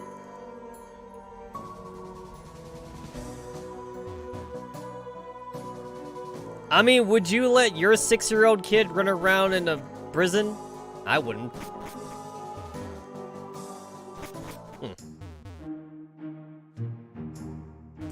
Yeah, that fight actually was a lot easy. I mean, at this point, I really am over level. I kind of feel like I could turn like the experience share at this point, but I'm not going to.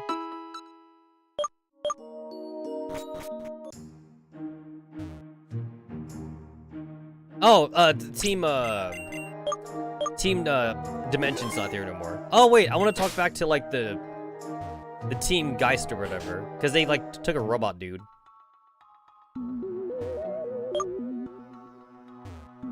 Have you met Casper? Cool, they have nothing to say to me.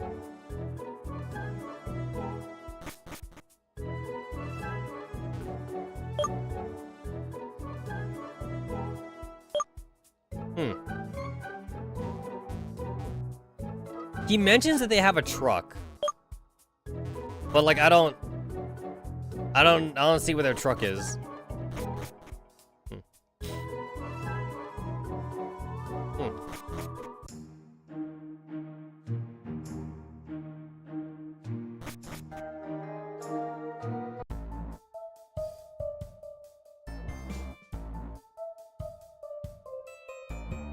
Is everything ready? Yes, ma'am, Buzz. Very well. QQ6, you stay here and keep an eye on the conductor. Not that he can go anywhere, given how tightly we bound him. Aye, Colonel. Everything's going according to Keikaku. Thanks to Queezer Express, knew we were to stop us. Keikaku means plan. We'll get to the temple in no time. Stop squirming, old man. This train belongs to Team Dimension now. Help! So wait a minute, question. How did we see that? Do we have eagle eyes or something?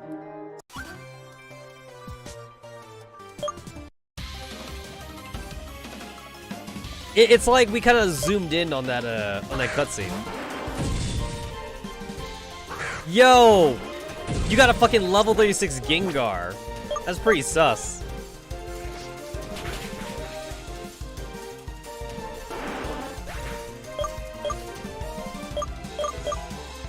You know what? I would love to see a fantasy-styled Pokemon game. Like with magic and shit. Like what about like elf trainers? Or like dwarf trainers? Or like goblin trainers or something? I don't think I've ever seen that as a fan game. Like, most fan games keep it, like, in the modern Pokemon world, but I would love to see, like, an old-style fantasy Pokemon game with, like, different, like, you know, like, races and shit like that. How about demon Pokemon trainers? Like, succubuses and shit. That'd be kind of cool. If no one's gonna make it, I'll make one.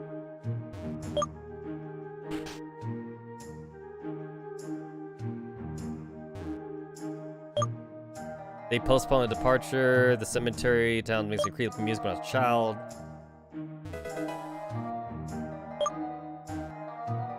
Or like you would go through actual dungeons, you know, like real dungeons, because it's a fantasy game. Or then imagine too if your trainer could also be a class. Like you could be a swordsman trainer, or a wizard trainer, or like a necromancer trainer or something. You know, that'd be kind of cool too. Shit, that sounds awesome actually.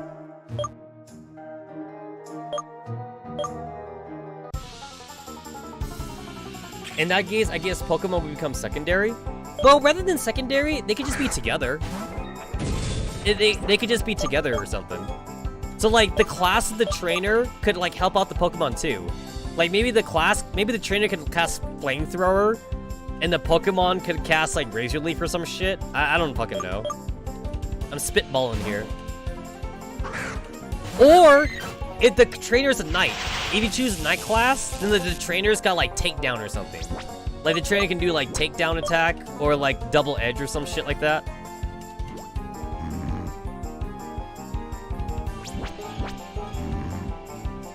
Is that not Pokemon with guns? Why catch a Pokemon when you can pop caps on Emons? I mean, like, to be fair, even in the modern world though, I mean, a gun. How useful would a gun be to like half the Pokemon though? Like, yeah, your gun could kill a Rattata, right? But like, is your gun doing shit to like Tyranitar? Or like, is your gun gonna do shit to like Lugia or like Mewtwo or something? You know what I'm saying? Basically, the way I see it, like, it would be based more now, like, on species of Pokemon, or, like, you know, what level they're at and shit, you know?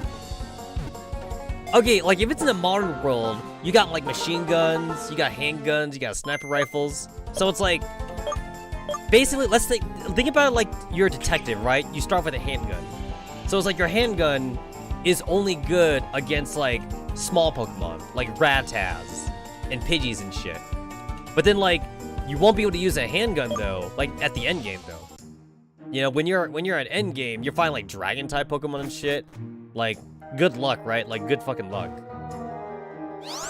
And also, to be fair, we already have that a little bit in Pokemon Conquest.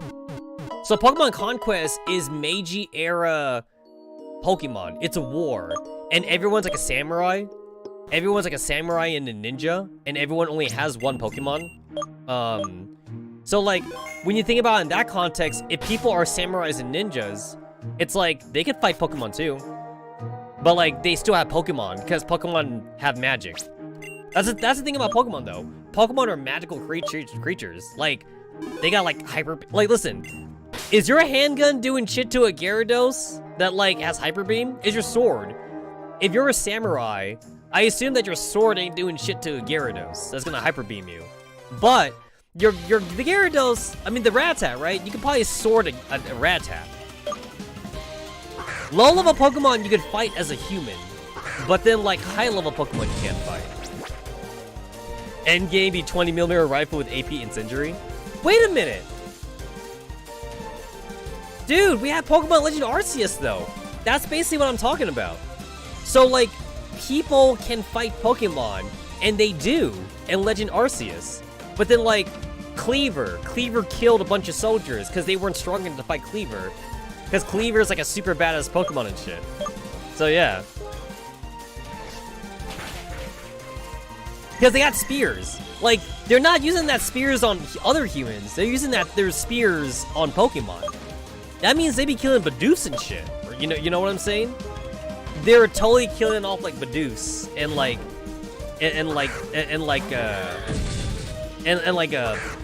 those weasel Pokemon, the water Pokemon too.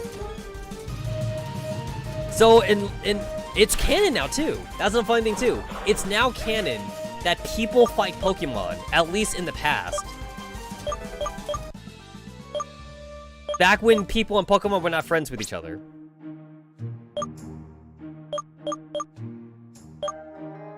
So that would be an interesting thing to think about.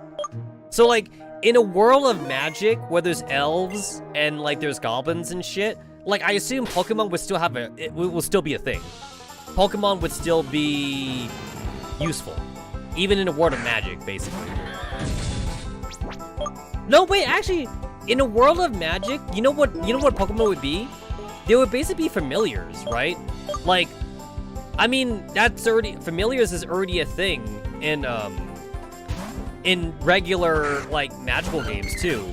Like, you have a necromancer that summons up like an eyeball or something, or you have a knight and the knight has like an attack dog or some shit like that. Except now your attack dog can cast flamethrower because it's a Houndoom or some shit like that.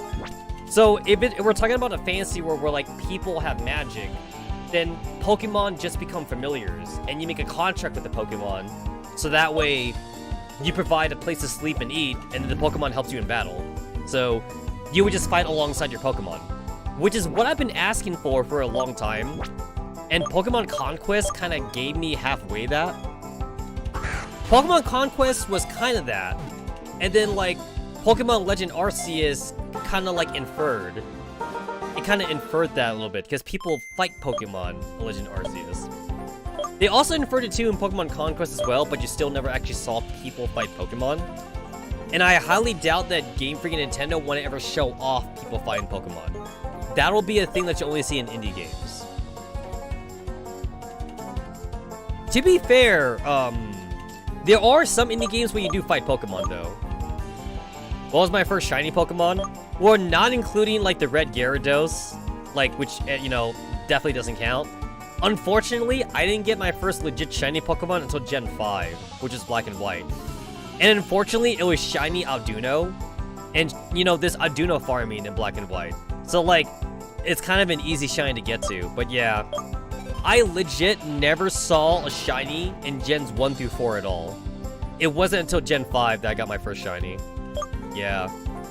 I was unlucky. Here's the thing. I got Pokerus way more than I got shiny Pokemon in Gens like 1 through 4. I guess to be fair, Pokerus wasn't a thing in Gen 1. Unless you count Fire Red and Leaf Green. But yeah, I got Pokerus way more than shinies. I don't know why. I just like... I knew shinies were a thing. I just never saw one. It took... basically, it took Arduino hunting in Gen 5 for me to actually find one. I cannot get that chest. Awesome. It's like, if I'm doing Arduino hunting in Gen 5, it's like, I guess I was bound to get a shiny eventually, but yeah, like, unfortunately, that's my first legit shiny.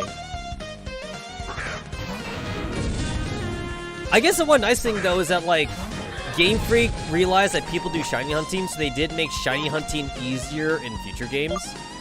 So, like, that's kind of, like, the nice thing about that, I guess. But, like, in previous generations, though, shiny hunting was always a chore, though. Like, I never enjoyed... like, the random nature of shiny hunting.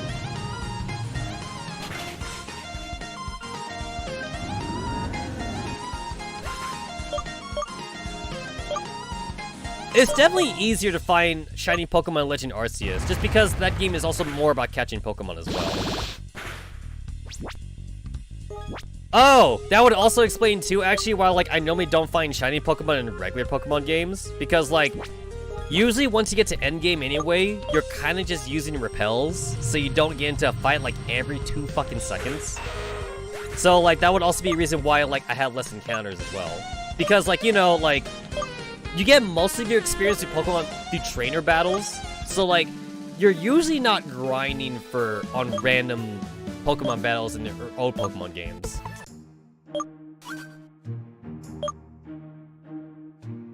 And, like, and then, like, if you're trying to, like, complete the Pokédex, which, honestly, I never did, actually.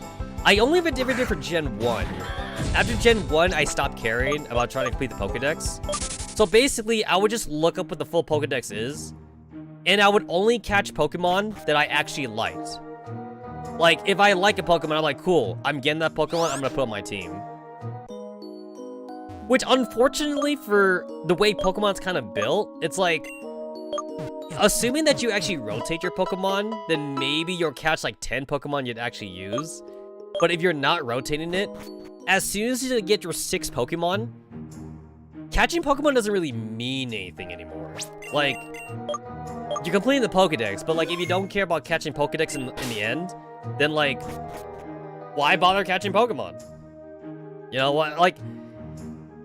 yeah, there's like the Pokemon Professor Aids that like give you shit if you like catch like a certain amount of Pokemon in the Pokedex. But then like, usually like they're not big of a deal though. They don't really affect the game that much. So I kind of like just didn't care about those. In the old games, like the experience share was kind of nice to have. But the experience share was always kind of like derpy.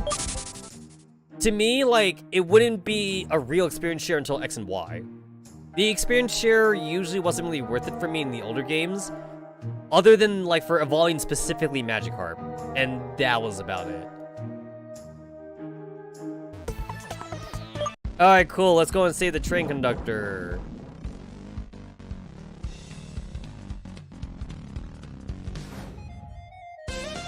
QQ6. Every one of these goddamn names is a reference, and I only get like half of these references.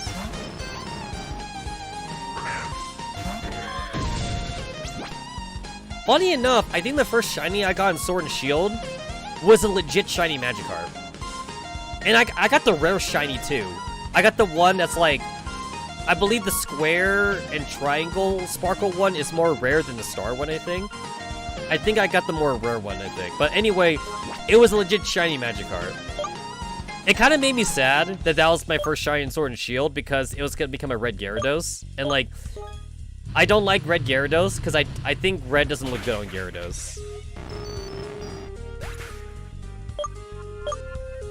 Yeah, I didn't see that coming. I definitely didn't see the Volo twist coming. Like, like, Volo's supposed to be, like, the ancestor for Cynthia, so, like, I thought Volo was gonna be good the entire time. I did see, like, our good old leader, like, turning against us, though. I saw that one a mile away, but, like, I definitely didn't see Volo, being a bad guy, though. Actually, I was kind of actually low-key expecting, like one of the clans to turn on us, like Team Pearl and Team Diamond, but like they never did. But I was kind of expecting them though. I was expecting them to turn on us. But yeah, Kamado though, Kamado General being a bad guy though, or not being a bad guy. I wouldn't really villainify him. I guess he has a sad story about why he hates Pokemon, but I did see him as antagonistic though. I saw him as antagonistic. I knew it was coming. I totally saw him being antagonistic. But yeah, the Diamond and Pearl clans though, they never were against us. And I thought, so here's the thing. Later on in Pokemon Legends Arceus, like you do choose, like, if you do choose between the two, like when after General Kamado turns against you, you choose like who you want as your partner, the Diamond leader or the Pearl leader. And it's like, I thought maybe then the other one might be antagonistic towards you, but instead they were like your BFFs for the entire time though. Yeah, I don't like Origin Paikia either. I do think Origin Daiga looks better. I guess to be fair, it might have been somewhat weird if the Diamond and Pearl leaders did turn antagonistic towards you, because there was kind of no build-up to it. They would need to change the story a little bit for them to be antagonistic towards you, I guess.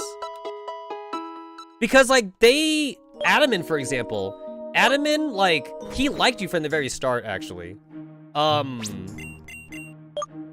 was actually your buddy the entire time. So, like, if they were to turn an antagonist towards you, I guess it would have been a leader thing then. Like, I could definitely see Adaman saying, like, oh, like, hey, MC, I don't want to actually fight you, but I have to, because the Diamond Clan says I have to. Like, in that case, he'd be forced to fight you, but he wouldn't be a villain, though. He wouldn't be a true villain. I'm actually kind of disappointed that, like, we needed a villain at all in Legend Arceus. Considering that Legend Arceus is, like, so far into the past, I was kind of hoping it would just be just on the Pokemon themselves. I feel like we didn't really need a villain in that kind of game. I mean, there's no Team Rocket. It's like, there's no Team Rocket or anything like that, so we didn't need a villain, but we got a villain. It's such a different Pokemon game, though. I was before this Mascoon's arrival. That woman, she might be charming, but she's a real witch. She ordered her minions to tie me up so she could take control of my train. Though she wasn't alone with her soldiers. There was a man with her, a man whose gaze froze the blood in my veins. From the way that he spoke, I suppose his rank was higher than that woman's one. The Quasar Express is a piece of history of our region. We can't let it fall into the wrong hands. I'm desperately asking you, kid, free this train from the fangs of evil. I'll do what I can from the station by monitoring the route followed by the train. You should act quietly, sneaking around. Go forth, youngin', I believe in you. Cool.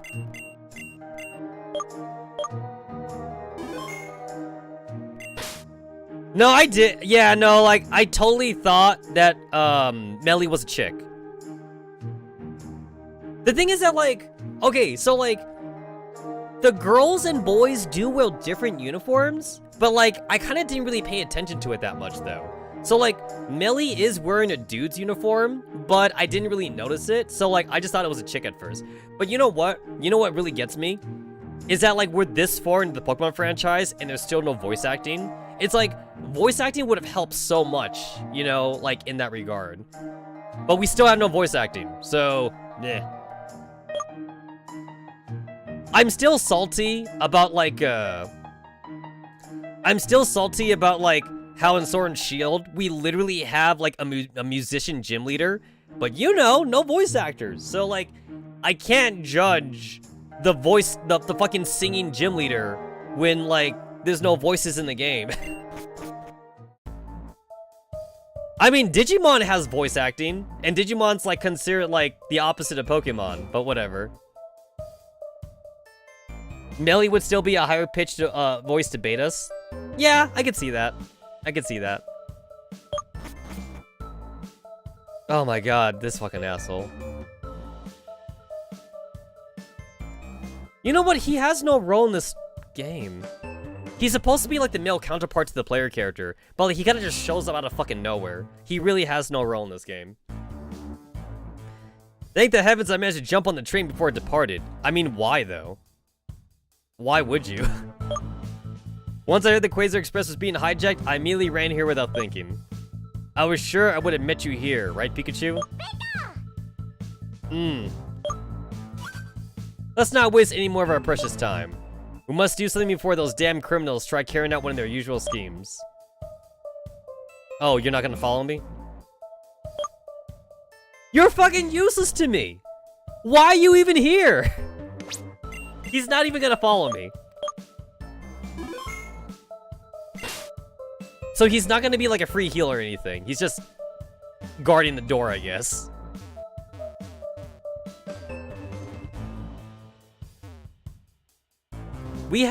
He's not even like a rival or anything. He's just whatever.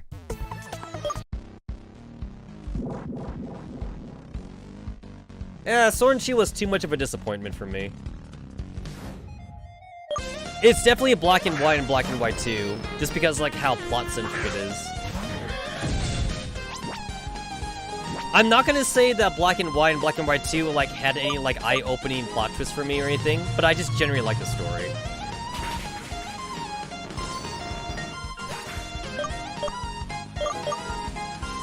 Yeah, if it's your first game, I could definitely see it. If you've been like a long-time Pokemon fan, unfortunately, you had super high hopes for Sword and Shield, and that's why people hated it. That's the biggest problem with Sword and Shield, was the hype. The hype was way too high. If there was less hype for Sword and Shield, it wouldn't have been nearly as bad. The worst games in that regard is Sword and Shield and X and Y. So X and Y was the first 3D game, and Sword and Shield was the first console game. So Sword and Shield was meant to be more powerful because it was a console one. X and Y was meant to be the first foray into 3D, which is also why it was important. So X and Y was a disappointment, and Sword and Shield was a disappointment because of the hype. So yeah, no hype means like less chance for disappointment. Pokemon Legend Arceus is definitely a step in the right direction though. So I hope we see more of that kind of gameplay in Scarlet and Violet, but we'll see though. If Scarlet and Violet is the same thing as Sword and Shield, I don't think people would take to it that much.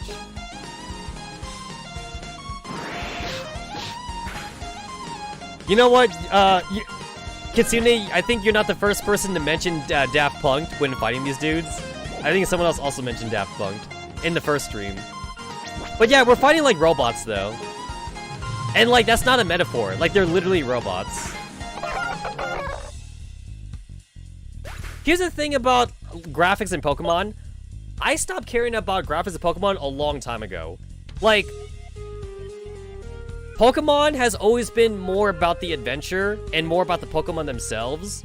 I think graphics should be the last thing anyone should ever think about for Pokemon.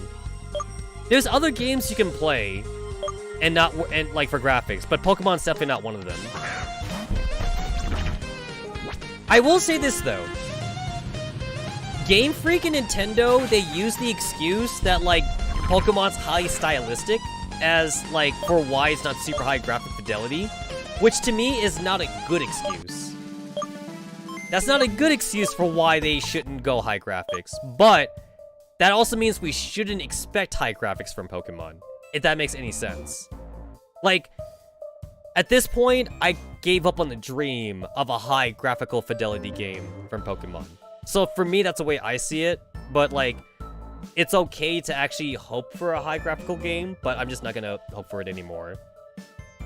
Because the thing is that like, it's not untrue that, like, they don't have a lot of time to make a high graphic fidelity game, only because they have to make a game every year, which kind of sucks.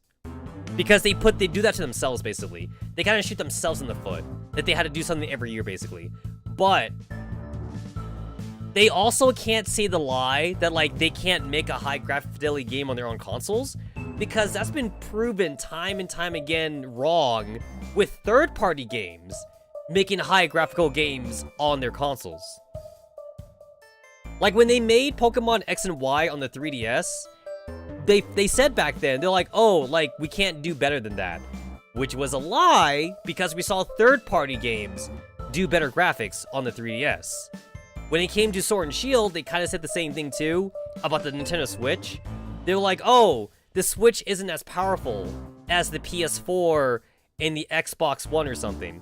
But again, though, we saw more higher graphical games on the Switch, so that's a lie as well. So honestly, I really do believe it's just because Game Freak only gives themselves about a year of development time because they had to do something every year for Pokemon, and they stretch themselves too thin. So, yeah. You don't like the cat? Oh, I'm gonna have to be the opposite for you, because the cat is definitely my favorite for the starters for Violet and Scarlet. I don't like the crocodile one. The fire crocodile dude. I don't like him that much. Too much 420. You know what's funny? I didn't make a 420 joke when I first saw the cat one. I honestly just saw him as a cute grass Pokemon. I didn't make a 420 joke. But now that people are making the 420 joke, though, it's like I see it now. But I didn't think about that when I first saw him. The water starter, the duck water starter, it's okay. I'm neutral. I'm neutral about that one.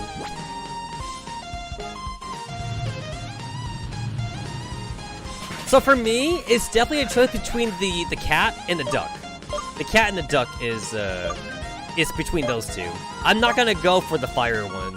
Fuego? Fuego's his name.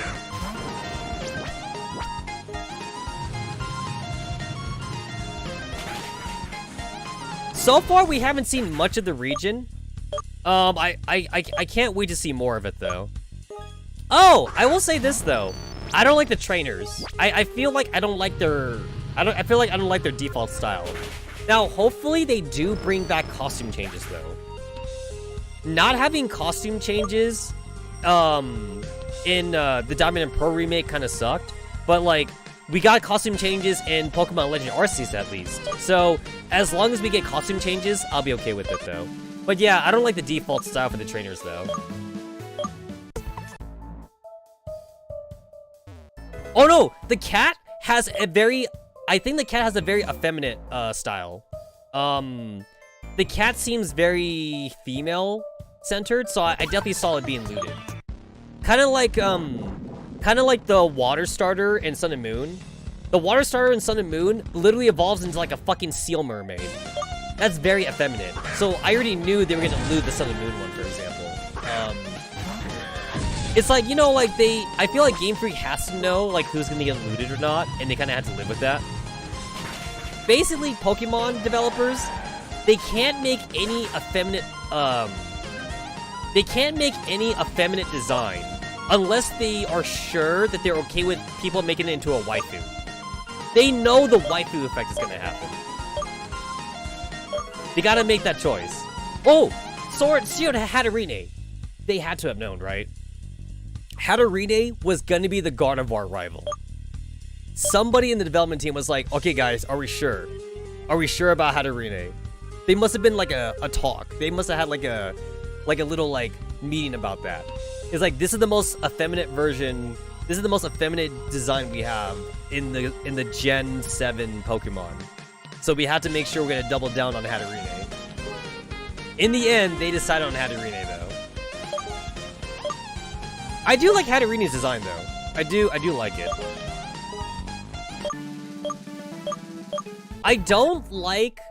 What I don't like about Hatterene though is I don't like the I guess somewhat the plot twist. Well, I don't know if plot twist is the right word, but I don't like the hidden detail that like when it evolves into its final evolution, that like Hatterine's real body is like the tiny, is like super duper tiny, and its hair. Hatterene is like 90% hair, and like that kind of ruins the waifu effect for me. So for me, like Gardevoir is still best waifu because Hatterene is kind of like weird now.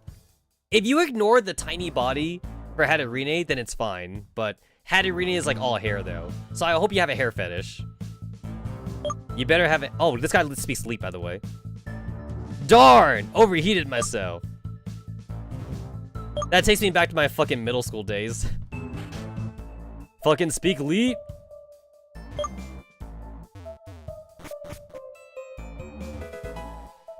Man, I like never use vitamins until like the very end of the game. And it's funny because by the time I get to the end of the game, my Pokemon have like full EV stats anyway.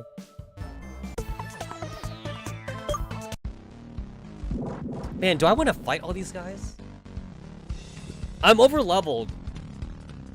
I don't need to fight everybody. I'm gonna start skipping trainers now. Level 36. I'm level 52. I'm pretty sure I'm good on levels. But then, like, I don't want to regret my decision though when I get to Elite Four. But I tend to get most of my experience with like gym leader battles anyway.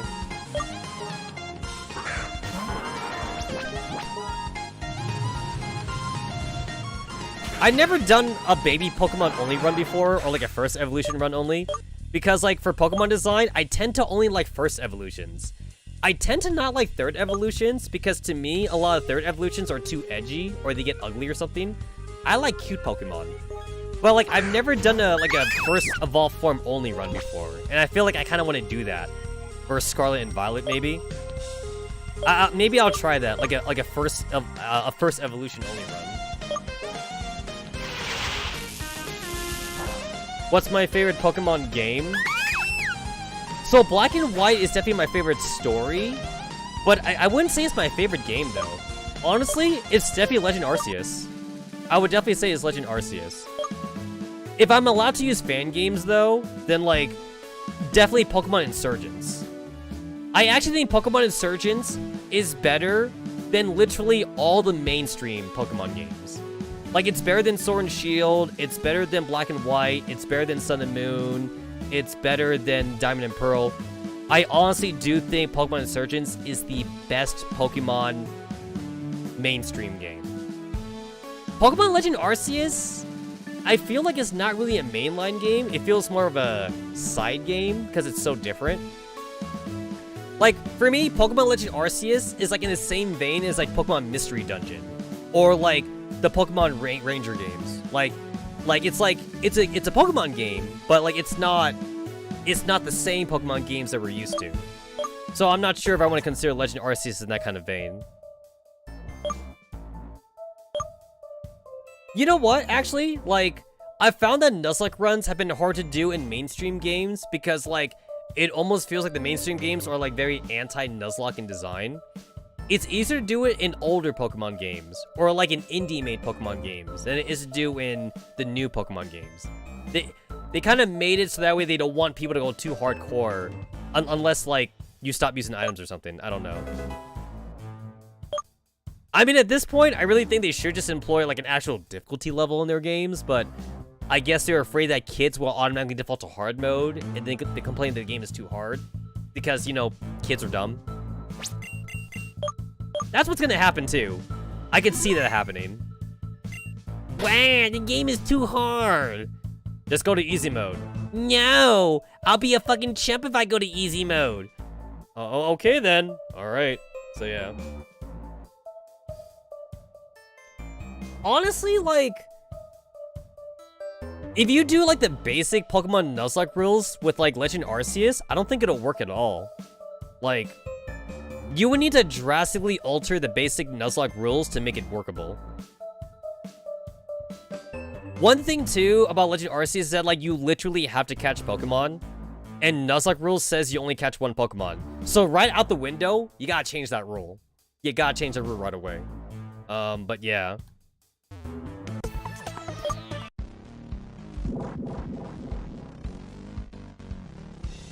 Oh, you mean you want to do it? I will say this, though, about trying to do is like some kind of challenge run in Pokemon Legend Arceus. One of the things that's hard about that is like the very sparse battling in Legend Arceus. There's not a whole lot of it. So you definitely would need to limit yourself somehow. There's also like another thing too. So like you cannot complete the story without catching more Pokemon, and your Pokemon are gonna naturally level up as well. So you definitely need to alter your rule set.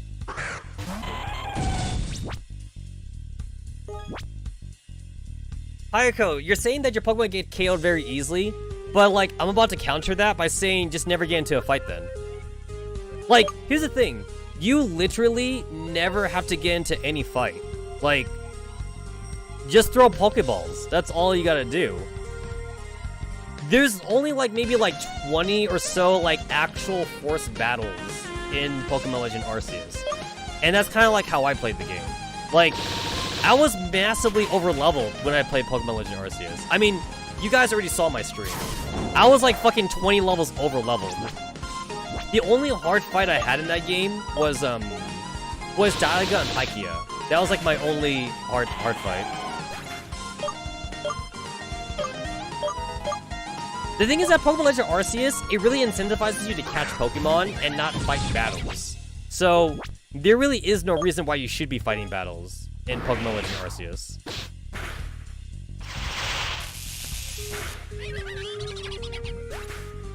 And the thing is that, like, yeah, battling Pokemon, like, kind of is part of the Pokédex completion rate, but that's something that you can still skip, though. You can get pretty much, like, all your points, in Legend Arceus just by catching Pokemon. What the fuck? You wearing a wig? Are you a female robot?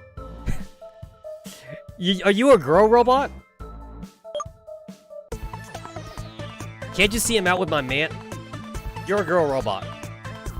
So the girl robot is the same design as the guy robot. She just has a fucking wig. It's the same exact design though. I'm interrupting her date.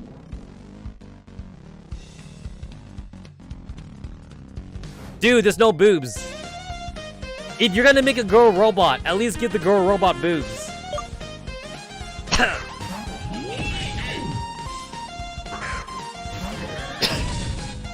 Yeah, I don't like that.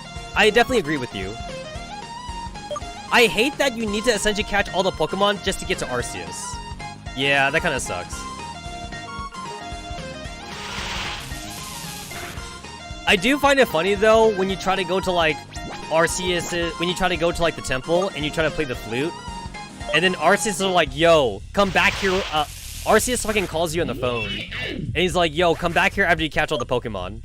I find that really annoying.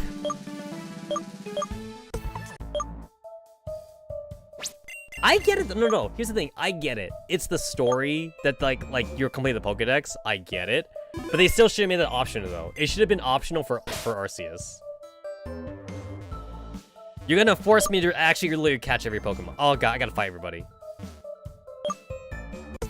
I have to fight they're gonna make me fight everybody. God damn it.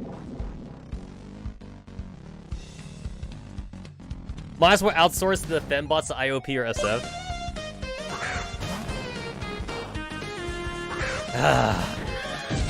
I was gonna skip trainers. I really was gonna skip trainers, but they're forcing me to fight everybody.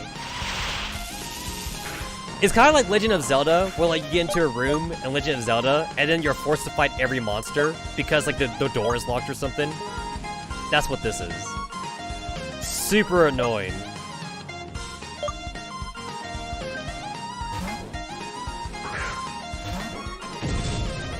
I know that you don't have to catch like the legendaries. I think that was the exception to like trying to get to Arceus in Pokemon Legend Arceus. Like, I believe it's like, oh no, the DLC, that's what it was. You don't have to catch the DLC Pokemon, because like technically they're DLC Pokemon, so you definitely don't have to catch them. But you still gotta catch all like the regular Pokemon though. Still annoying. Still very annoying.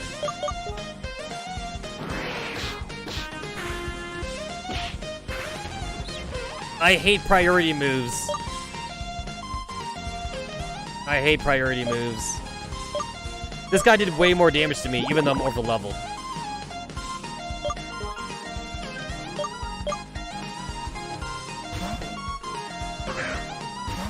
I have like 6 Pokemon, but I use 1 for like every fight. I kind of don't want to, but like, I can't argue with the results though. This guy's my strongest Pokemon, and I one-shot everything even with neutral damage. I mean, I could not use him, but he's also got really good type coverage.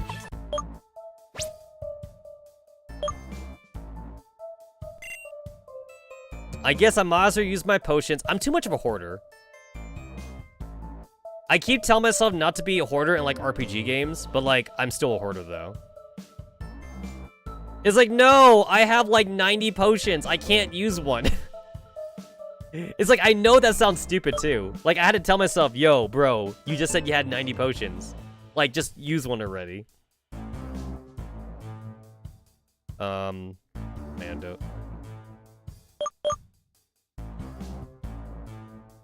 Another thing too that stops me from like using potions in like RPG games is like I tend to overlevel. What's my favorite Pokemon type? I want to say that it used to be Psychic, but now I actually really think I like Ice type design Pokemon. It's like a cross between like Ice type and Ice type and Psychic. Ice and Psychic types. I used to love Psychic types in Gen 1, but I knew that they were OP though. So, like, I definitely think it's Ice types now, and, it was kind of like Dark typing a little bit back in the day. But I think I only said Dark type because I was in my emo phase. Like, I was in my emo teenage phase, so, like, that doesn't count, definitely. So, definitely Ice Pokemon. I don't really like Ice Pokemon.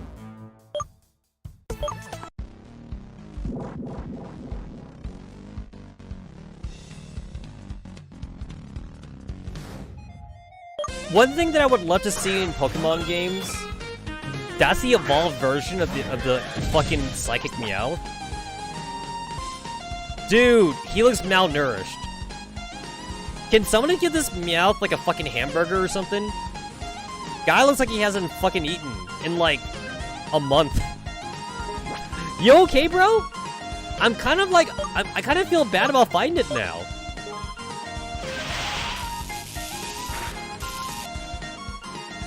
This guy hasn't eaten. He's super weak. Anyway, what I was saying, okay. I definitely want to see more like boss type battles like in Pokemon, in the mainstream Pokemon games. I want to see that be more of a thing. Like, what I would love to see is like something along the lines of like what they did in Sun and Moon with like the Totem Pokemon. The Totem Pokemon are really cool. Like, it's a souped up version of a Pokemon, right? I want to see like a boss Pokemon that you fight in the Pokemon mainline games. Not a trainer battle though. Like, not a trainer battle, but just a really strong Pokemon that you fight. And I kind of want to see also too, like, Pokemon that you can't catch, and those would be boss Pokemon. I would love to see them do an idea where like, it's a boss Pokemon, and it has like 3 typings, or some shit like that. Like, give it like a really good moveset too as well. They don't really do that though. Like the hardest Pokemon fights you have in Pokemon games is like the trainer battles and like the gym leaders. But I just want to see just more authentic, singular Pokemon that are just really strong. I just want to see boss fights. And so far that's not a thing. It's just not a thing in Pokemon. Which is a little bit sad.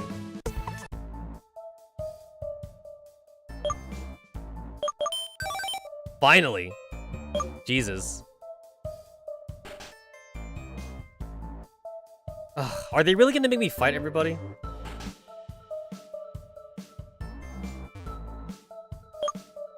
Don't worry, we scientists are terrible at Pokemon battles. We have riddles for you intruders. Are you ready for my question? You gonna fucking fight me with my brain? Before Teen Dimension was even created, who used to follow the teachings of Victor? Was I supposed to be paying attention? Yo, I don't know this. I don't fucking know this. Aster? Thank God, I was kind of half paying attention. Thank God. All right.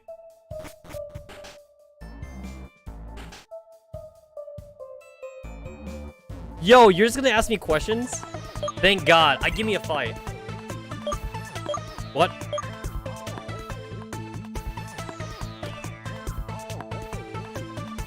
Yo! He asked me in binary. What am I supposed to do about that? Was I supposed to like copy his binary and like put it in Google or something? Yo, that's not fair. What am I supposed to do about a fucking binary question? Iced? The right answer was no answer. That's bullshit.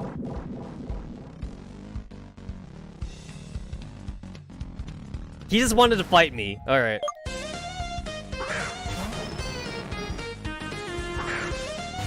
This is okay. I wanted to fight him anyway. I already wanted to fight him.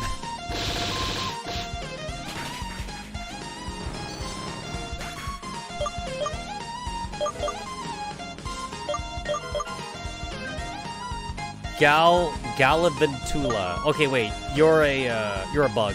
You're a bug. I like Joltik, but I don't like Galavantula. Because Galavantula is like a big, giant, evil spider. But Joltik is a cute spider. Joltik is also supposed to be like one of the smallest Pokemon, like in the entire Pokedex too as well. Like, Joltik, like, naturally fits in a Pokeball without being transformed into light.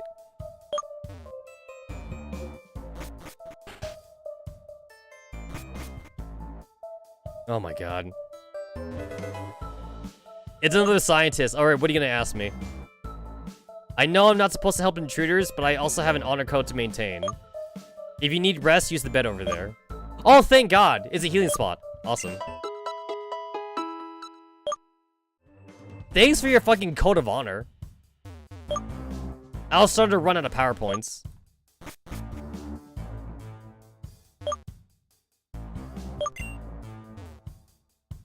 My colleague already explained everything to you, didn't he? Let's not quibble about details then. Are you ready? Yes. Here's my question. Rank from lowest to highest are hierarchies within Team Dimension. Grunt? Scientist? A and B? Wait. Colonel. General? Holy crap! I got it! I kinda guessed for a couple of those. Yeah. Your reaction? Bro, stop fighting me with your brain. Fight me like a real man. If I don't miss my guess, you're here to unlock the access to the next wagon. Alright.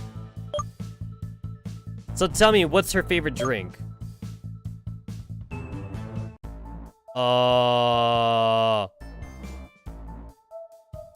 Was I supposed to know this? Tapu Koko. Wrong answer. The Colonel. I'm supposed to ask?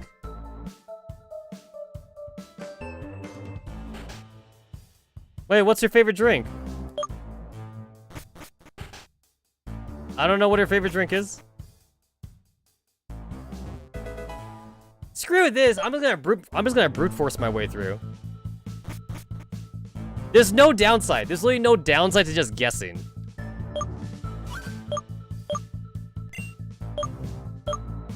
What's your favorite drink?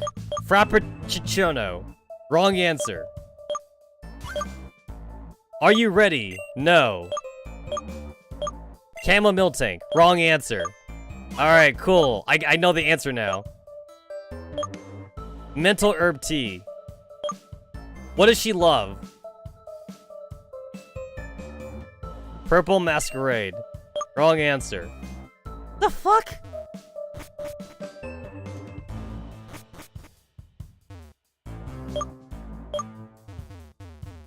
He said to ask the grunts. Am I supposed to go all the way back?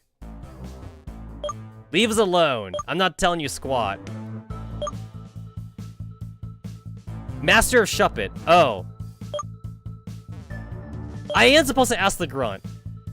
Colonel Scovial. Okay, you know what? I'm just gonna start guessing. I got enough information. I'm just gonna start guessing now. Also, when I say no, I start the quiz, which is kind of weird. Master of Shuppet. What's the strongest Pokemon? Scovial.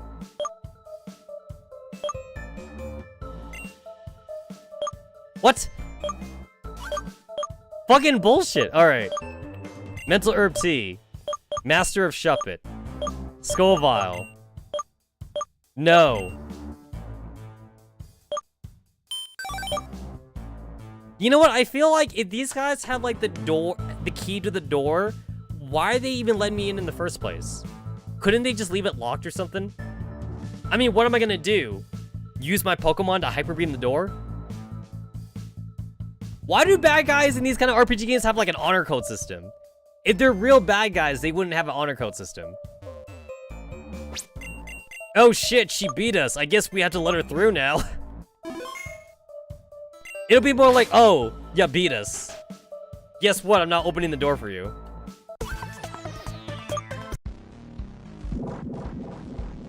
They really are forcing me to fight every trainer in this train. I can't skip any trainers, because if I skip a trainer, the door doesn't open.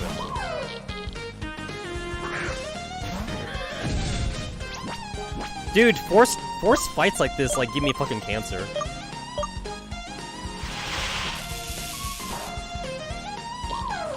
That was not very effective, and I still one-shot it.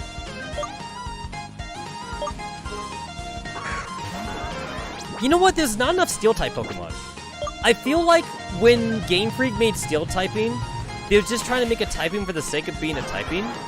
I feel like the Steel typing is very underutilized. There's just not a whole lot of it to go around. And I feel like the movesets too. There's not a whole lot of Steel type moves.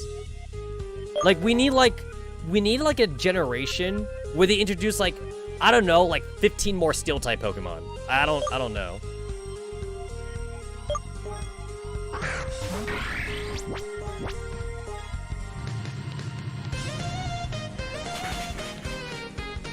Sleep time? I hope you didn't forget to do your Girls Frontline Theater mode.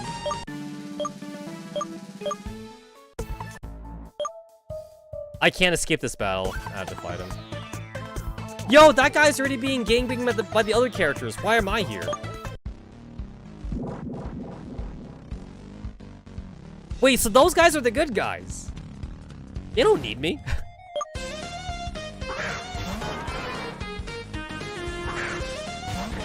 I guess I'm gonna walk over there though and see what's up. So wait a minute. If the good guys are already here, then why am I having to fight all the dudes again? Shouldn't they be already knocked out? Dude, Electabuzz is a fat boy. You can tell because of the sparks when he hit the ground.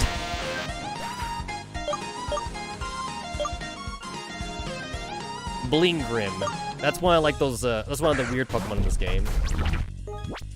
It's a top. It's like a metal robot top. Beyblade. Let it rip. I never got a Beyblade as a kid, and I've always wanted to get one. I mean, like, I feel like if I got one now, I wouldn't have anything to do with it though. Like a Beyblade's only fun if you have like other people to play it with.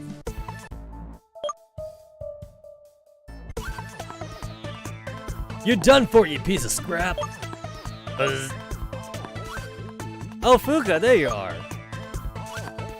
Hey, wait, Fuka, are you here too? Oh, I see. You're aware of Team Dimension's latest scheme too. I wonder what they're up to. Well, I guess they're out of luck this time. They're against the three of us. By the way, Fuka, it's been a while since the last time I've seen you in action. Show me your progress with this grunt. You asked for it. Man, these are like the laziest heroes ever. It's like, why am I fighting this guy? You're supposed to be the adult here. God, I hate Weeze's design so much. Weezing is such an ugly Pokemon. I hate that it's basically like a head with like a tumor. It's got like a tumor on the side of its head.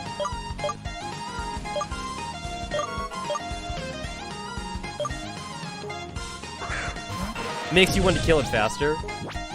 I'm okay with Muck. I'm okay with Muck actually. Muck is meant to be oozy. It's like a slime. I remember Ash got a Muck in the Pokemon anime. He used it like one time. Like literally one time. Fire Blast? Hell no.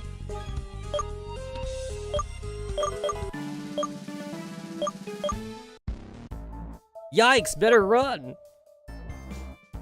Fuka, I see this adventure around Eldu is making a full-fledged trainer out of you.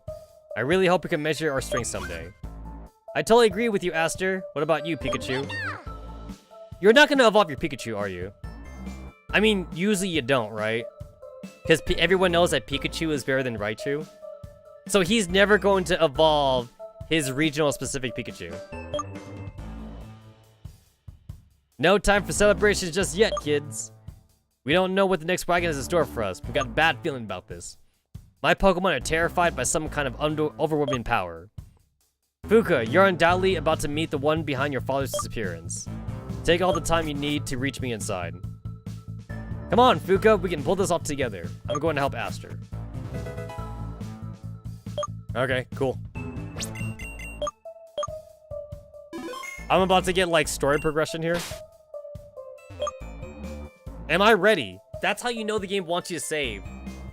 It's asking me if I'm ready.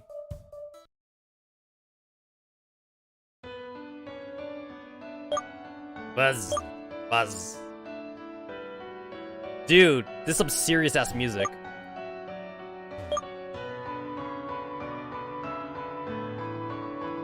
This piano is actually kind of rocking. Oh, he's playing the piano! He's actually playing the piano. So, Fuka, what do you think of my melody? Dude, he looks like a bad guy. What's wrong, young one? Meowth got your tongue. Victor! Curse you.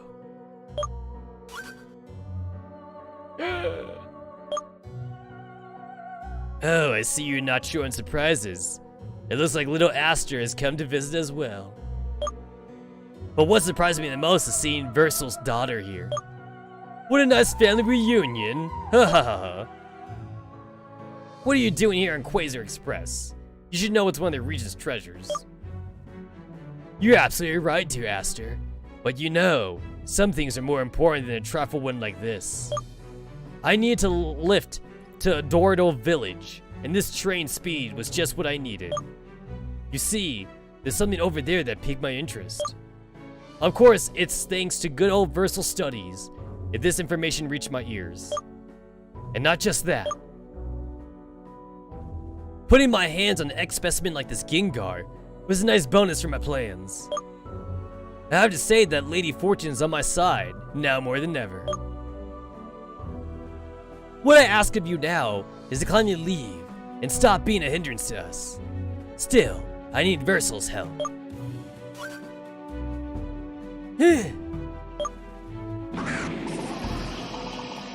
Shoo! Hey Fuka, stay calm. He's trying to play mind tricks on you. Don't fall for that, or you're going to succumb to Xenoverse energy. Snap out of it, please. Fuka.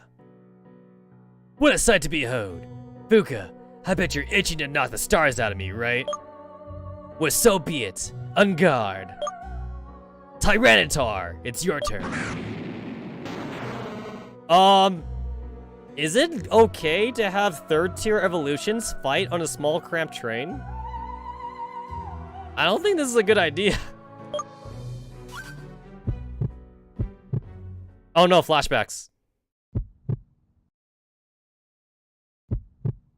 Oh no. Dad. Holy shit.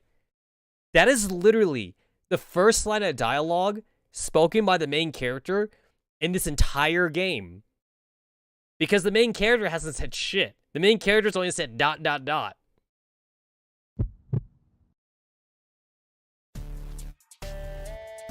Oh shit, we got PTSD. Oh shit.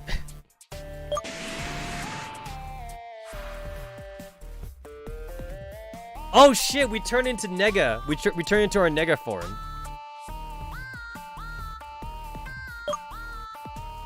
Hey Fuga, what's happening to you? The energy's overflowing, but it's completely corrupted by hatred. This is bad. Fuga, calm down, please. You're giving him exactly what he wants.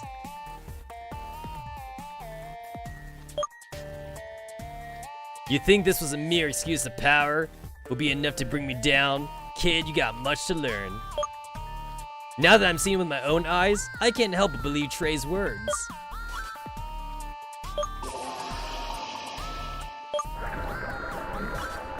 Darn it, this isn't going well.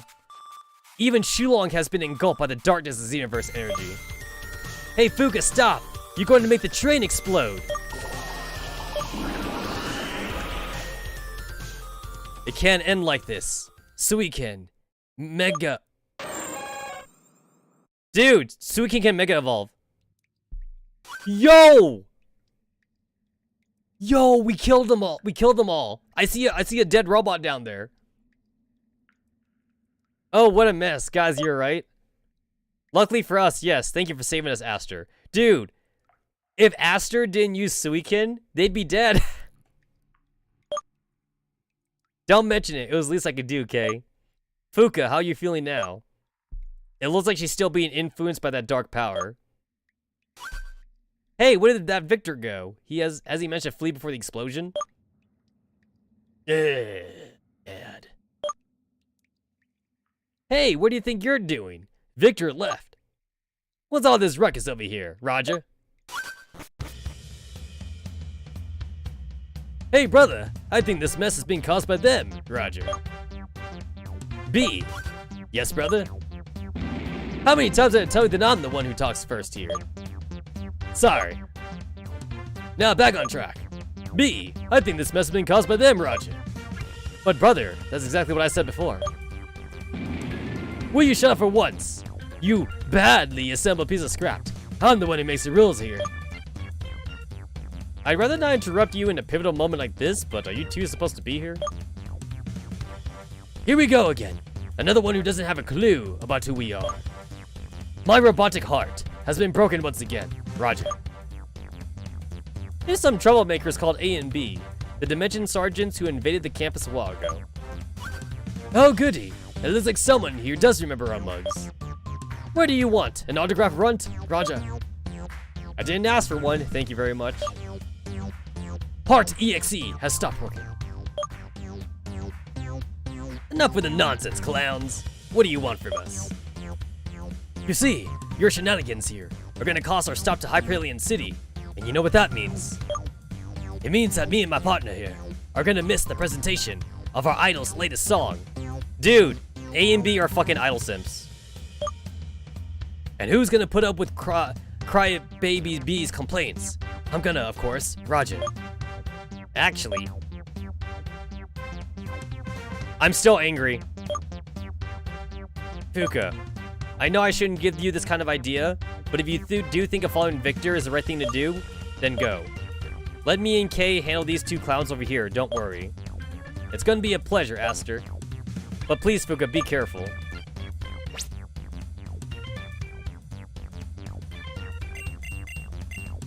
It's kind of sad that my starter is still weak, though. Like, I wish my starter would gain more power the more angry I got. Oh, my ID card didn't change. My ID card still has, like, the regular MC. But, like, I'm all dark. I'm all nega dark. Yeah, there's, like, a dead robot down there. Cool. Alright. Anyway, guys, it is 12:55 a.m. my time. And I believe that's a good chance to kind of stop the stream. I am actually really hungry, so I'm gonna go get myself some dinner. And I will see you guys like in 15 hours for the Saturday's live stream. We're gonna see how far we can get with the Xenoverse after that. I still got like 3 more gym badges to get. So maybe there'd be 2 more streams of Pokemon Xenoverse. So I will grab something to eat. Later. Bye-bye.